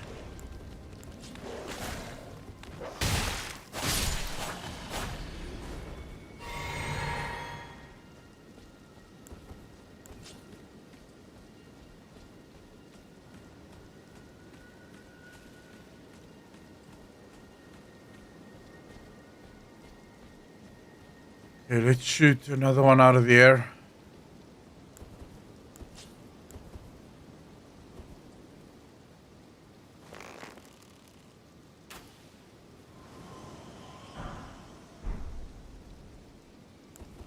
Dude, not gonna lie, that's a lot of fucking runes that you get. 6.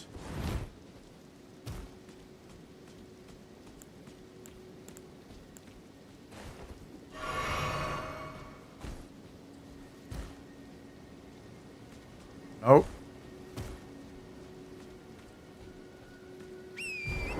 Controller Andy's trying to play with a bow would be a funny experience. I mean, isn't it hard? Is it hard for a controller Andy to play with a bow?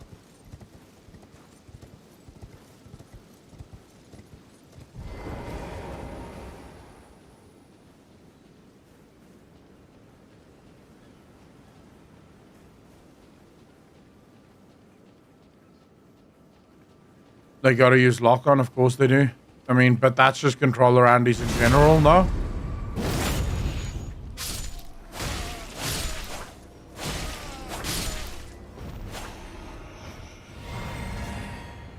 I mean, do you know of any controller Andys that can actually play games without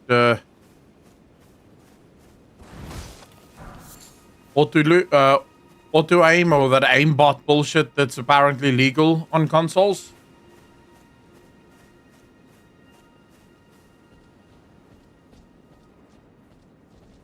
Aim assist, that's the one.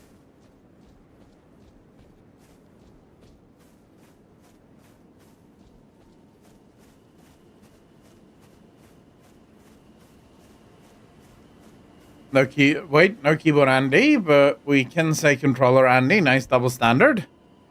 Yeah, but there's a reason you can't say keyboard Andy.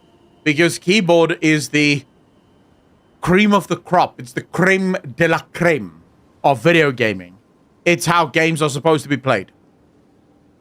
Controller is for people that aren't smart enough to play on mouse and keyboard.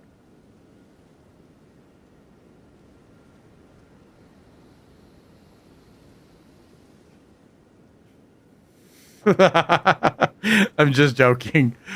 But I do like giving console Andy shit.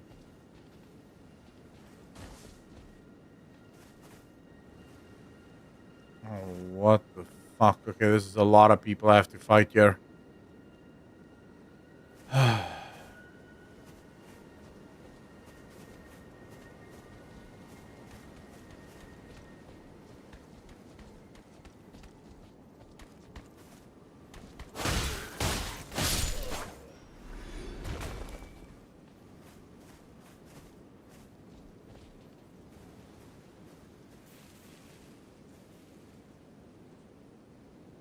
Barrels, how you doing, brother?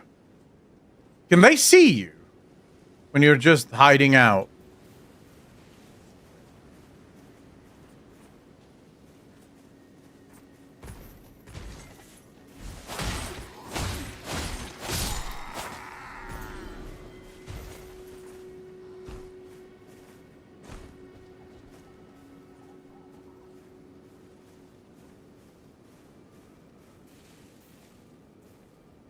In the bushes and eating, you are invisible to enemies. Okay, that helps knowing that.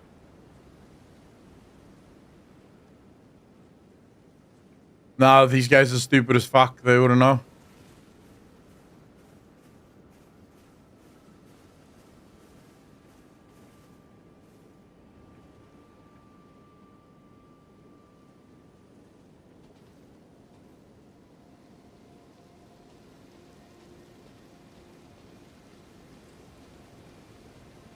I wonder.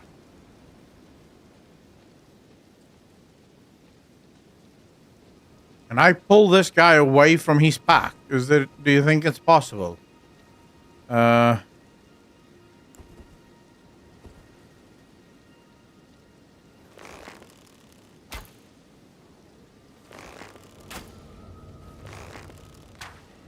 my fuck.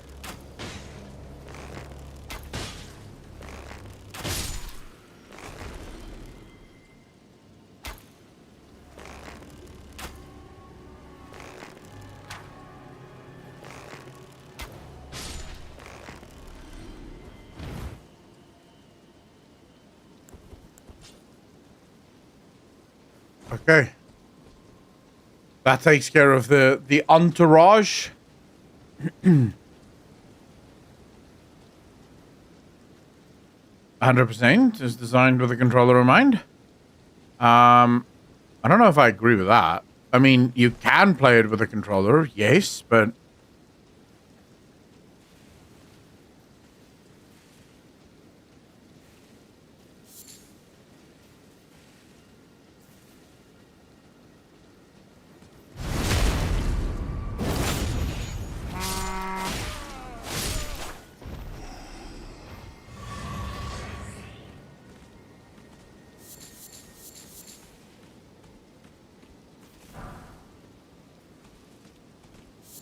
the only games that the only games that are meant to be played with a controller are console games.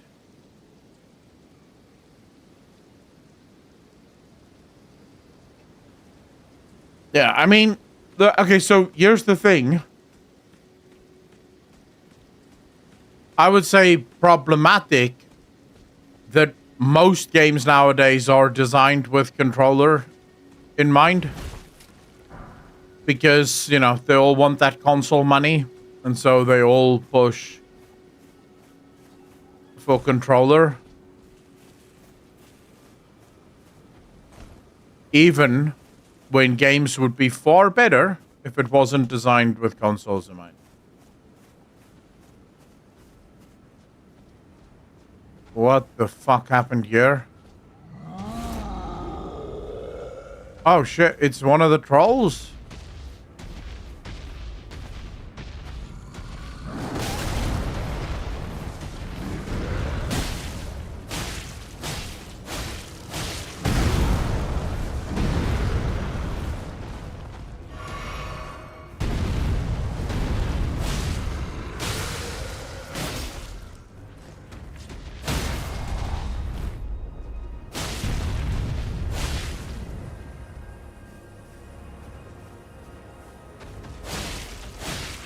Man, I should have unlocked.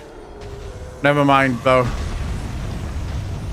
But I should have unlocked my bullshit. Never mind. It's fine. It's all good. We've done it. Yeah. That guy was pretty easy. Oh, we're on the other... Man, okay. We're on the other side of the big bridge.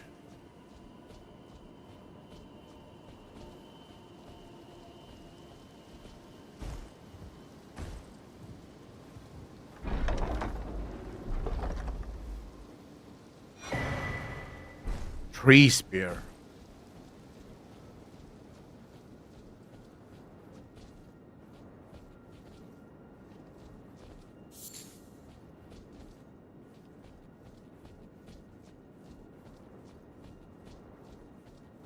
What is that? What is that weapon, though? What is tree spear?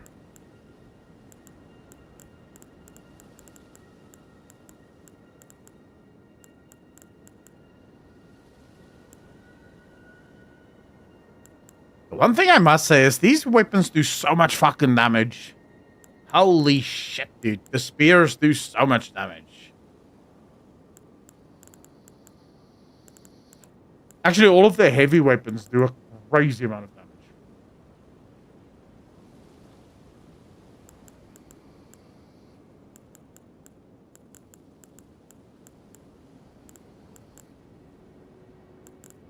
But...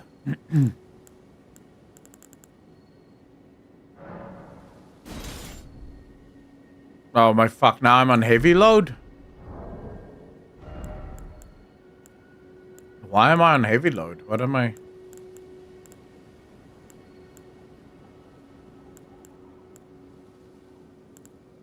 oh...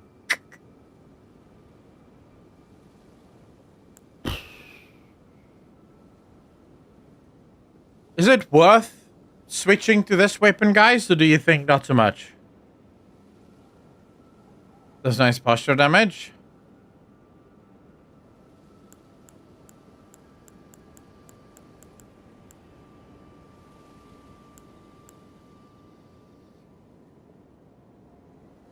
You think it's worth? There we go. We're on medium load.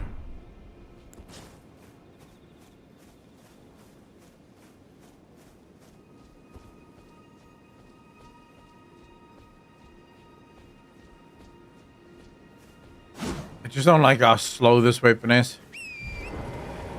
I want to get used to this weapon, so we'll make it work for now. If I really struggle with it, I'll just switch.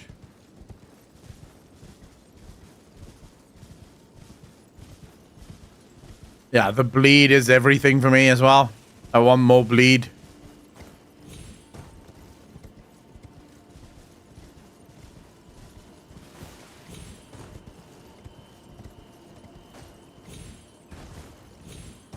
I tell you what, though. Sometimes I'm a little disgusted with myself. You find yourself sometimes just looking at the game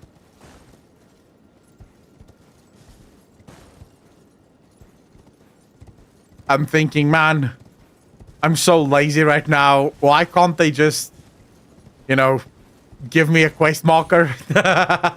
I know you shouldn't ever want a quest marker, but...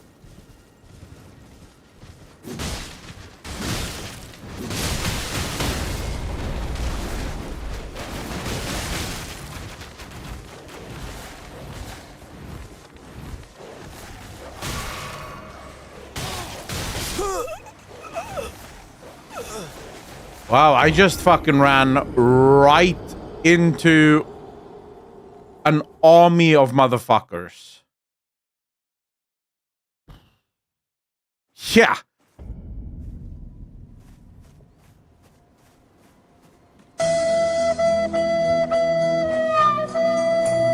Yep.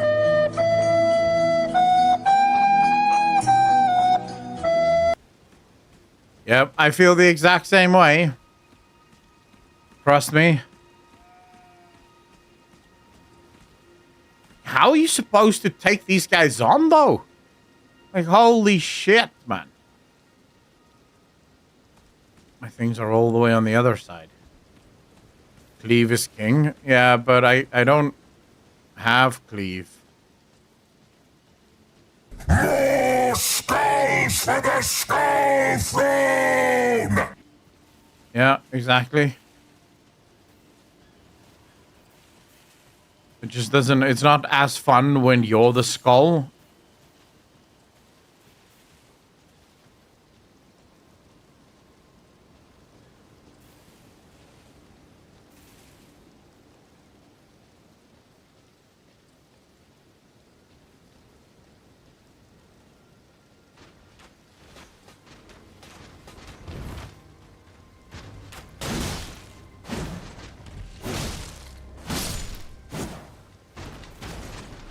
All right, bitch.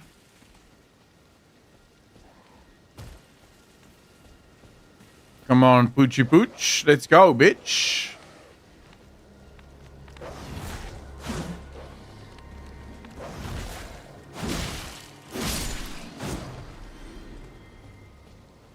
Ground Slam is how I deal with him. AoE teabagging. Yeah, but I don't have Ground Slam.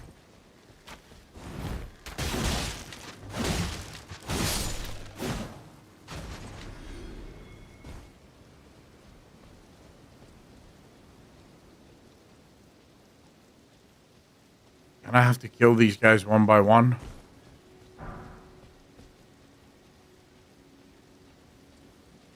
Yeah, I don't use Ground Slam. I mean, it's not really my thing, is it?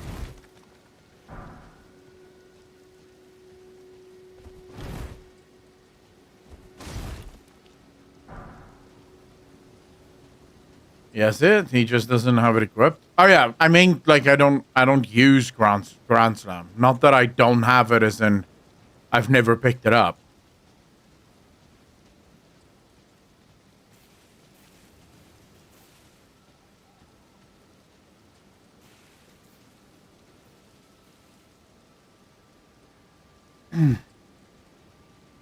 Yeah. I don't use it.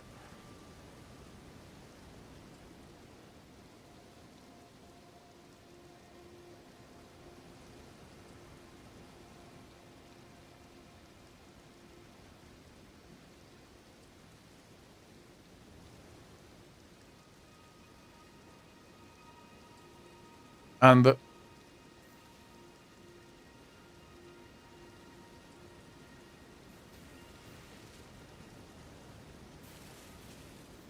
fuck this game, bro.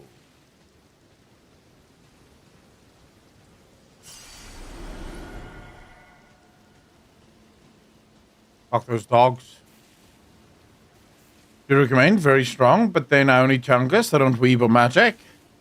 Yeah, you're like Sebi and Rurikon. You guys just like the big weapons? No. I like the finesse, you know?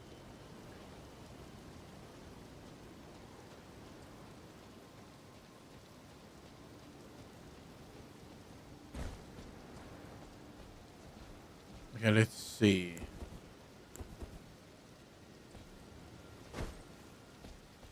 Not yet.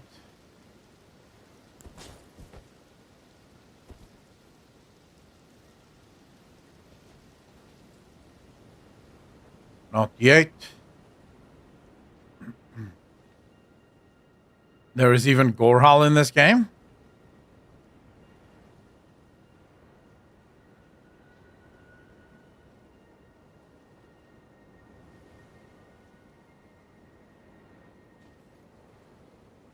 Like, is it actually called Gorhal, or does it just look like Gorhal?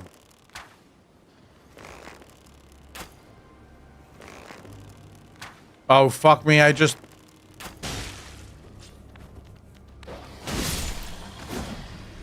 may have just pulled.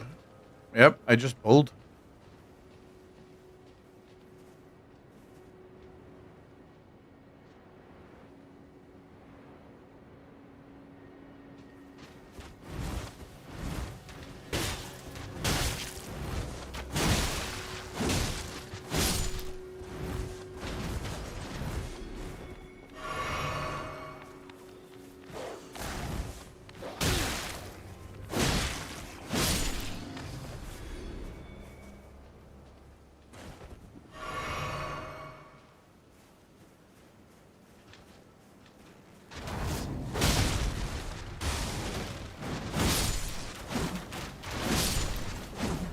All right, there we go. That's much better.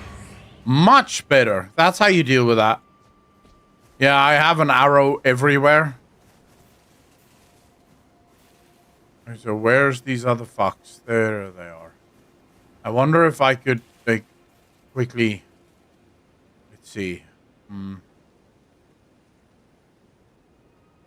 they walk super slow. Motherfucker. Wife and I am being sneaky because these guys are hard as fuck to kill.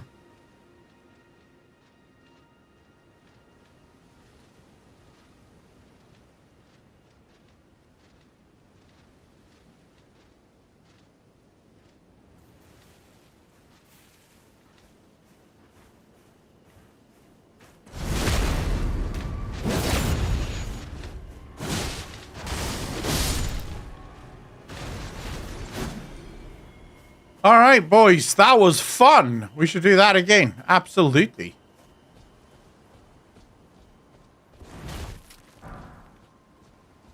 I forgot that this sword doesn't backstab. It fucking hits you in the back, but like breaks your back with the sword. Whoa. Boom. Fucking hell.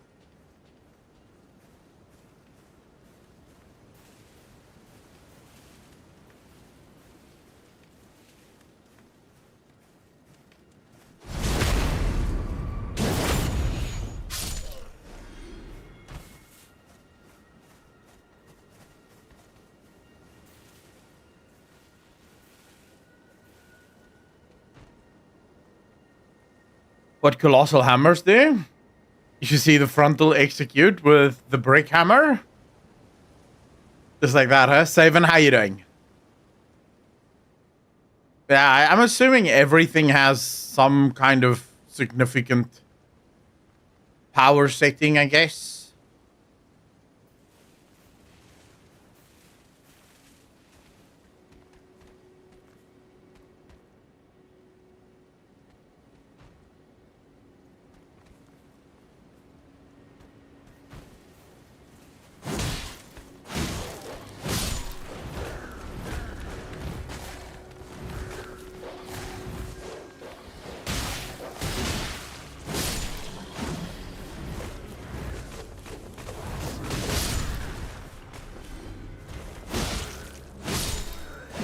I'm absolutely flabbergasted at this shit.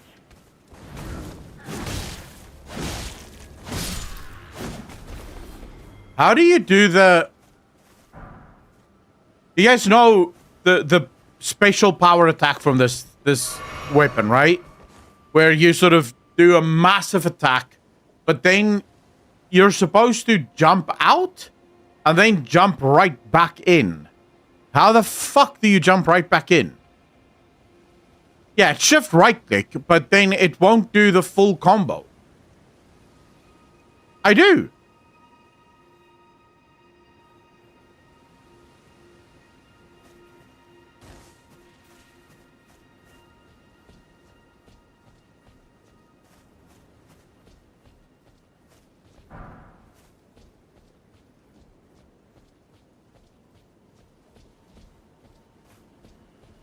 Am I going the right way?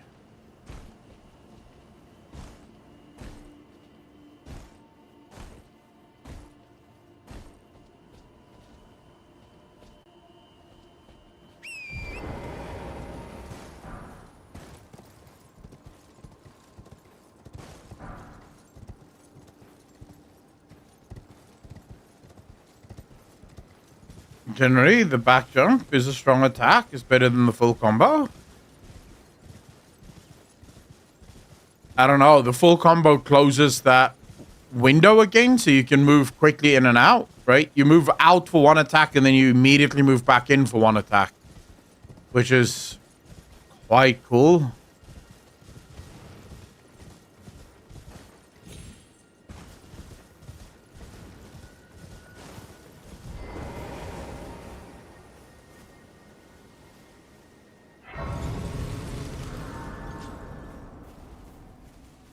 What the hell is this thing? Dude, is that like a giant?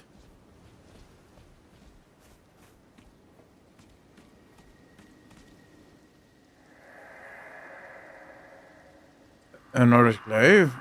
Ah, the puppets. The puppets besiege us.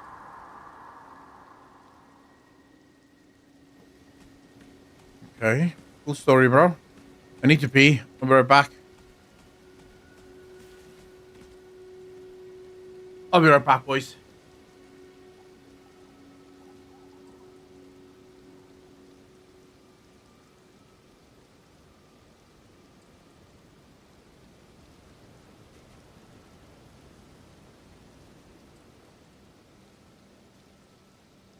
It's not always about the ooh.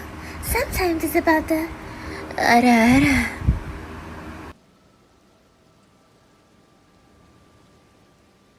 Gentlemen, we are dealing with someone here who has absolutely no life.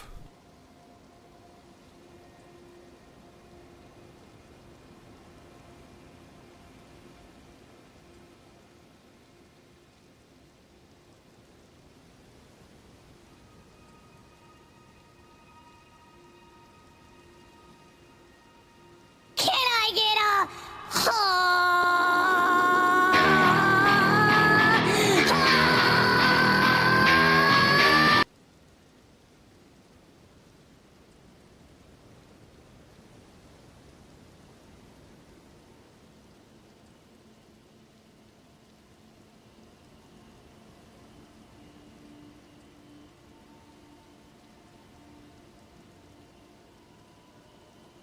Oh, you gotta give him that hawk chew and spit on that thing. You get me?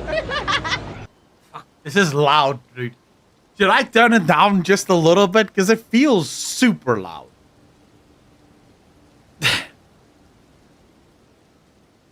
Follow up is shift right mouse button for backspace. Keep holding shift, then left mouse button for the follow up. Oh, so, oh man. I keep hitting the right mouse button because I thought that's probably how the combo should go, you know? I'm gonna turn it down ever so slightly. Just a little, just because it's right now, it's like the loudest thing I've ever heard in my entire life.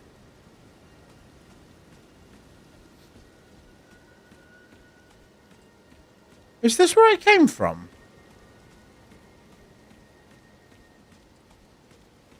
Yeah, this is where we came from, no? Yeah. I don't need it. I don't need it. I definitely don't need it. I don't need it. I don't need it.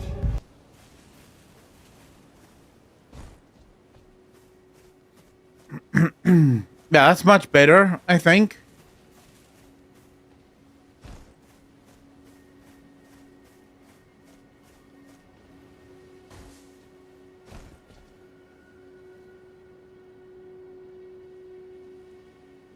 There's stuff everywhere here. All manner of stuff to explore.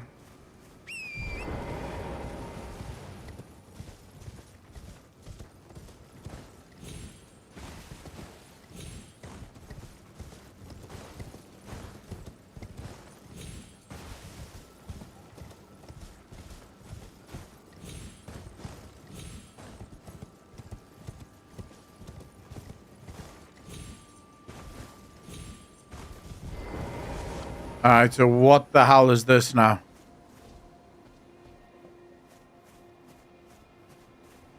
When and how am I being attacked? Oh, for the love of fuck, of course.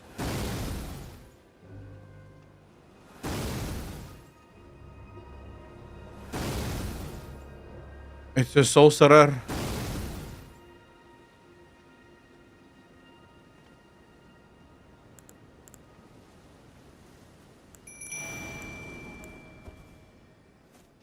Come on, boys. No, fuck me, man. Get the fuck out. Whoa. Oh, my fuck. No. I hate that guy. Who the fuck is that?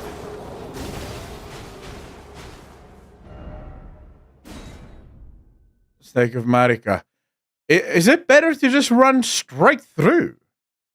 It feels like that's what you should do. Either that, Or...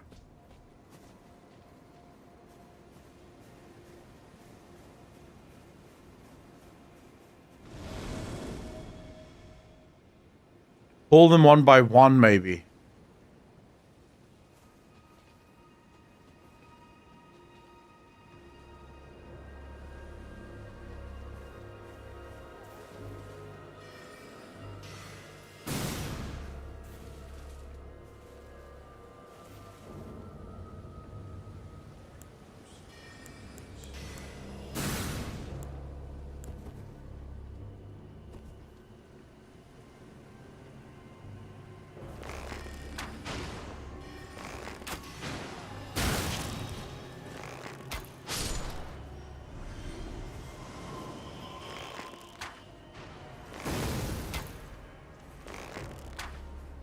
Come on.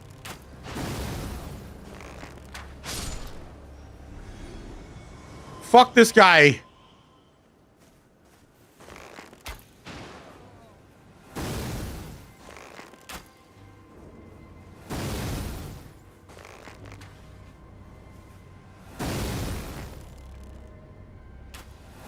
How the fuck? Dude, come on.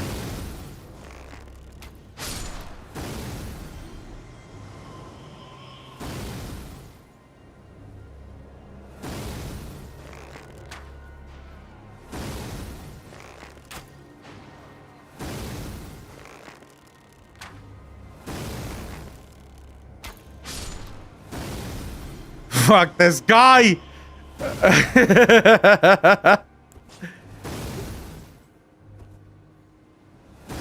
Alright, so behind that rock might be a good place to hide.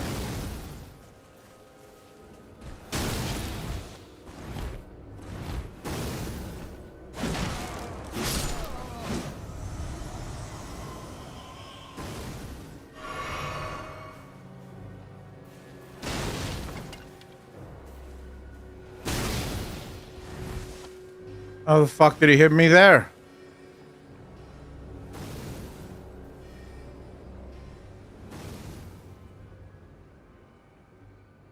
Dudes have the beard stone mask. Girls have the one Seddon is wearing. What do you mean?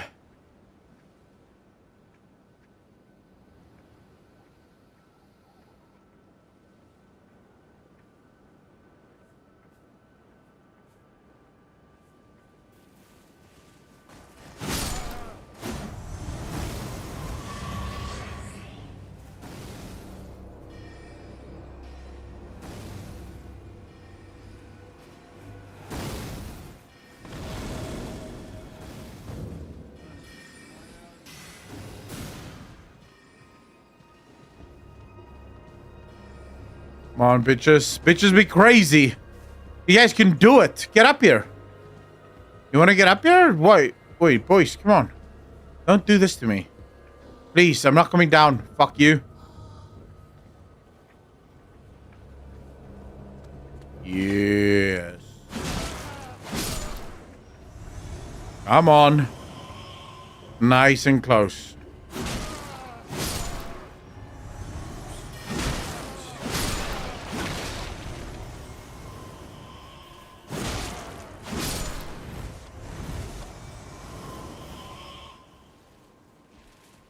Right, let's go kill that fuck.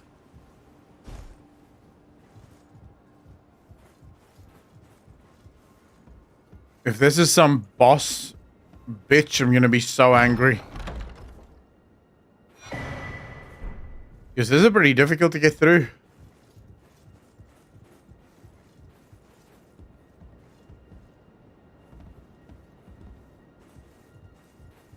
Where is he?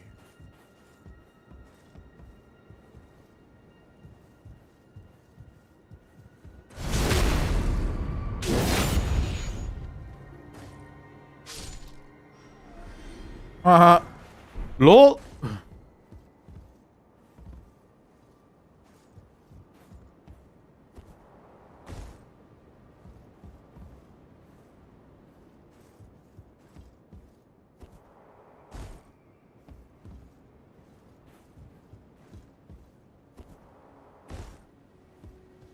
Did he drop something?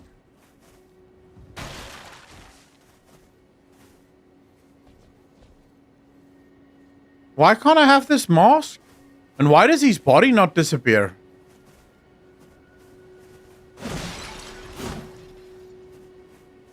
Dude, something weird is going on.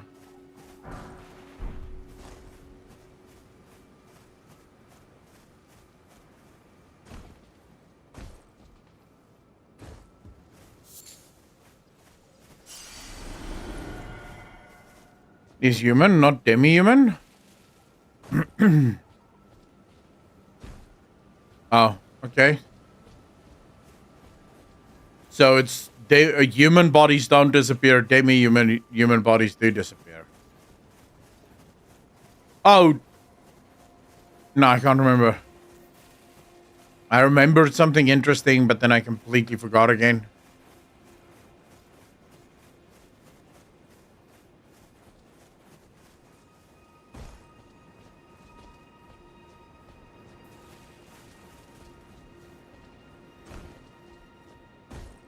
Ooh. I'm gonna say fuck no.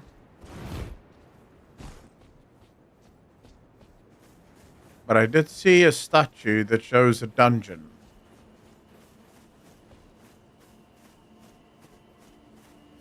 Humans have the grace of gold, while the ones here in the lands between, they are immortal. It's why they respawn. Dude, don't even start with that bullshit. I'm not even entirely sure what the fuck the lands of in between is. Hey, let's not even start talking about who can or cannot be immortal.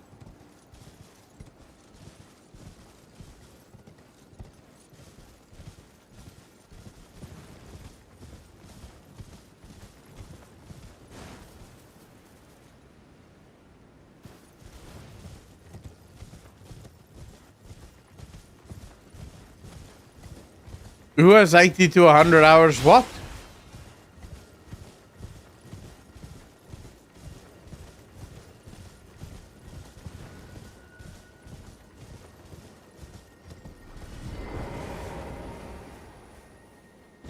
Right, where are you showing?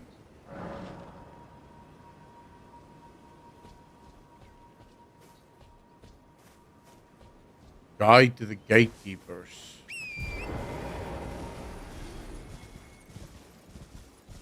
Okay, so...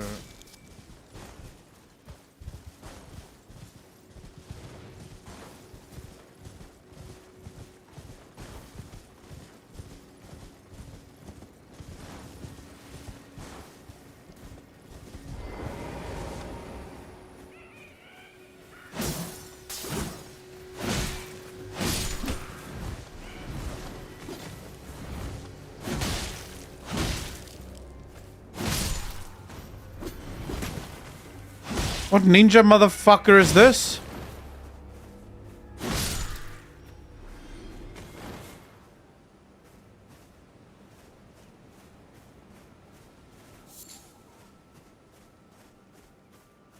But it's a massive zone with lots of stuff to do in it, and for someone who isn't rushing through and exploring everything, it can easily take days.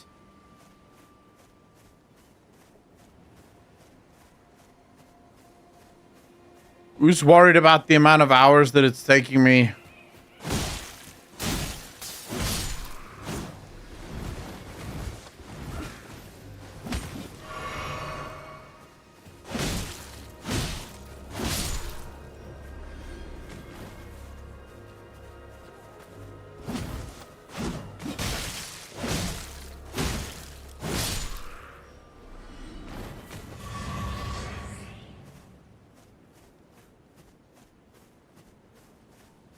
Vulgar militia, little goblin bastards. Yeah, they look vulgar. This is true.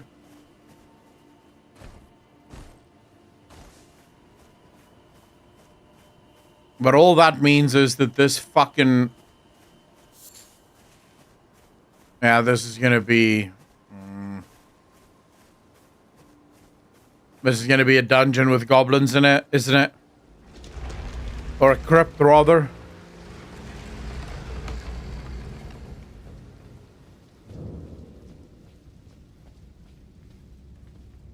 Don't say good luck, Z-Vengeance. Gregory, how you doing, brother?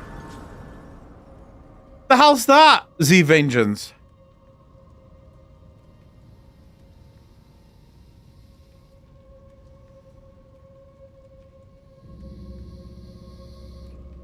Z-Vengeance just dropping a little bombshell. Good luck, bro. Anyways, peace. I'll see you later. You're still going to be in here by the time I get back.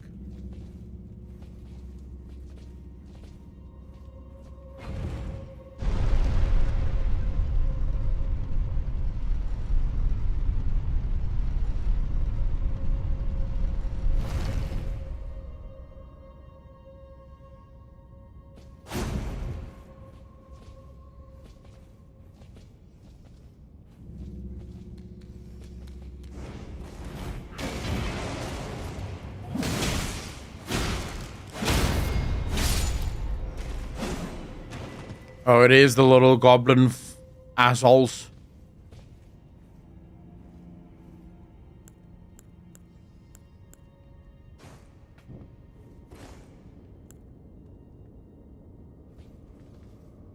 Man, I hate these bastards.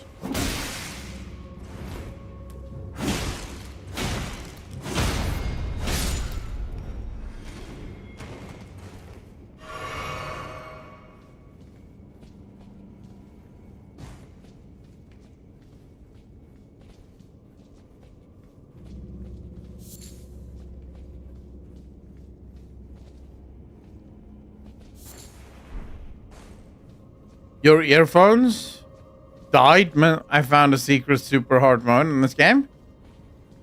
I've been new to my second char the whole time. Literally only leveled strength. And how did that go for you, Apocalypse?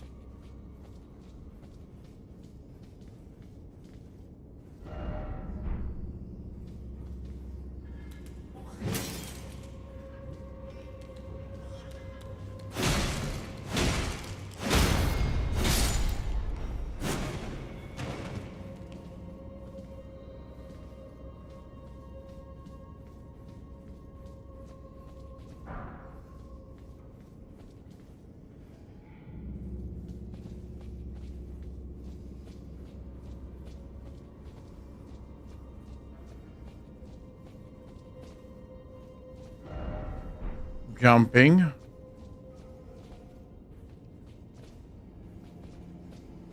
It wants to jump down. Fucking crazy.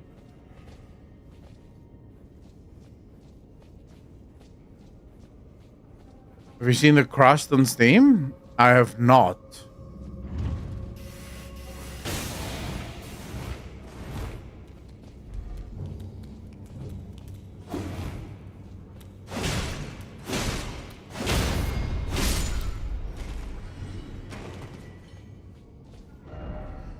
Trap ahead. How the fuck do you get this trap to not trigger?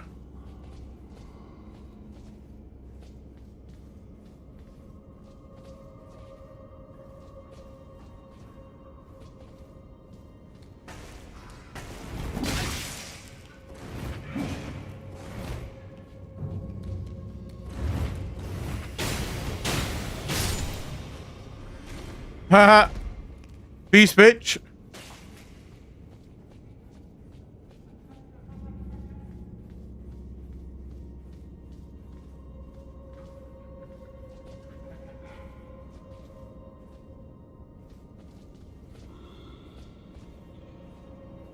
Dude, what the hell is this sound?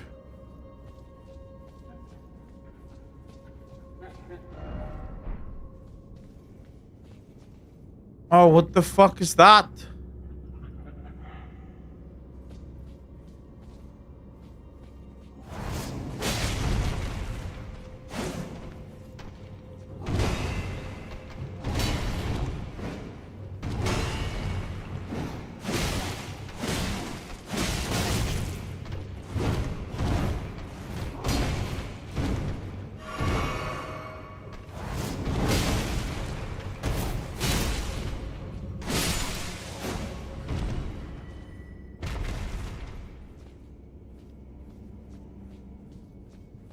All right.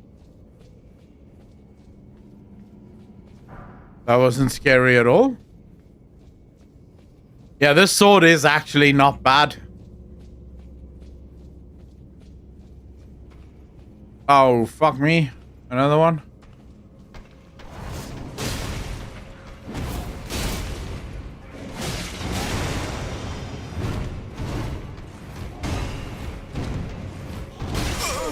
Oh my fuck! Who's... Oh, it's that little son of a bitch up there that's throwing shit? Oh no. Now we have to do the whole thing again.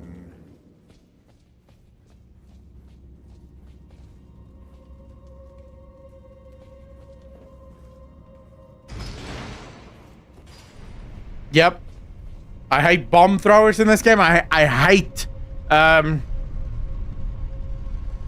fletchers or bowmen.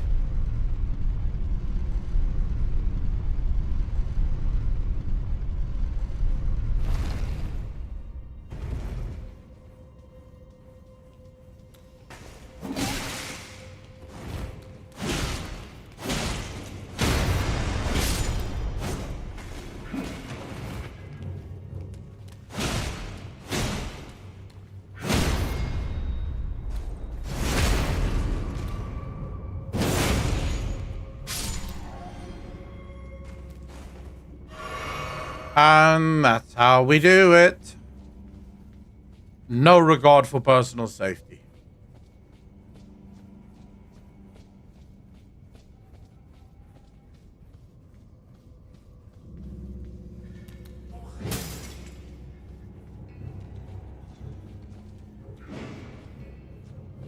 Come on, you little son of a bitch.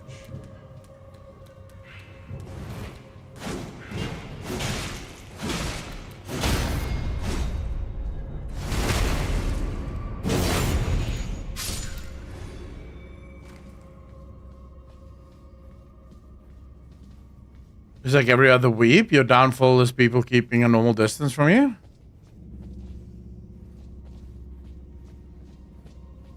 I don't know if that's a nice thing to say. Like, why would you say such a thing?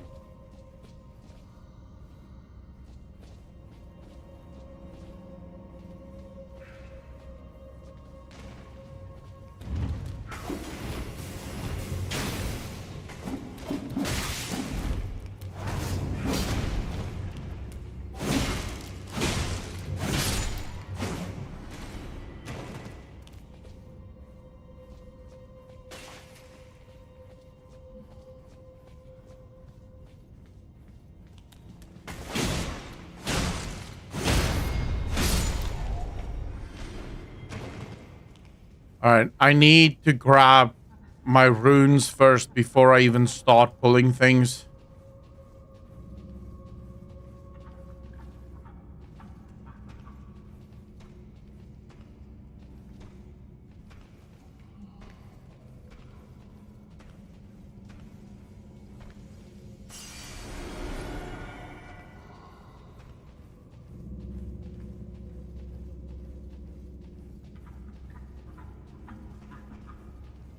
Okay.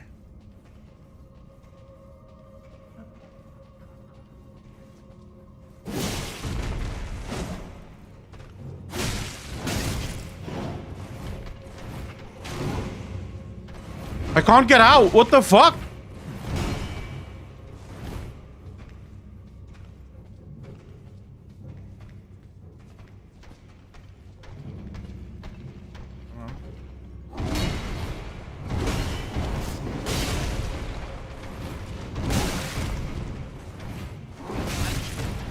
Oh my fuck, bro.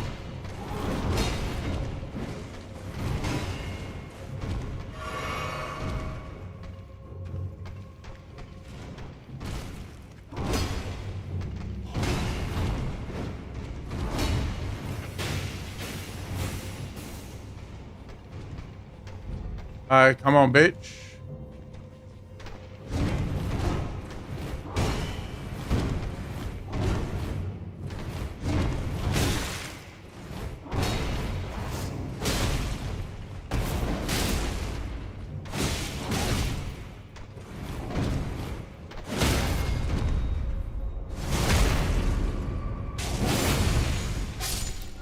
What are you gonna do?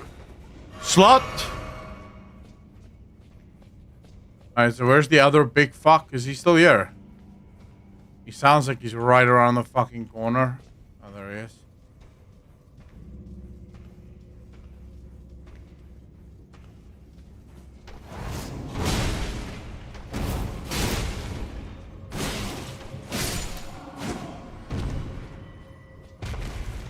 Alright, that was easy enough. Now let's get this little...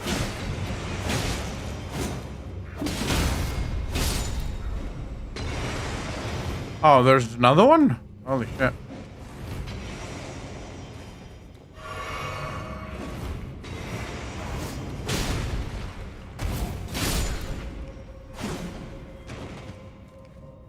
Easy peasy lemon squeezy.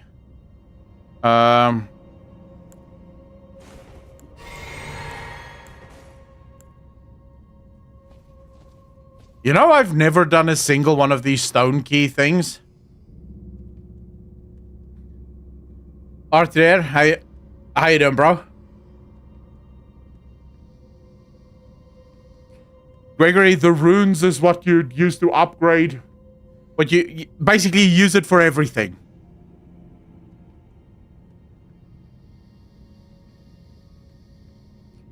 I have a shit ton, I think.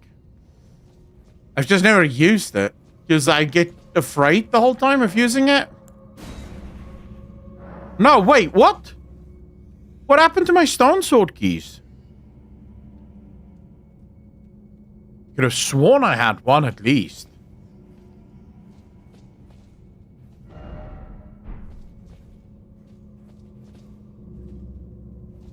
Open. Dude, I'm convinced I had one, but never fucking mind then. Apparently I don't. Who knew? Rune arc. I don't know what the hell is a rune arc. Hold up.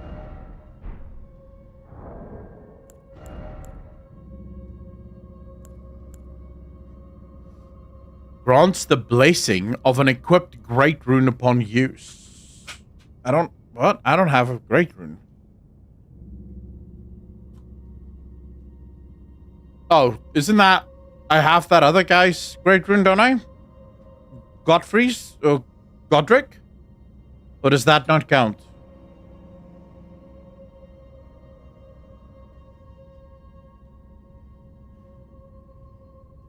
You still need to activate it. So it doesn't help use it now. Once you kill a demigod, you can active its rune at a divine tower. I don't know where those towers are. But I'll go check it out as soon as I can. I only just killed my first ever demigod or whatever in a Souls game. So I feel very proud of myself.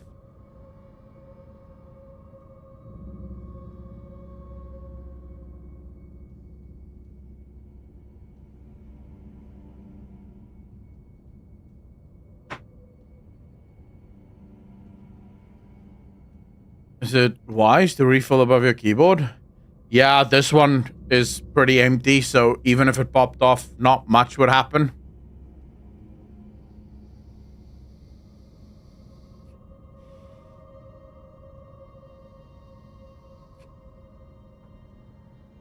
So you can't do any key at any place. That's some bullshit. Yeah. No, don't worry. If it was at all full, I would not be doing this. Okay, wait. Trap ahead. Trap ahead. Oh, I see it.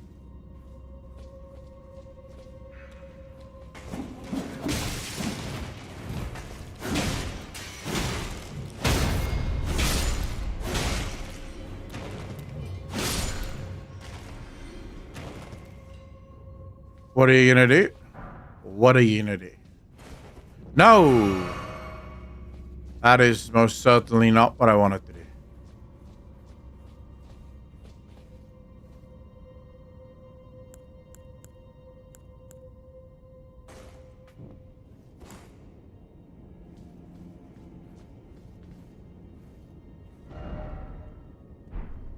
Turn back and then edge. What?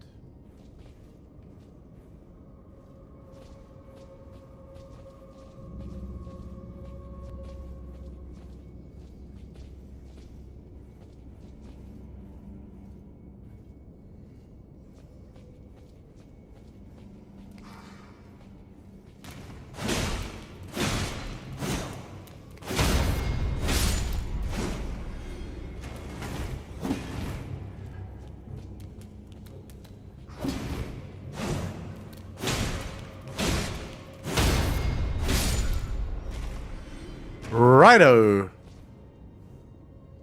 And we have one more over there.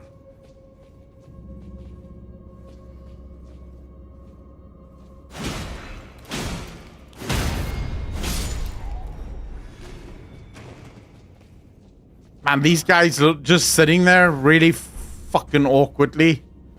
What the hell is this game, man?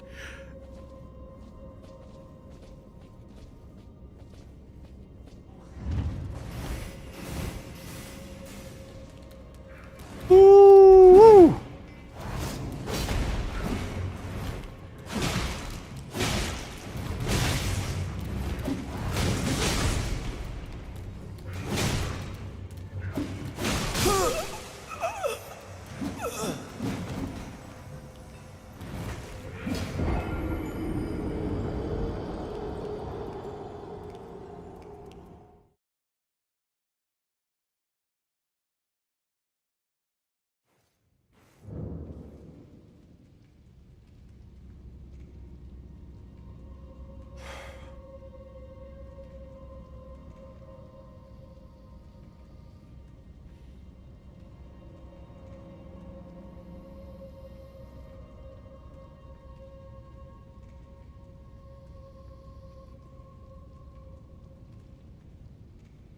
Also, that's the path to the tower.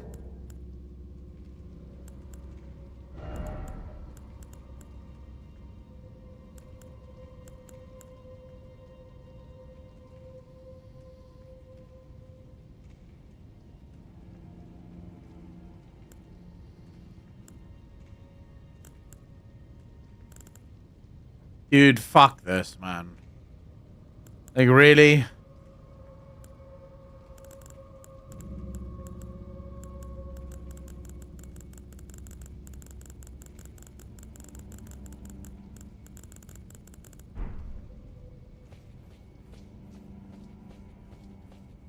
You know what pisses me off about this entire thing?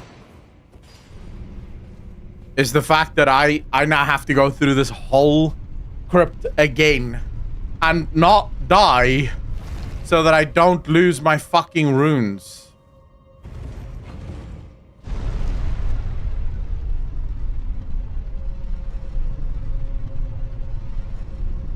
That sounds like a terrible idea.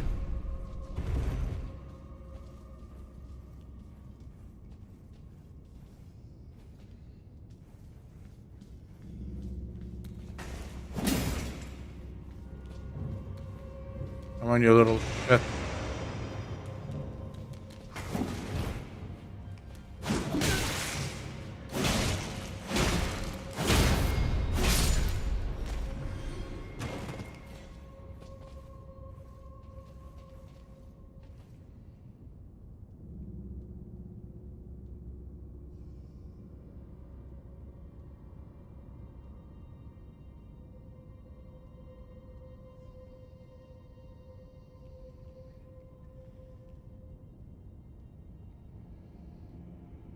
Pray tell?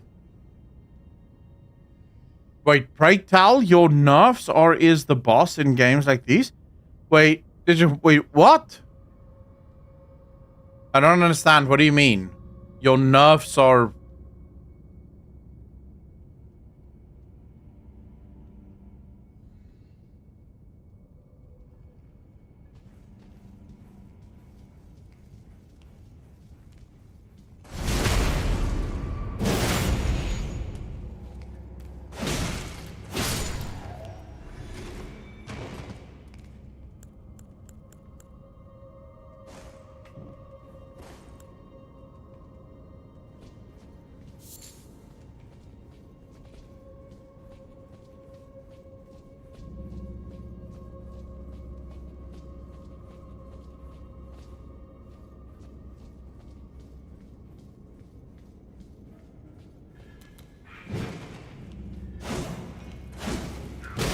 Fuck off, you son of a bitch.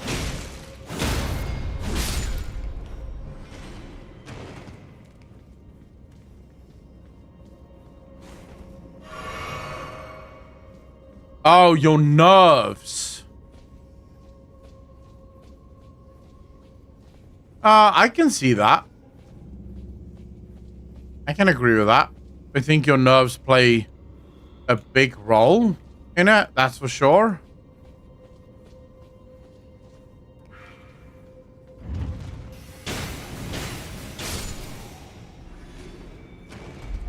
Peace out, bitch.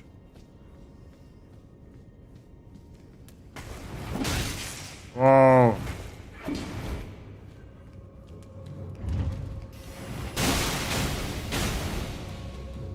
Oh, I got fucking wrecked.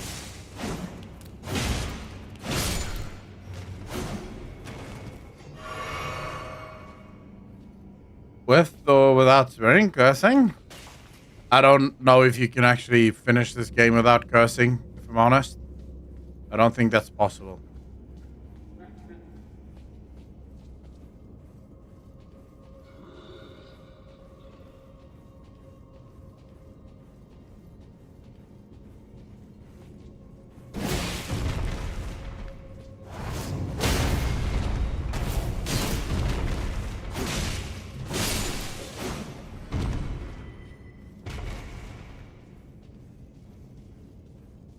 That was pretty easy.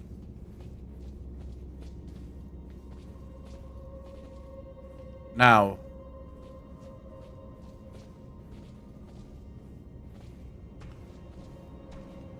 Big fuck. And then another big fuck. Or another smaller fuck.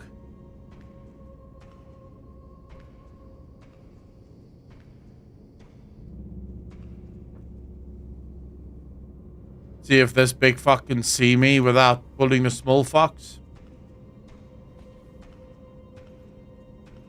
See me, bitch. There we go. Welcome to the fucking jungle.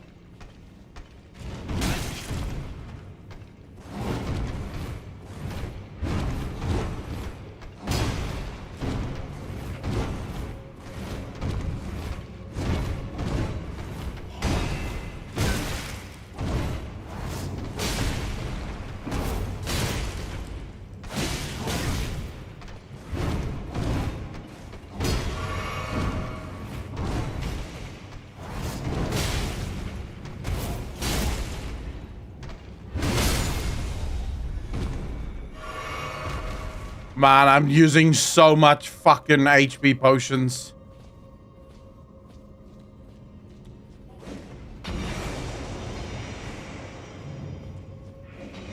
Come on down. No?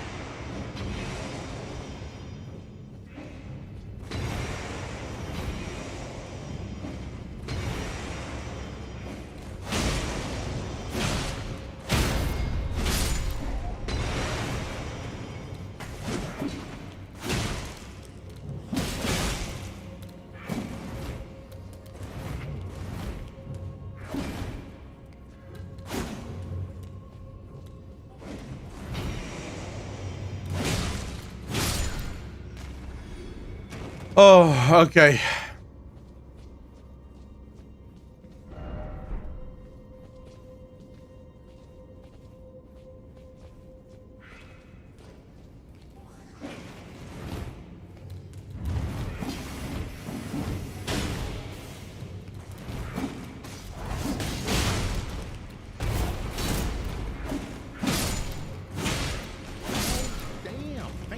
Man, I fucking made it. Moni, 39 months part of the DJ Nation. Appreciate you, fam.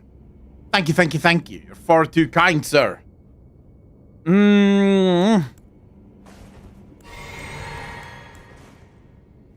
Alright, we made it. Now, where's my fucking runes again?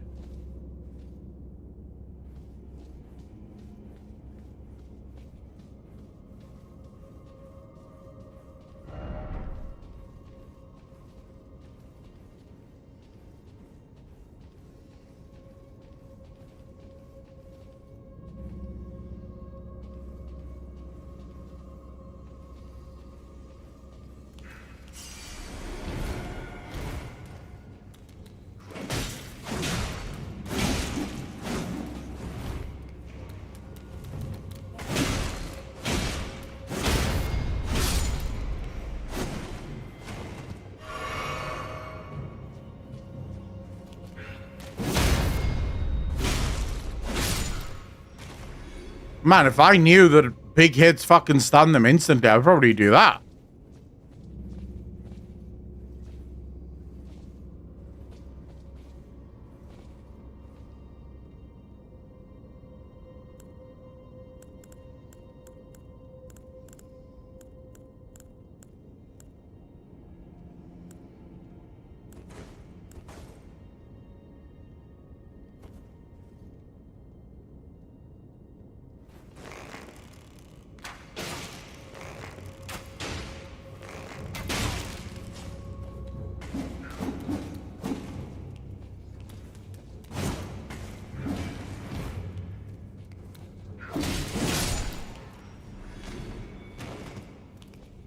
Alright, where's that other little fuck?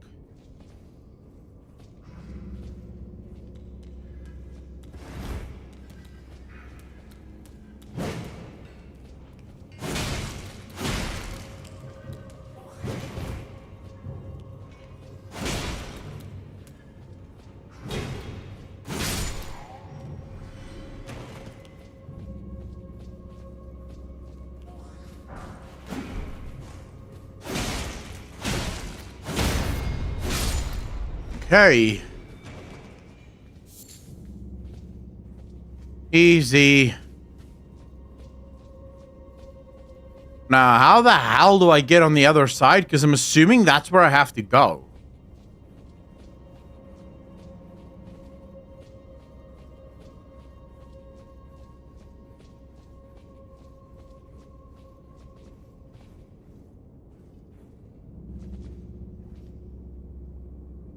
Alright, chat, where the fuck, how do I, what does this say again? It says turn back and then edge. Oh, wait, so you have to... No fucking shot, man. No shot you can walk on the edge there? There's no way?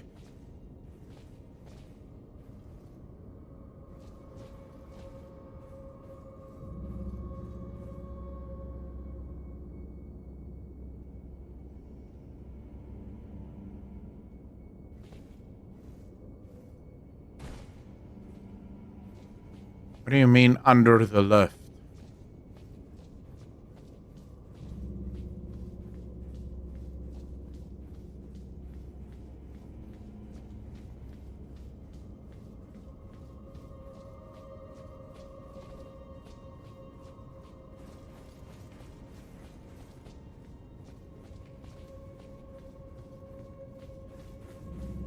Under the left.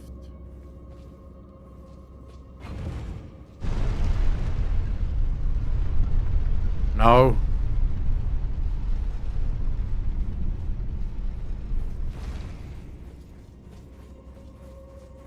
No, you can't drop. What do you mean drop from the stairs as well? That is death, that. No? No, but I came from here. There. You want me to go all the way down into that fucking darkness?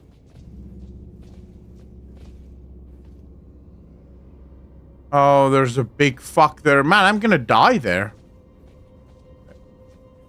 Like, dropping down that far? I'll definitely die.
What the actual fuck, bro? No, please.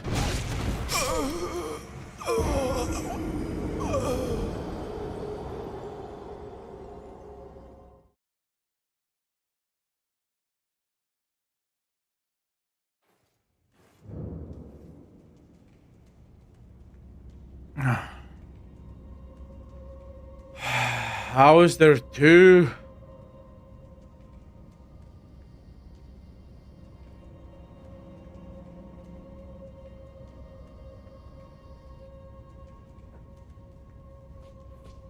Fuck this. How is there two?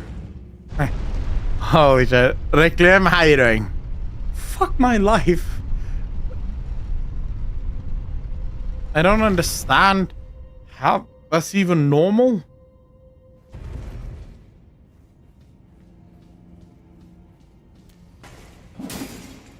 Alright, come on, bitch. Come on, bitch. Come on, bitch. Wow, wow, wow, wow, wow.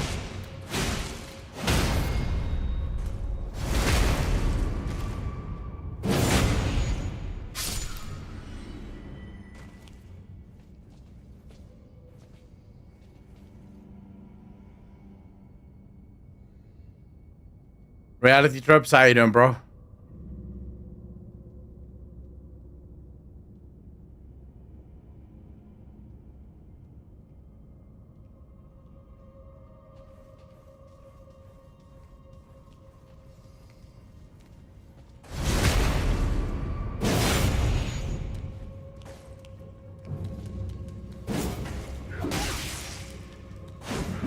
Oh my fuck, come on.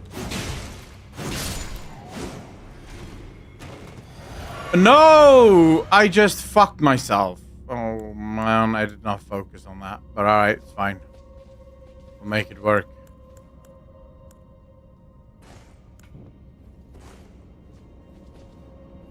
Yeah, Grover, I just used my fucking flask of physique or psychic.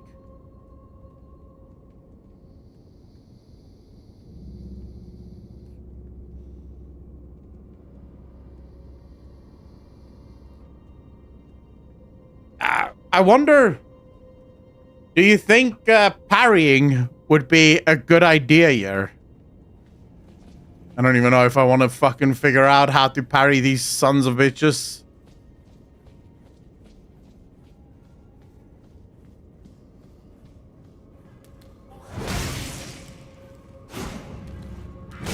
Oh, come on.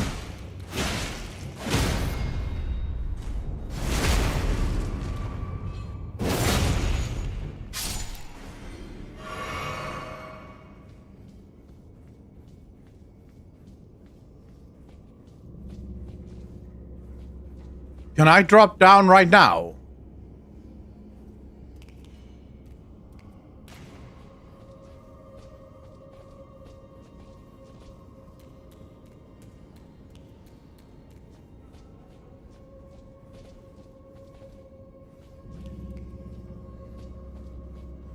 Yeah, but am I allowed to jump down right now?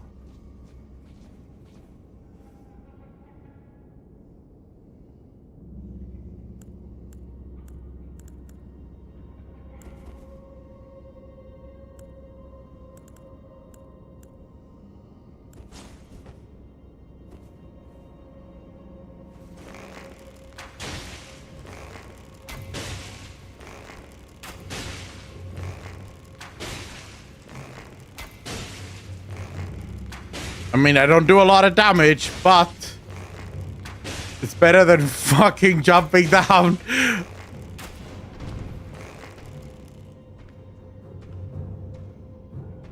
Oh, we figured it out.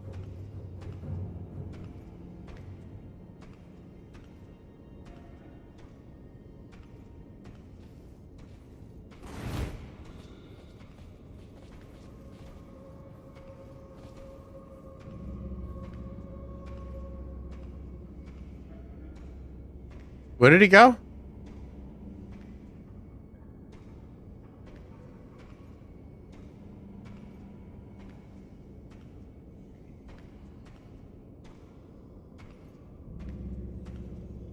Oh, there we go.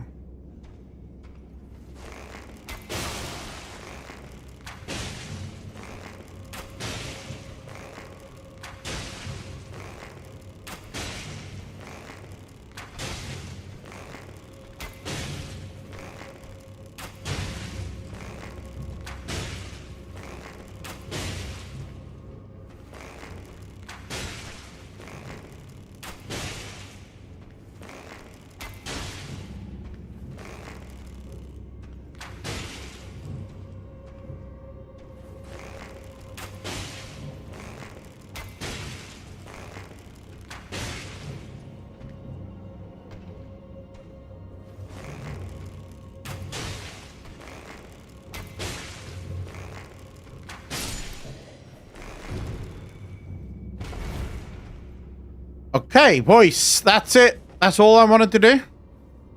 Now we can jump down.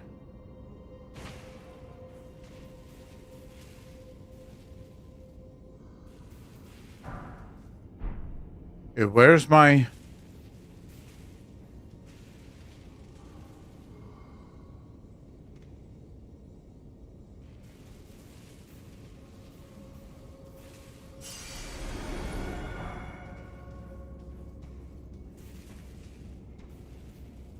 Oh, there's the other one. I don't know if Bo has a special move. I've not really paid attention to that shit. But I know there's one more. I don't know where exactly he is.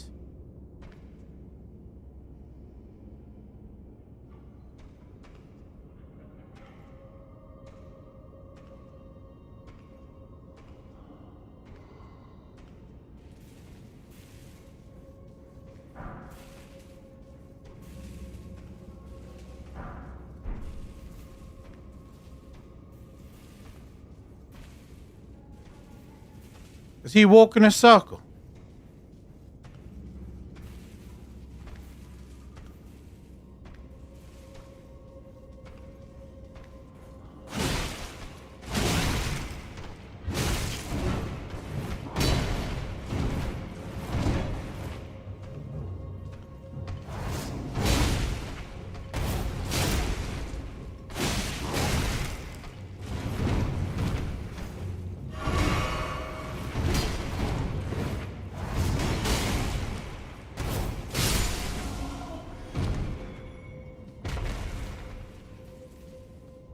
Alright, where's that fuck that was throwing shit at me?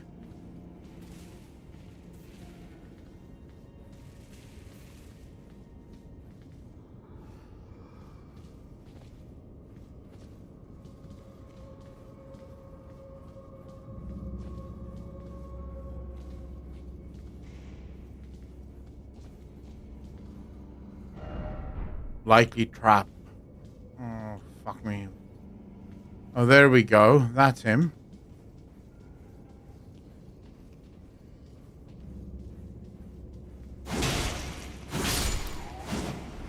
There you go, you little sneaky son of a bitch!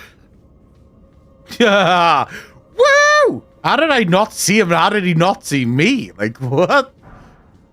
Oh, fuck me.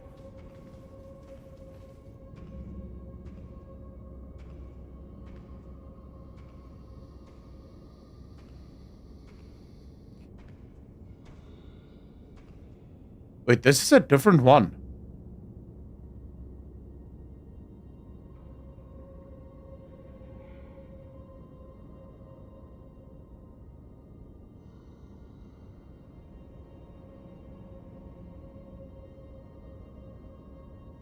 Is this a boss?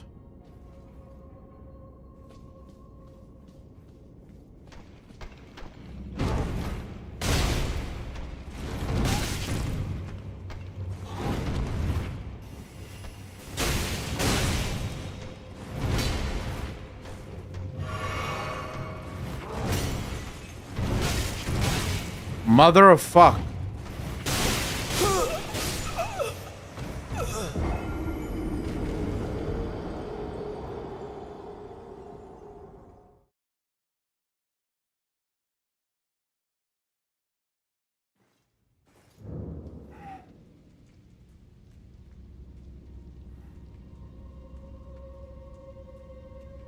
How long is this fucking crypt, dude?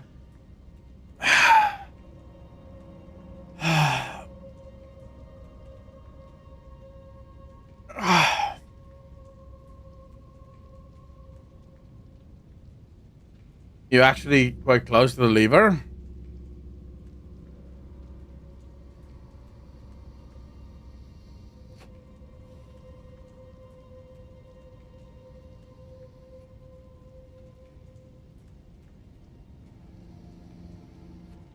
Yeah, the big fuck up here is if this is how hard it is to get to the boss, how fucking hard is this boss going to be?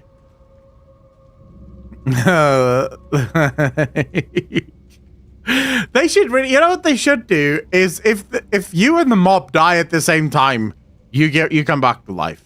I feel like that's just fair.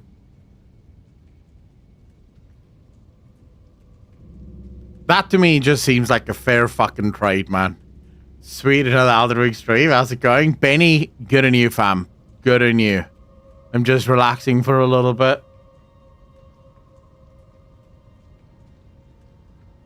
Because this is annoying, man. I hate this dungeon. This crypt is handing me my asshole.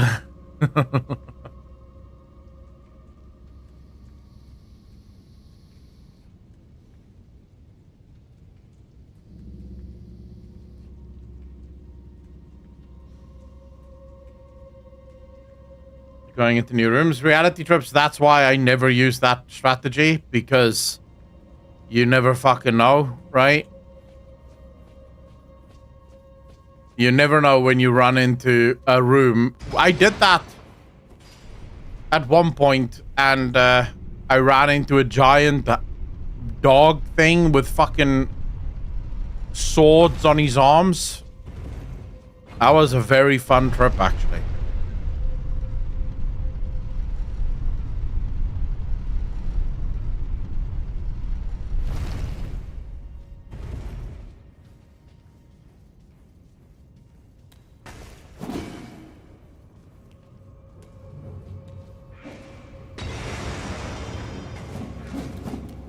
Come on, bitchy boy.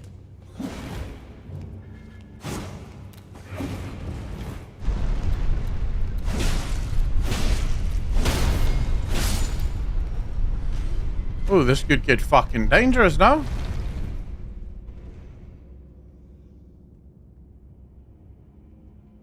Moni, I'm right there with you. Just legging it is like guaranteed death for me.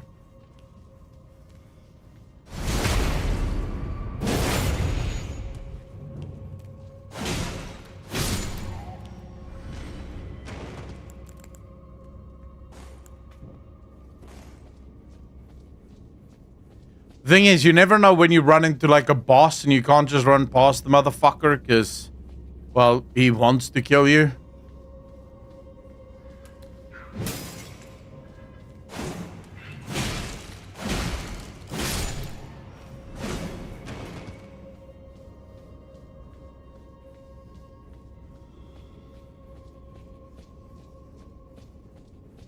Oh, okay, here we go.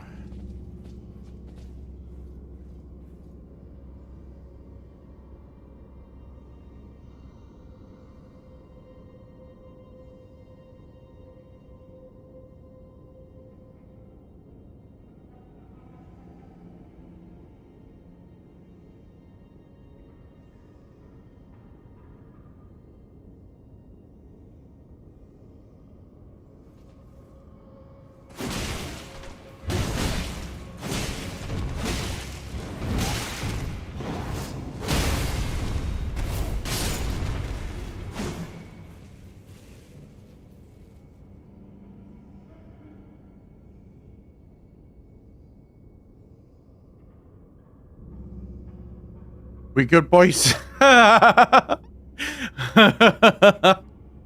just fucking wrecked that thing as hard as I could.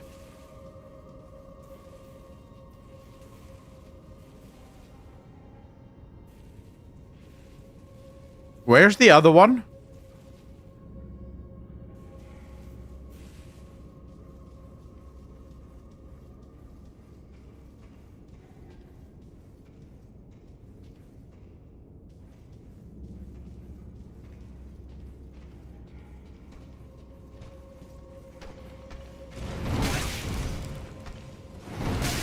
Oh, fuck me. Grab it! No!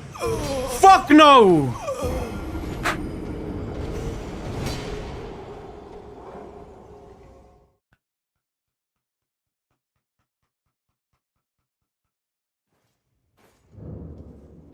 Dude, I misjudged every single one of his swings there and ran right into his fucking blade.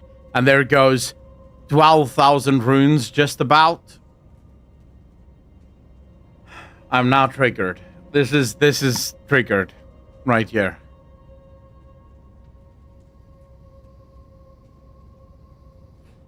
I don't know what crypt it is, man.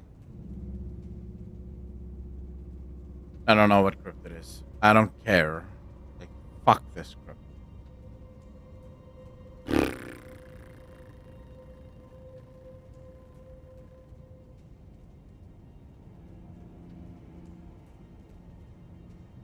That was my third level in Arcane. Right there. Right there. Right fucking there.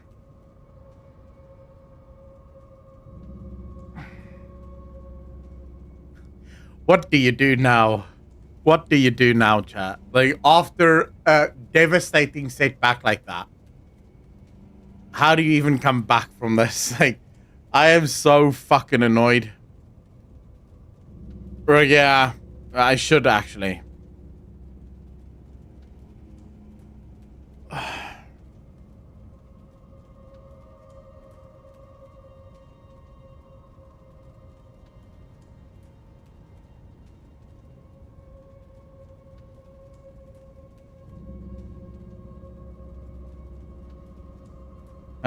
I do have less to lose, but you know what would have been actually better? Just coming to the side of grace and fucking leveling.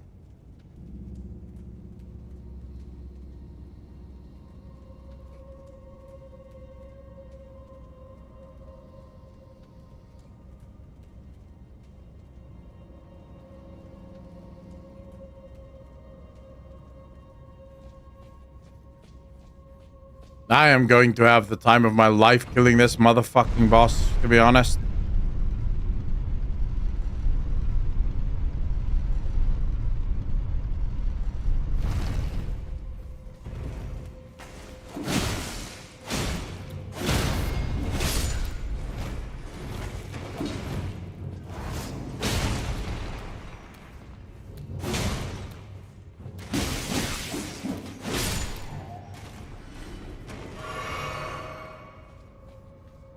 Alright, no more playing. Let's just fucking go.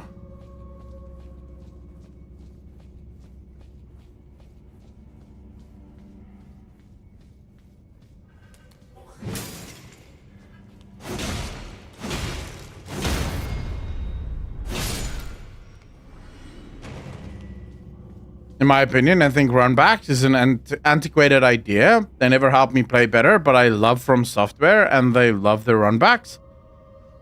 When you say runbacks, you mean redoing the level, basically.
Why did I do that? Why didn't I fucking do that? Oh, wow. This is lovely. Look at all my no runes.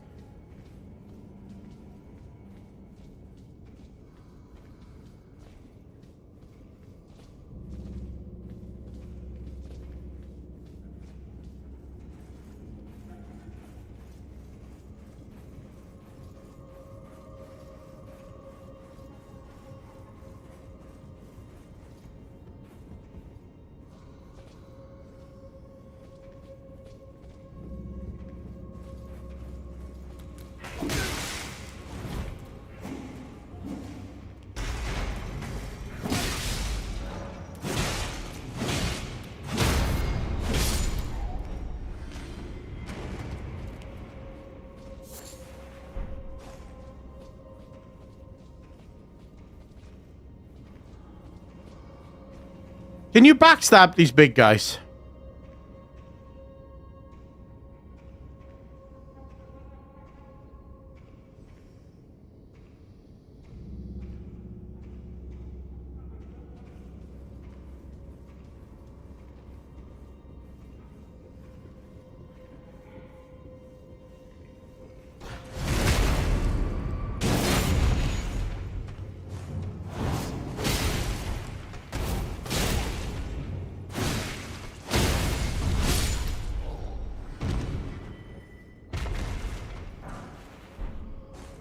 So what exactly did you want to do, bitch? Or just hit them in the face so they died? Yeah, but that's because you're going with the Ooga Booga fucking bold. I'm not going with the Ooga Booga bold. I'm going with the finesse bold Apocalypse. You know, the one that actually requires a significant amount of skill. That's what I'm going for.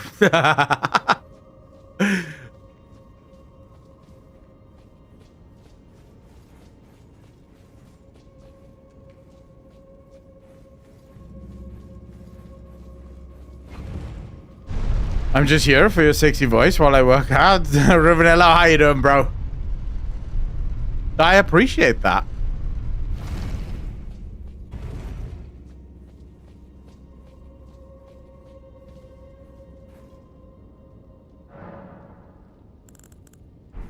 I can't believe I lost all my runes. I'm so salty about this entire endeavor. You have no idea, guys. I'm really angry about that. I'm actually angrier than I thought I would be at the fact that I ruined. Like, usually I lose runes and it's like a minute that it bothers me and then I move on. I'm like, okay, well, fine, fuck, what are you supposed to do? But I'm not feeling it that way. I'm not feeling that way today. 12,000 Apocalypse. I know it's technically nothing, but it's a lot for me.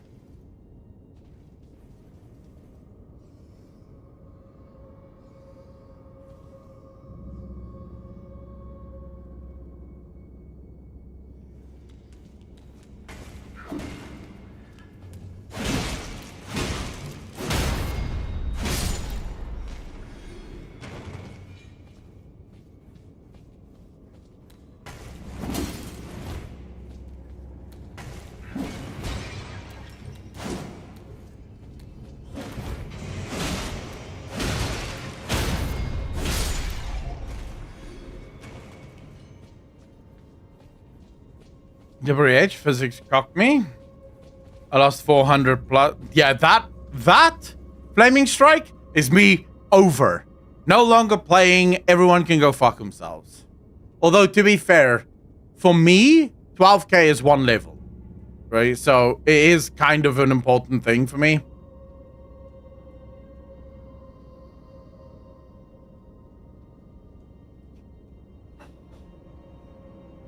Now, off we go, not knowing how to fucking kill this boss.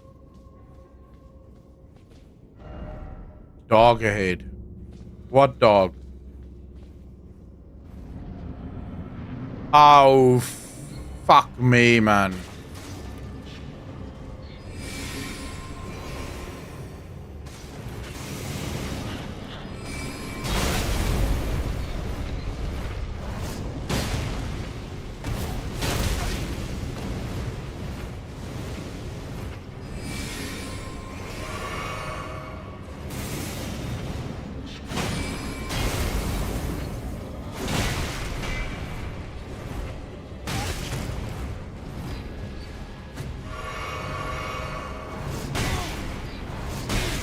Come on.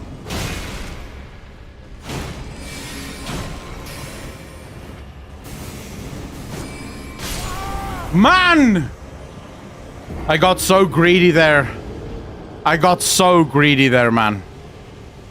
I forgot everything about these dogs, but I remember now. I remember exactly what they do. All right, let's go.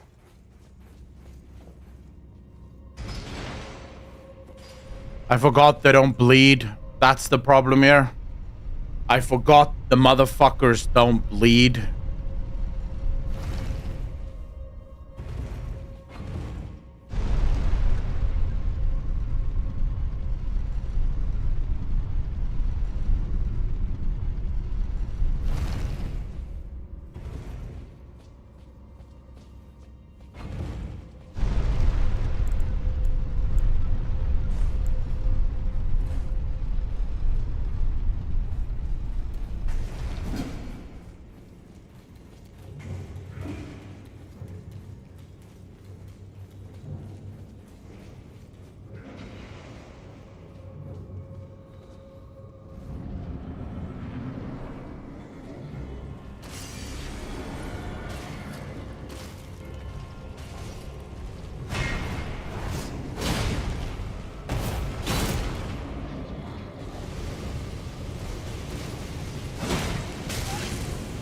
Oh, fuck me.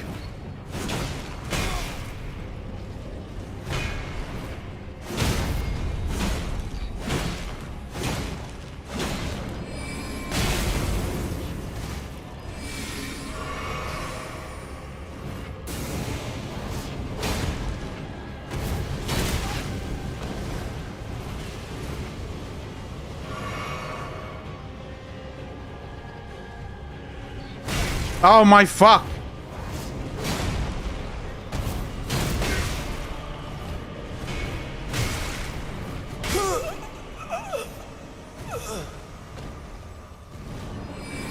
I was so close. I was so close and I got greedy. Kids, greed kills. Just so you guys know. Greed fucking kills.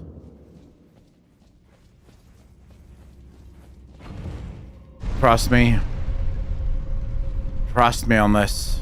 You do not want to be greedy.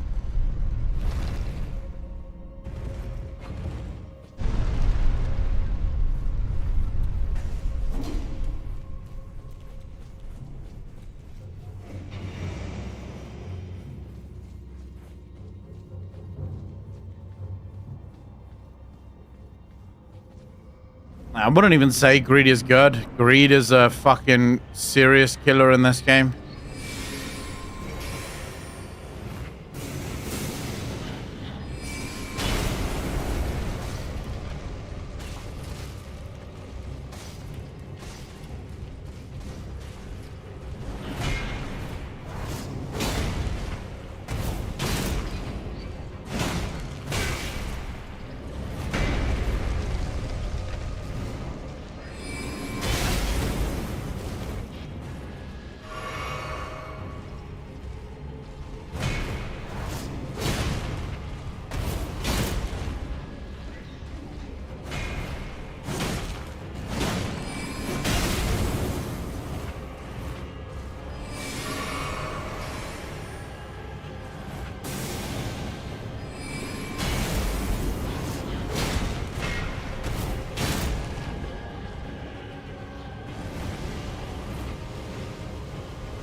All right, come on.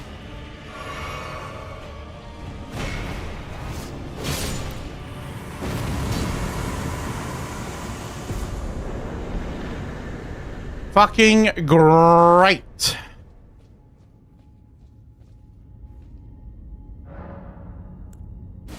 Slowly tarnished, emboldened by the flame of ambition. Wasn't that what Godric said?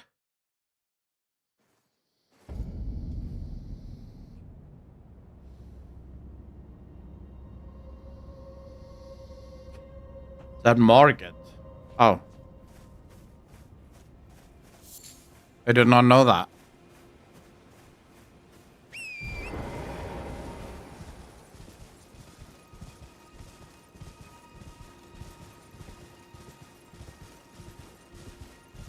What the hell is this?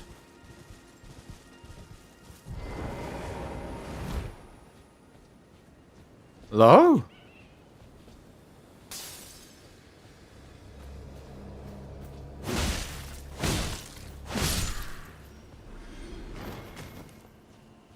Why? What was this guy thinking? Putting a chair, he's just sitting on the rocks, just chilling. I mean, it's quite a view, though. Would you not sit here and die as well? Nice. Nice.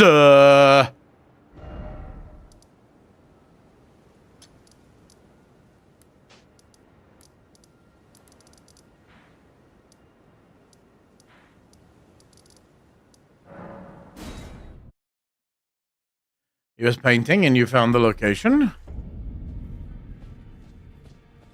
What was he painting?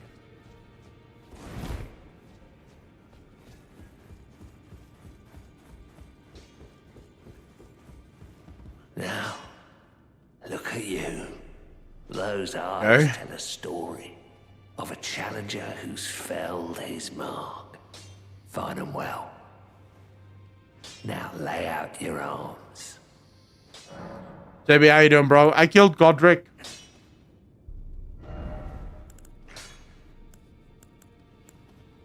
Well,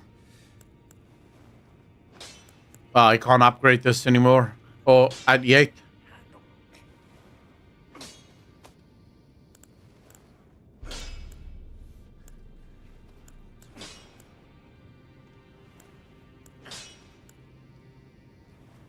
Can't upgrade this one.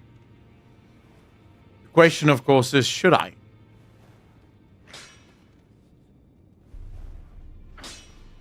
Chat, what do you guys think?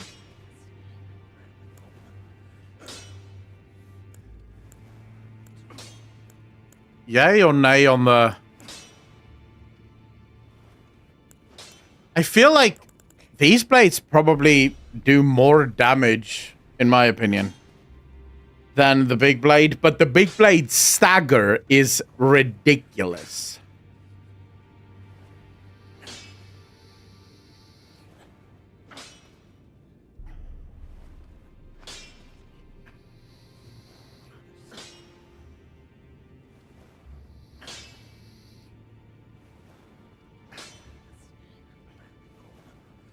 Experiment with many weapons. No, the weapon I want is some kind of moon something katana thingamajiggy.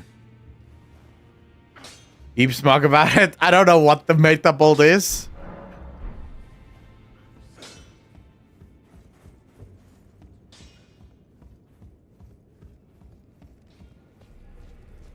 Yeah, that moon veil thing. Why no? What's wrong with it? According to everyone, that is the most OP bleed build you can get. And I want to bleed. I like bleed.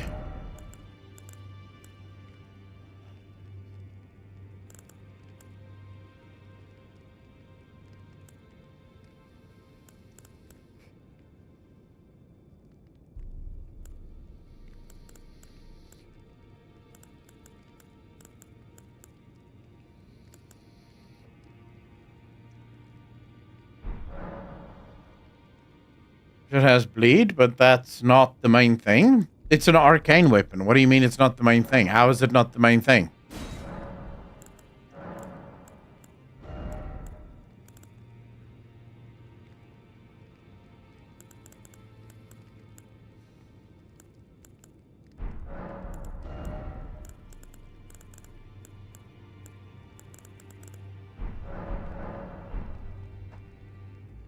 The magic attack you can do with it. Oh. I don't know about that.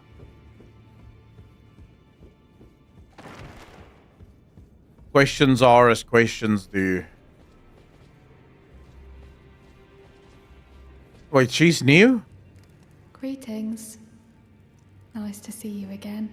When did we meet? My name is Roderica. I should have told you sooner. Isn't this place impressive, though? The Round Table Hold, covert quarters of the Two Fingers, and gathering place of champions who vie to become Elden Lord. I never knew the guidance bestowed upon us Tarnished had such fantastic roots, although it's all a bit much for me, in truth. I'm still looking for my own purpose. It's all a bit much for me, and I'm still looking for my... Okay.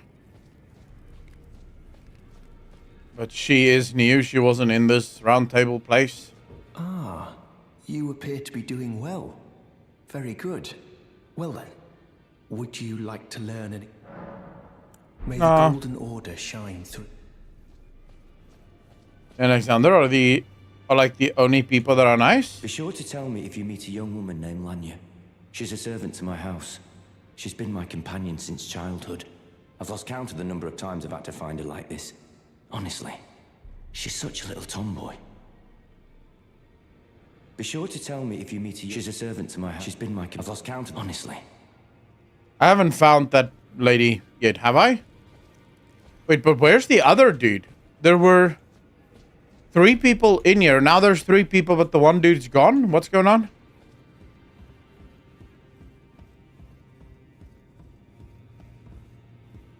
Why is this door closed again?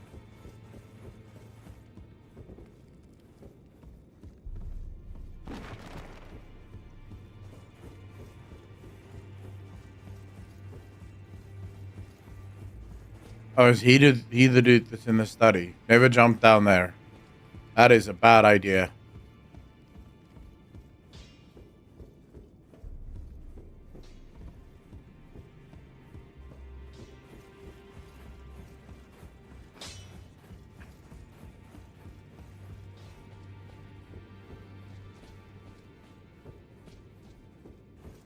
So this place is still closed.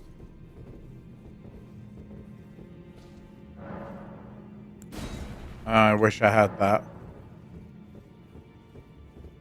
But you mean the mage? He should be sitting in the on the balcony.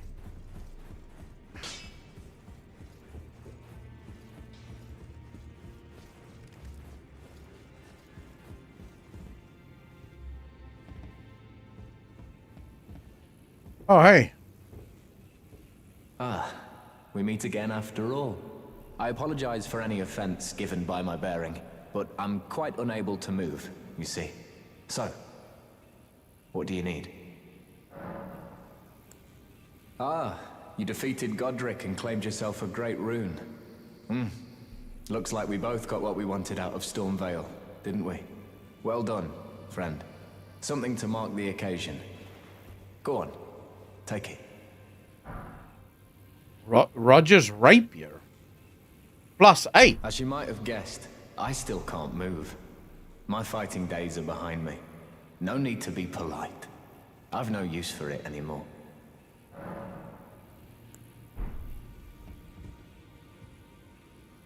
Why can't he move? What happened to him?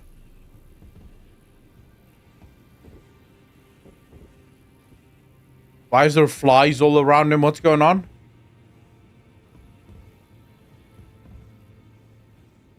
He got stabbed by a death root. And what happens? What happens when you get stabbed by a death root?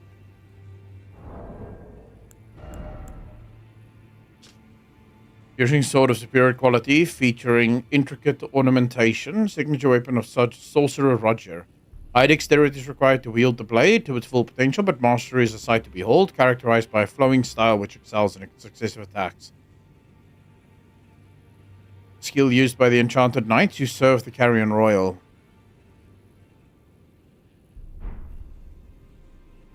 What thing, Albior? If you're talking about a giant dog with fucking swords for arms, yes, I have. And he killed me.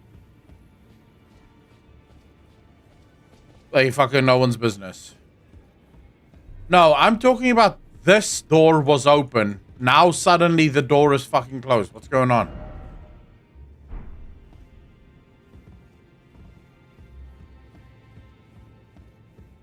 Yeah, we beat the crypt.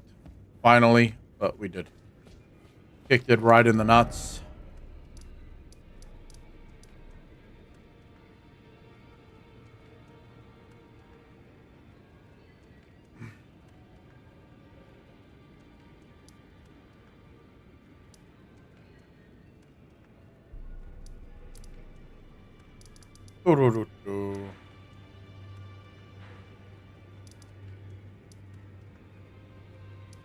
Is this the stuff you have to go to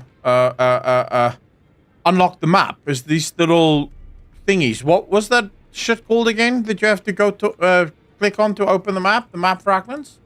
Is it that thing? The thing I'm clicking on right now. It is that, right? Yeah.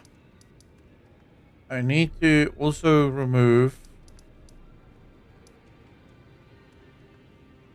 How do I see my other markers? So I can remove them. Because this is marker number 3. And this is marker number 4. There's 1.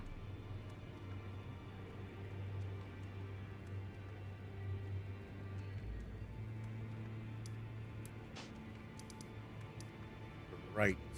Okay. Let's go grab that map fragment.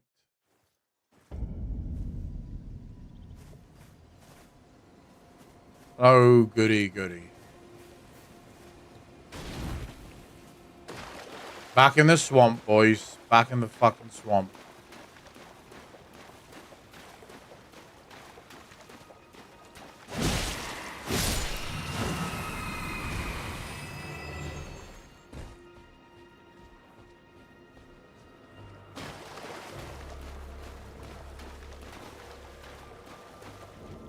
What the hell is making that noise?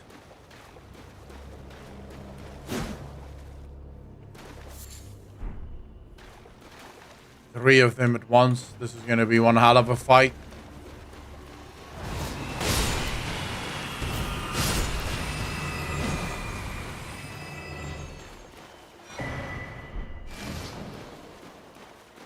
Actually, wasn't that hard.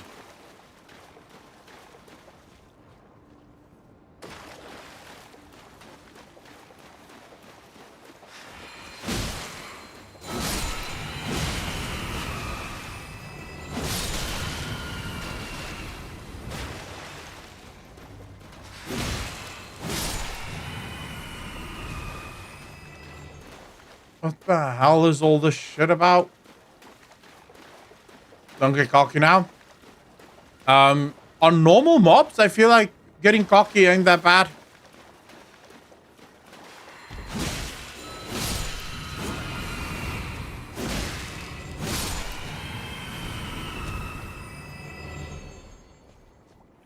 The problem is when you get cocky on bosses, that's when you die.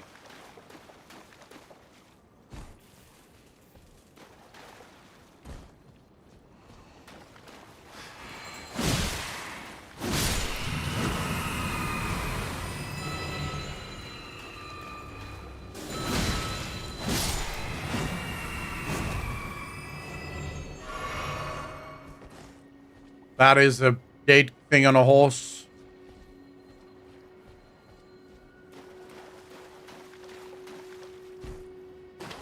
Why is that a dead thing on a horse?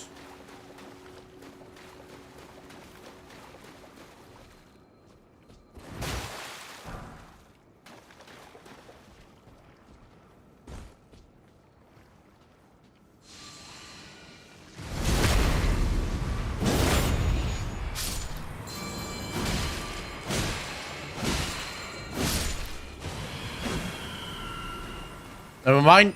Dead thing on the horse is taken care of. This is all leading towards some kind of weird boss, isn't it?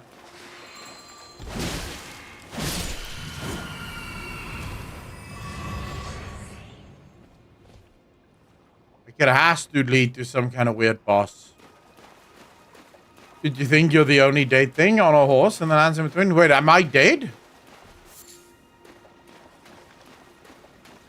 Is that confirmed?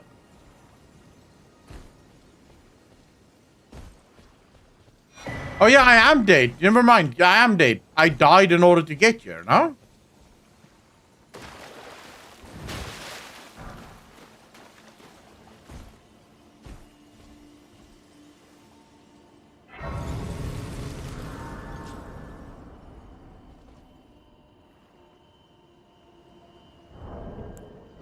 Alright, let's go.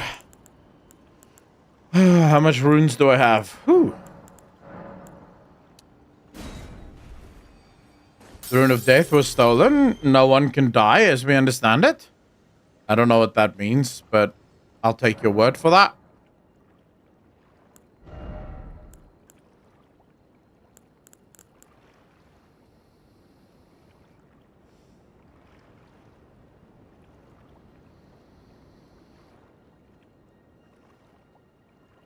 Okay, so is it time now for us to start spending some runes on Arcane? What do you guys think for that ultimate bleed build?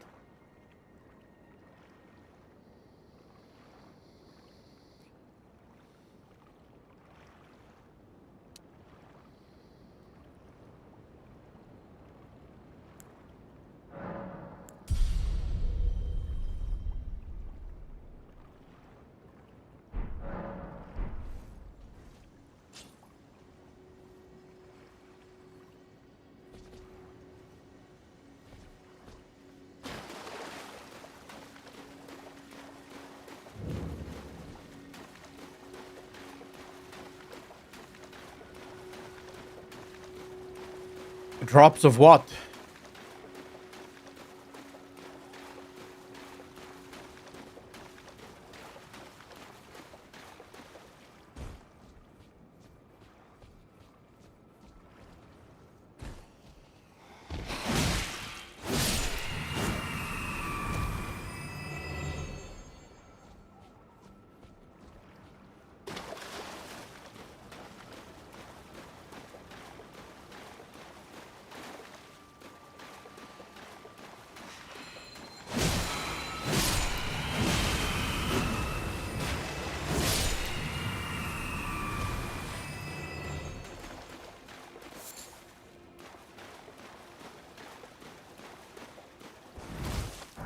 Okay, you have higher chance to drop of things you kill. Oh. Okay. Dude, this has to go somewhere.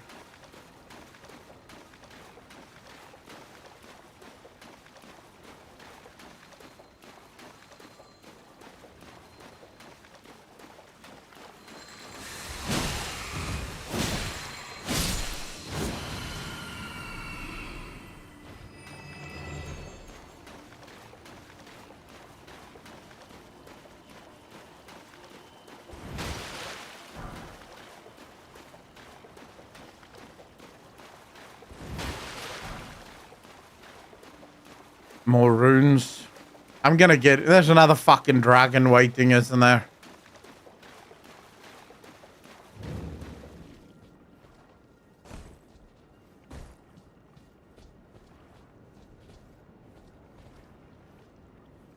Look at all this blood. What the fuck does this blood signify?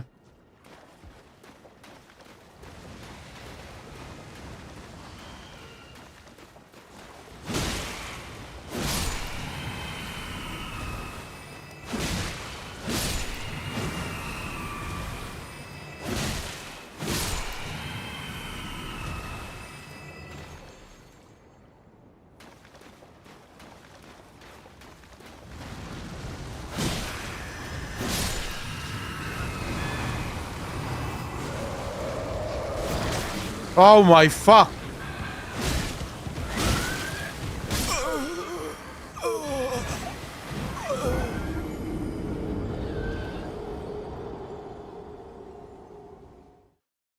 Oh. Well, fuck me.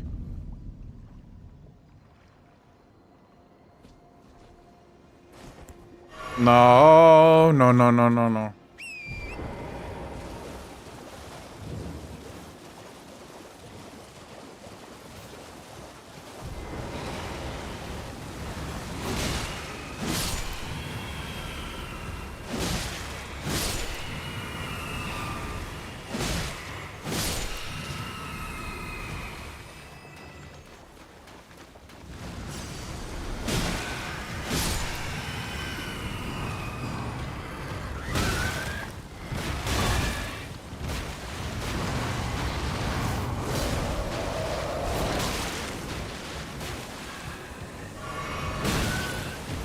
Oh my fuck.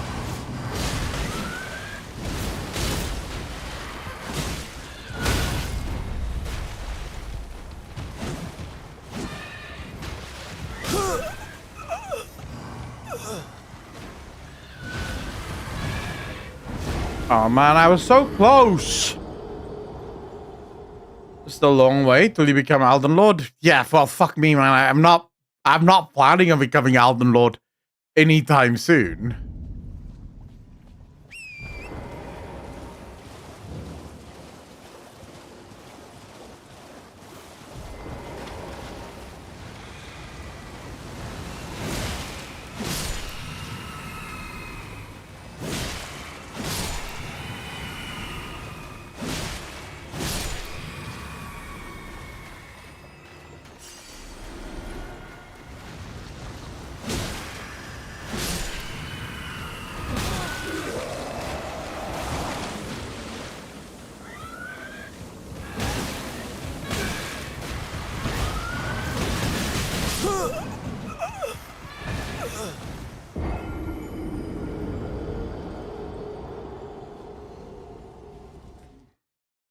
Well, that's new. Dude, why do the bosses in this game always introduce their abilities one by fucking one? Like, what is going on?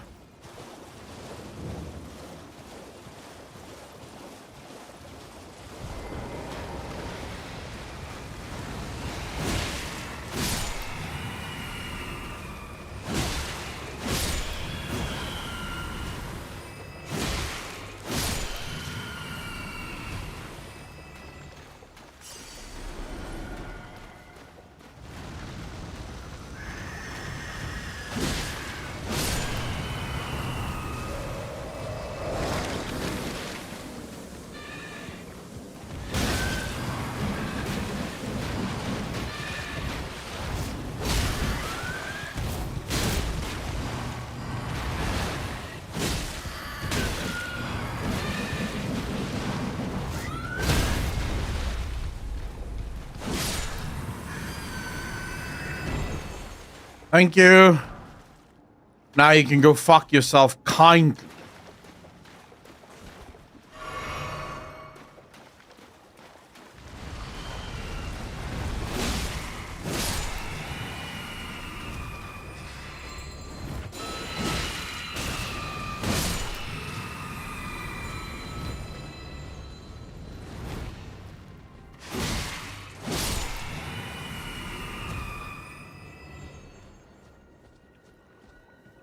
Well, the mob's ritual pot. I don't know what you do with that.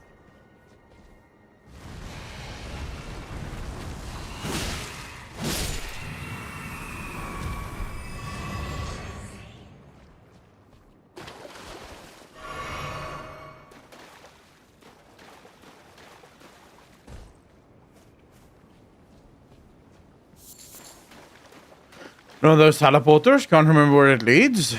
I didn't even use the first one, to be honest.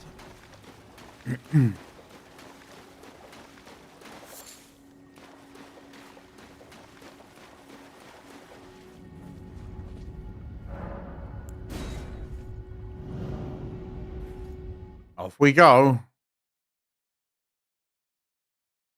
If I go back into the castle now, I'm going to be pissed. Oh my fuck, I'm in the castle, bro.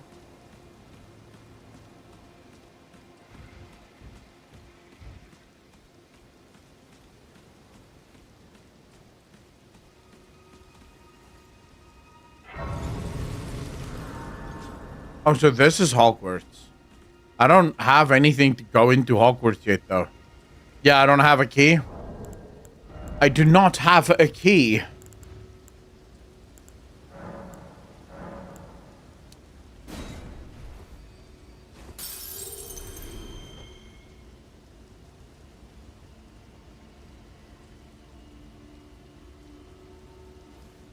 Detective Echo time? Wait, that... What do you mean detective?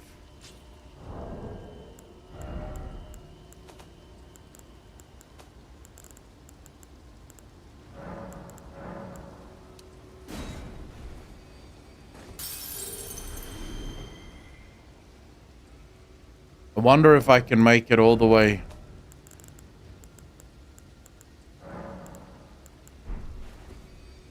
To another level here. Maybe. I should be able to do another level.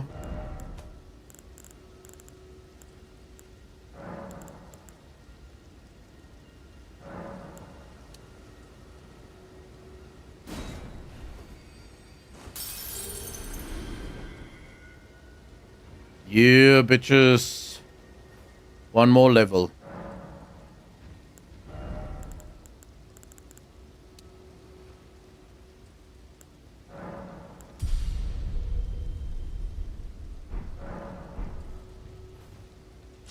I hear something heavy walking around.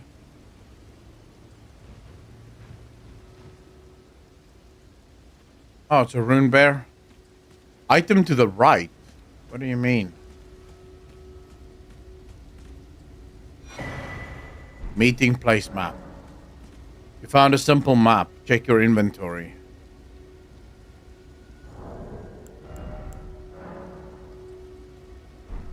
How do you use this? No. R, right? R. Alright. Simple map found on a corpse seems to point to a meeting place. The man it came from surely desired one. The sole means of gaining entry into the academy, a glintstone key. So it's on an island.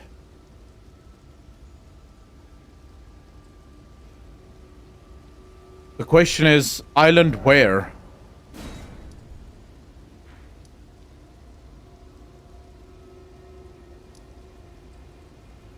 Must it be here?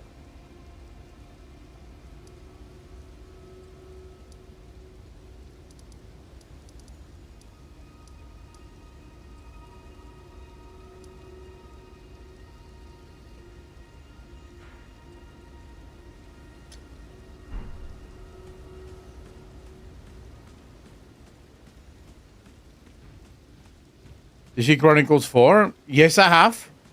What about it? I don't have the book, but I've seen it. I've heard of it.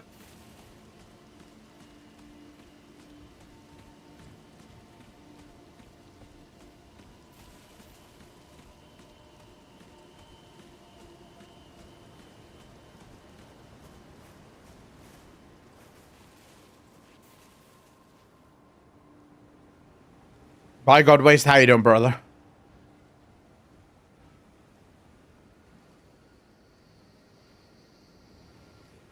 Yeah, I've seen it.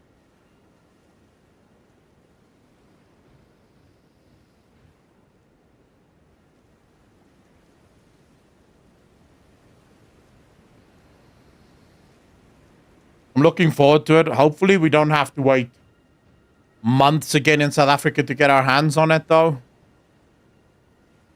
Because it would be fucking devastating.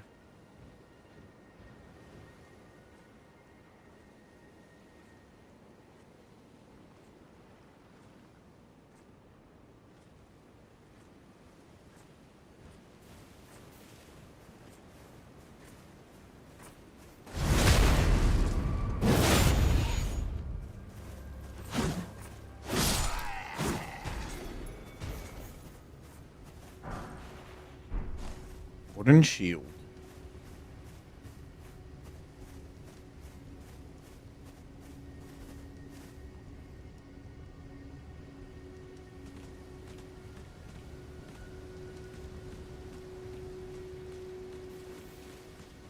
Dude, this place is wild. Like, this entire place is just constant warfare.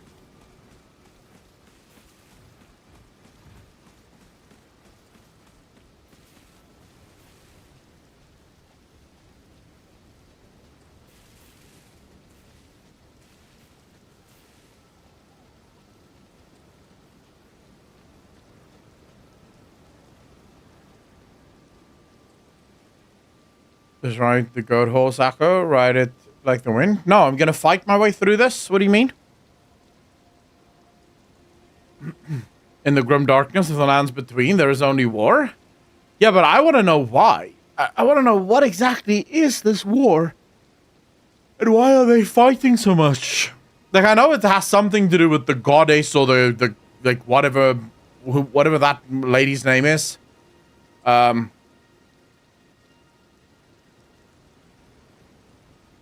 And she died or left, and then all of her children claimed some of her shit for themselves, and that apparently caused, like, big problems.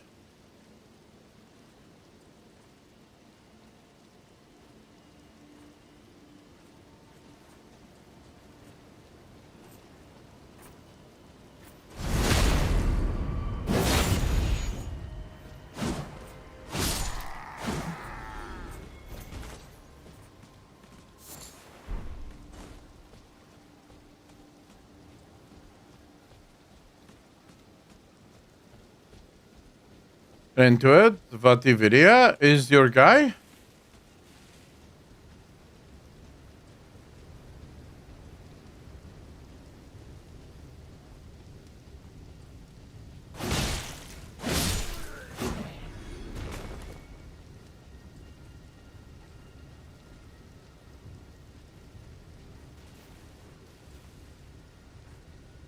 He's the Luton of Souls games.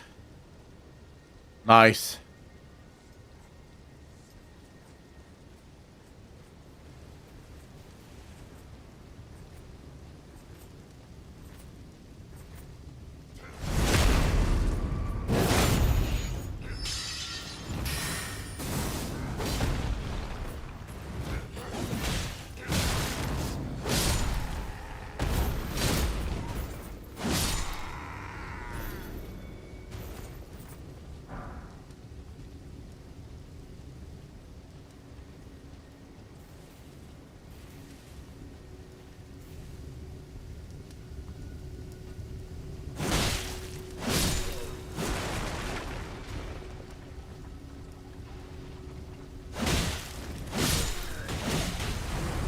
Oh my fuck! No, no, no, no, no! What the hell is this?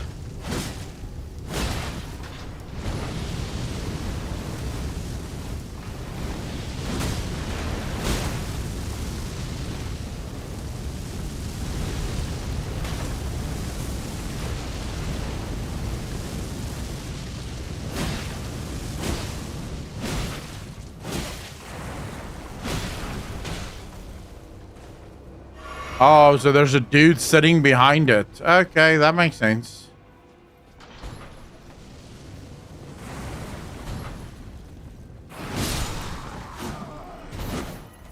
Fucking asshole.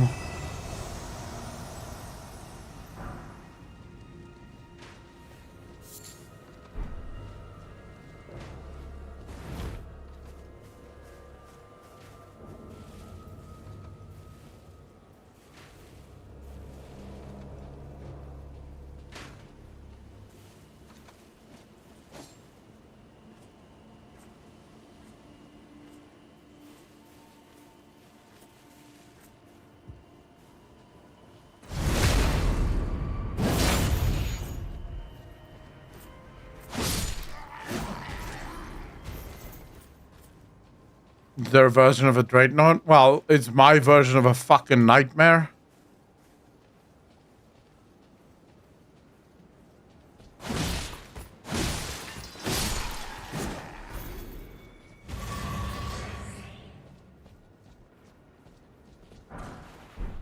Alright, have I killed this,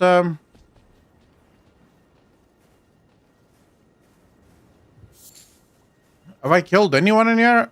Everyone in here?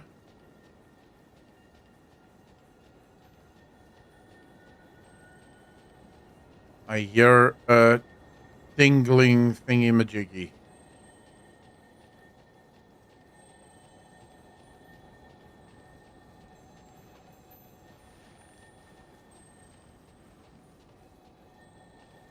Dude, what is making...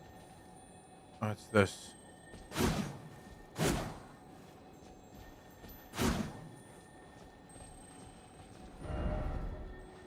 Down required. Okay.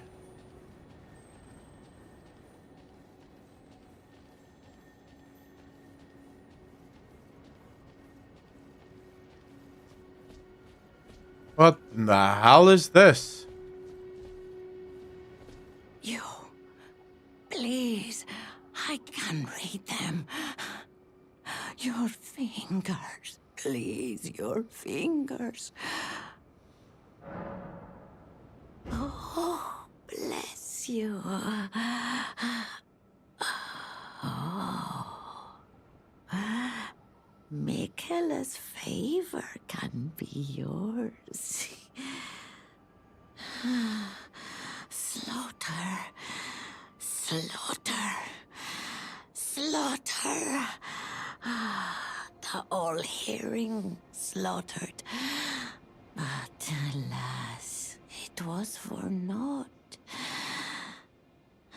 But all you need do is snatch it from the big pot. Pity the poor, poor fool.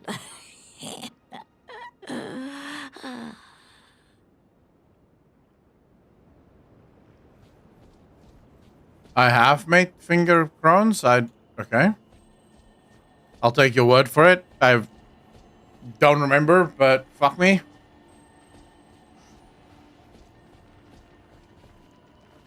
Oh, nice. Another crab. Oh, is that the same thing? Okay, yeah, then I have made them. Okay, never mind then.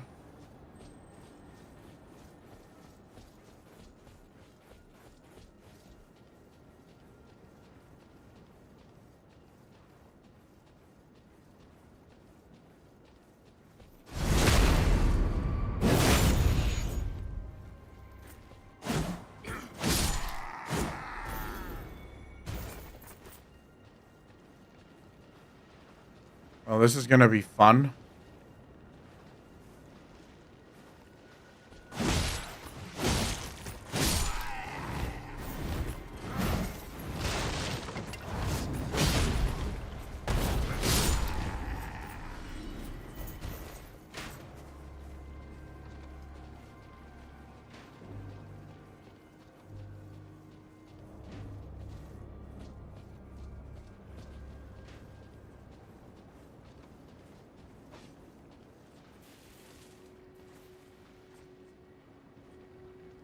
Right, can I fight 3 of them at the same time?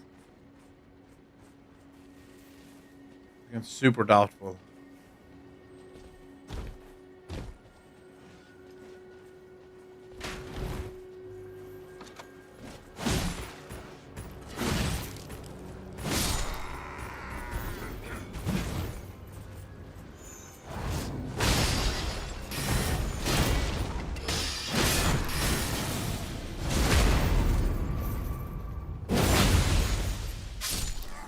Fuck me, talk about overkill. He's already dead, but no, we'll make sure he is completely dead.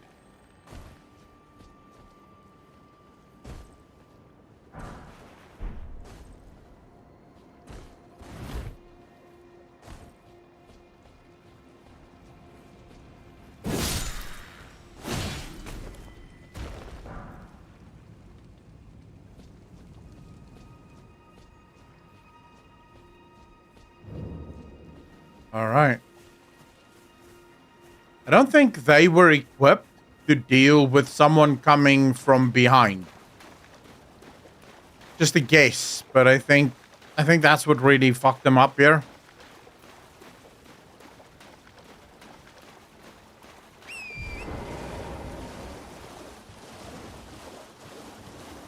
Ooh. Golden seed, nice.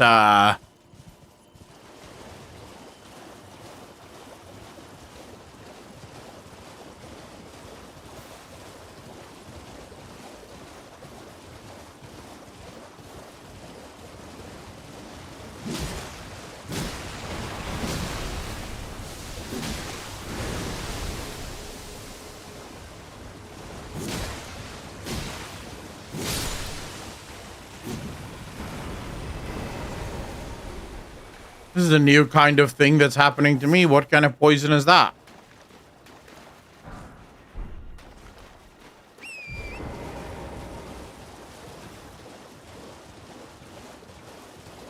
Oh, is that frozen?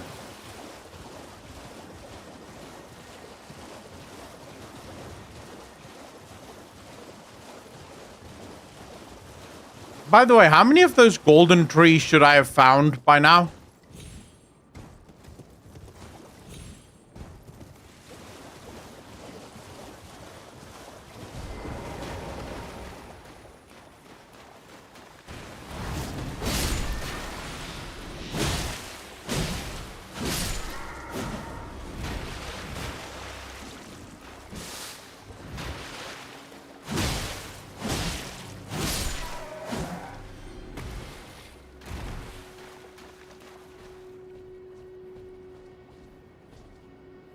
I'll move the camera.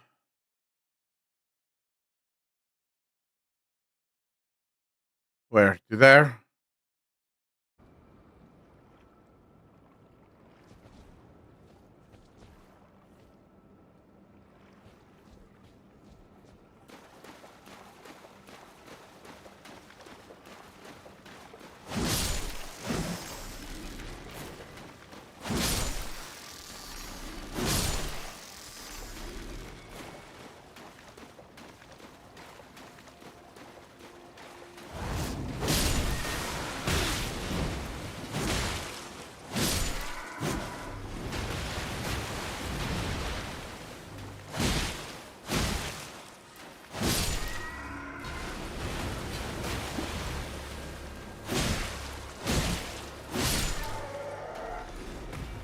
Can you all be this easy, please? Like, if you could just keep this up, that'd be great.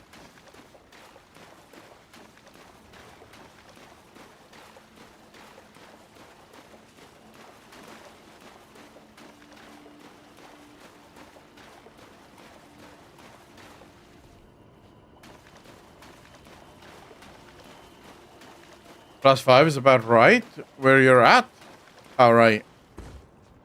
So you don't actually get that many potions or potion slots in this game.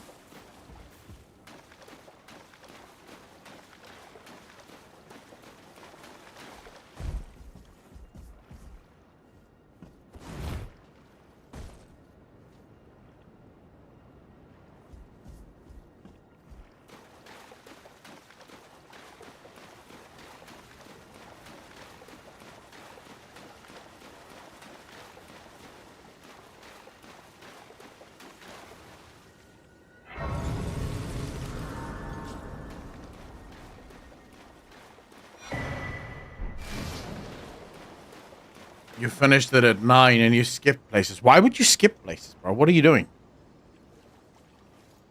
Isn't it worth exploring everything? Here we go.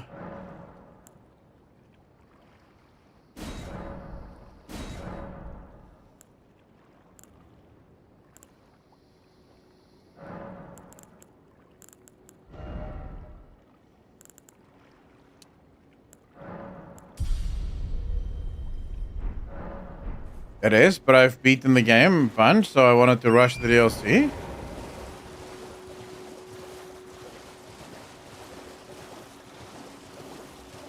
Now, what is this? Oh, it's... No, fuck that. I know what that is.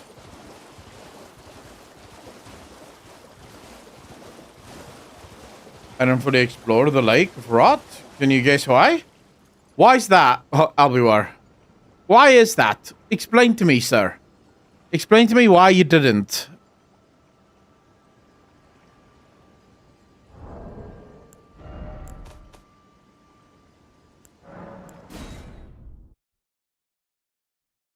The gap is 14 and you need 30 seeds for it.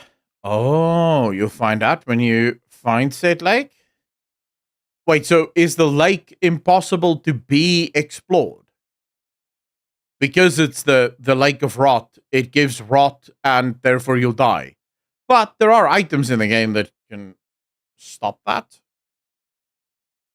from happening, no?